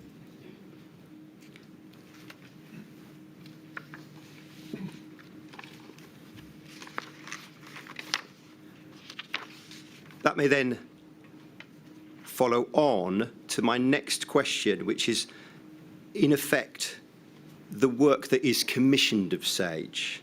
And I take the answers you've already given about this. But you've given a list of, not all, but many of SAGE commission's pieces of work, just for the record, at page 180, at paragraph 554, and it's A to P of your statement subparagraphs. Now, none of the list there is dedicated in its focus to the disproportionate impacts of the COVID-19 pandemic upon disabled people. And we found no dedicated SAGE paper of that nature. Now, we understand that SAGE supplies the advice it's asked to supply from HM government. But again, why no dedicated focus? Is it simply that you weren't asked?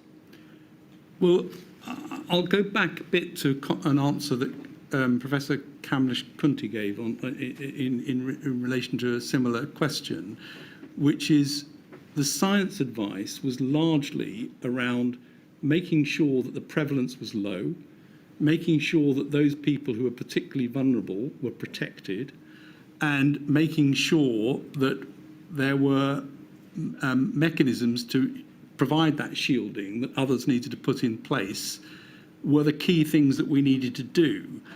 So many of the papers here are highly relevant in terms of what somebody needs to do, even though we weren't specifically talking about disabilities.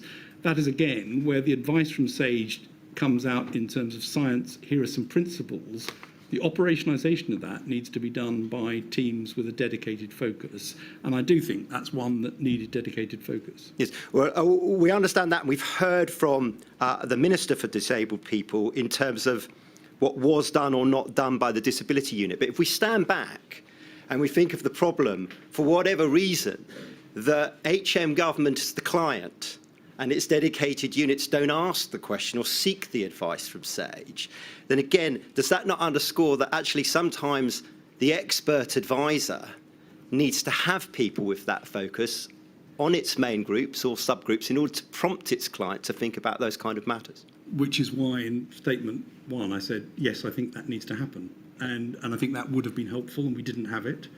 And it would be useful going forward to have a specific focus on that question, just to make sure we are getting the right questions coming to us. But I do think it's not a good system for government to rely on a group set up to give science advice, largely filled with academics, to try and plug holes elsewhere. Finally, may I ask you about the risk posed by COVID-19 virus to the learning disabled and particularly those with Down syndrome? Professor Watson and Shakespeare have given evidence to the inquiry to the effect that prior to COVID-19 pandemic, it was well established that respiratory disorders are the predominant cause of death for people with an intellectual disability, and hence those experts on disparities relating to disabled people regard the failure to identify those with intellectual disabilities, and particularly those with Down syndrome, early on as a missed opportunity. Now, again, acknowledging to you and reminding myself, SAGE is not directly responsible for these lists of clinically extremely vulnerable and the like. Others are in their medical matters. But should those with Down syndrome have been on the clinically extremely vulnerable list throughout the pandemic, And if not, should they have been added sooner than the 2nd of October, November 2020, when we know that revised letters were sent out to GP practices and the various healthcare bodies to that effect? So the list of vulnerable and extremely vulnerable was entirely within DHSC and a matter for the medical community to define. It didn't come to SAGE, it wouldn't be expected to come to SAGE, and so I don't think there was any input, indirect or direct, on that, nor would I expect there to be. In terms of what do I think, I'm not an expert in this area, but I think it is well understood that people with Down syndrome do have an increased infection risk and therefore do carry a vulnerability. Thank you for that. I've understood your answer about division of labour on this, but if I could just ask you one more point about it. We know, again, it's a separate structure, but the nerve tag clinical risk stratification subgroup in June 2020 had issued papers recognising high risk, at least on the modelling in relation to those with Down syndrome. Again, not asking about responsibility and more asking about looking forward. Given your answer about Down syndrome, should there have been speedier ways to process that recognition of risk from June 2020 to November 2020, when we know the nature of the clinically extremely vulnerable list changed to include Down syndrome? Well, NerveTag is a committee of DHSC, and therefore its outputs fed directly into DHSC. I think these questions are really best addressed to somebody in DHSC or the CMO. They weren't SAGE questions. They were very important clinical questions and very important operational matters. But I wouldn't expect them to come to SAGE, and I don't think putting SAGE in the middle of any future plan around this would be a sensible action. Thank you. Thank you, Malay. Thank you, Mr. Freeman. Mr. Jacobs, I'm sorry, last again. Thank you, my lady. So, Patrick, I ask questions on behalf of the Trades Union Congress. It is important that when giving your answers, at least, you do speak into the microphone so it can pick your voice up. I'm going to ask a few questions about decision-making in respect of schools. Of course, the detail will be the subject of a future module, but I have a few questions about the general approach to decision-making. And I'd like to start, if I may, with an entry in the inquiry schedule of your notes at 273901, and in particular page 139.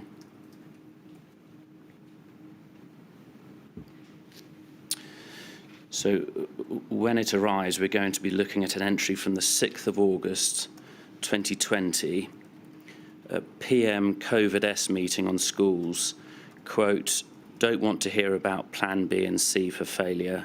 I just want all pupils back at school," unquote. And then a further quote, "We are no longer taking this COVID excuse stuff. Get back to school." Firstly, are those quotes from the Prime Minister? Or quotes of what the Prime Minister had said? It looks like it. The context, of course, Sir Patrick, is looking forward to schools reopening that September. Is it right also, as a point of context, that at that time you and others in around July and August 2020 had been raising some concern about the potential path of the virus over the winter months and the risks associated with lifting various NPIs at around that time? Yes, we had raised the risk that prevalence was increasing and would continue to increase. And I had commissioned a piece of work from the Academy of Medical Sciences. I'm sorry, I'm going to have my back to you. So not at all. Academy of Medical Sciences on just called Winter to take into account that all of the things that government needed to consider. And our view was that the increased lifting of measures would drive an increase in prevalence, and that inevitably that starts to put pressure on the remaining things that were open. And therefore, in a sense, there's a trade-off between schools and other things. And certainly for the reasons discussed earlier, our belief was that schools should usually be the last thing to shut because of all the knock-on consequences for children. Yeah. Sir Patrick, given those consequences, schools being open is obviously hugely important. But given also the context around prevalence and R rate, were you concerned on listening to that observation from the Prime Minister that it was a little perhaps reckless to discourage any careful focus on when a plan B might be needed and focusing exclusively on a plan A?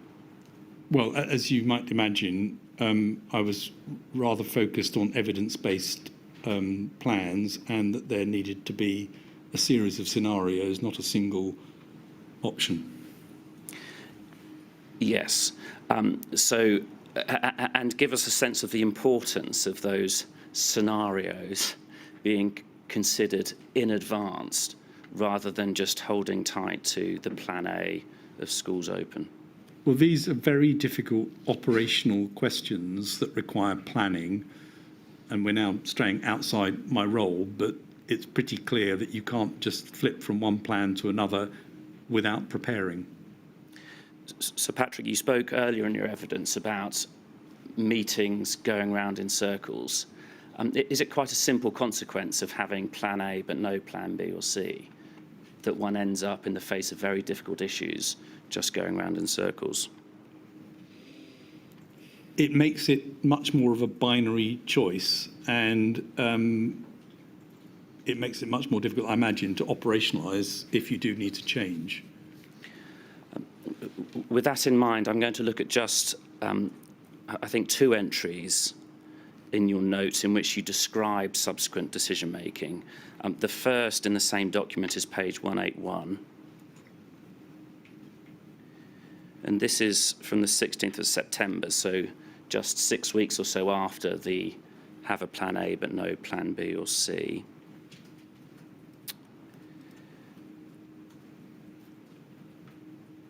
And there's a reference to the PM saying maybe we should blame ourselves, and a reference to moonshot, which you've given evidence about, a rare moment of truthful insight.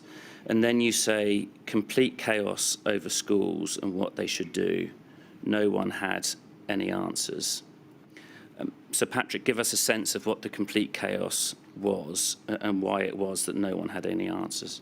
I really don't know. I mean, that was my observation that day. There was obviously a meeting where it didn't sound like they were getting anywhere, and there were a lot of things that needed to be addressed. But I'm sorry, I don't think I can add anything to what that scribbled note said. Might it have been early indications of the R rate going up? Oh, well, we knew by then the R was increasing and the prevalence was going up, and we were worried about it. Were you particularly worried, Sir Patrick, in the absence of a plan B? We were worried that action would need to be taken of some sort, and that needed to be defined. And I think I'm right in saying that 5 days after this, Sir Chris Whitty and I held a press conference where we described what we saw as a dangerous emerging situation. Yeah. The next entry is at page 339 of the same document. It's an entry of the 3rd of January 2021. That was a day before primary schools were sent back for 1 day, wasn't it, Sir Patrick? We see it says, the NHS in London is in real trouble. The government needs to lock down more firmly and to take the advice on schools. Called Chris and agreed he should pull a group together to listen directly. He is worried about individual extremist views. I'm just pausing there before we consider the remainder of that. Did it strike you as dysfunctional that a permanent secretary was describing keeping the Secretary of State away from policy development? Well, policy development, I'm not sure, but policy ultimately agreement, yes, that would be unusual. We're deep into the way departments work here, which I'm certainly not familiar with as somebody relatively new to the civil service. But yes, it doesn't sound like a very good setup. Was it your impression, you were in the room for many meetings, that sort of dysfunction contributed to the lack of grip or lack of control, which there might have been? I wasn't in lots of meetings to do with schools at this operational level, so I wouldn't have seen this. I think this is Jonathan Slater talking to me as he's trying to get some science advice, so I wouldn't have seen that. Okay. If we return finally just to that entry, it finishes, quote, "I don't know what Gavin's plan for schools is, but probably pretty feeble," unquote, PM. Is that the Prime Minister stating in a meeting in June 2020 his view of his Secretary of State for Education? Well, that's a quote which I wrote down on that day from the Prime Minister about the Secretary of State from a meeting. So I think I can't say any more than that, other than that's what presumably was said. To the extent that you were aware from being present in meetings, is that indicative of a confidence or lack of confidence that key people such as the Prime Minister had in the Secretary of State for Education? I think that's a question that really needs to go to the Prime Minister, but I have to say a lot of these statements seem to fly around number 10 about a lot of people. Which we may have seen. Those are my questions. Thank you very much. Thank you very much, Mr. Jacobs. That's all for Sir Patrick. Sir Patrick, again, extremely grateful to you for all your help and your insight and for your patience in staying with us all today. I'm sorry I can't say goodbye as yet. I'm sorry for your point of view, but tomorrow we'll sit again at 10, and then just so people can make their plans, because we've got so much to do this week, I'm sitting at 9:30 on Wednesday and Thursday. Thank you very much.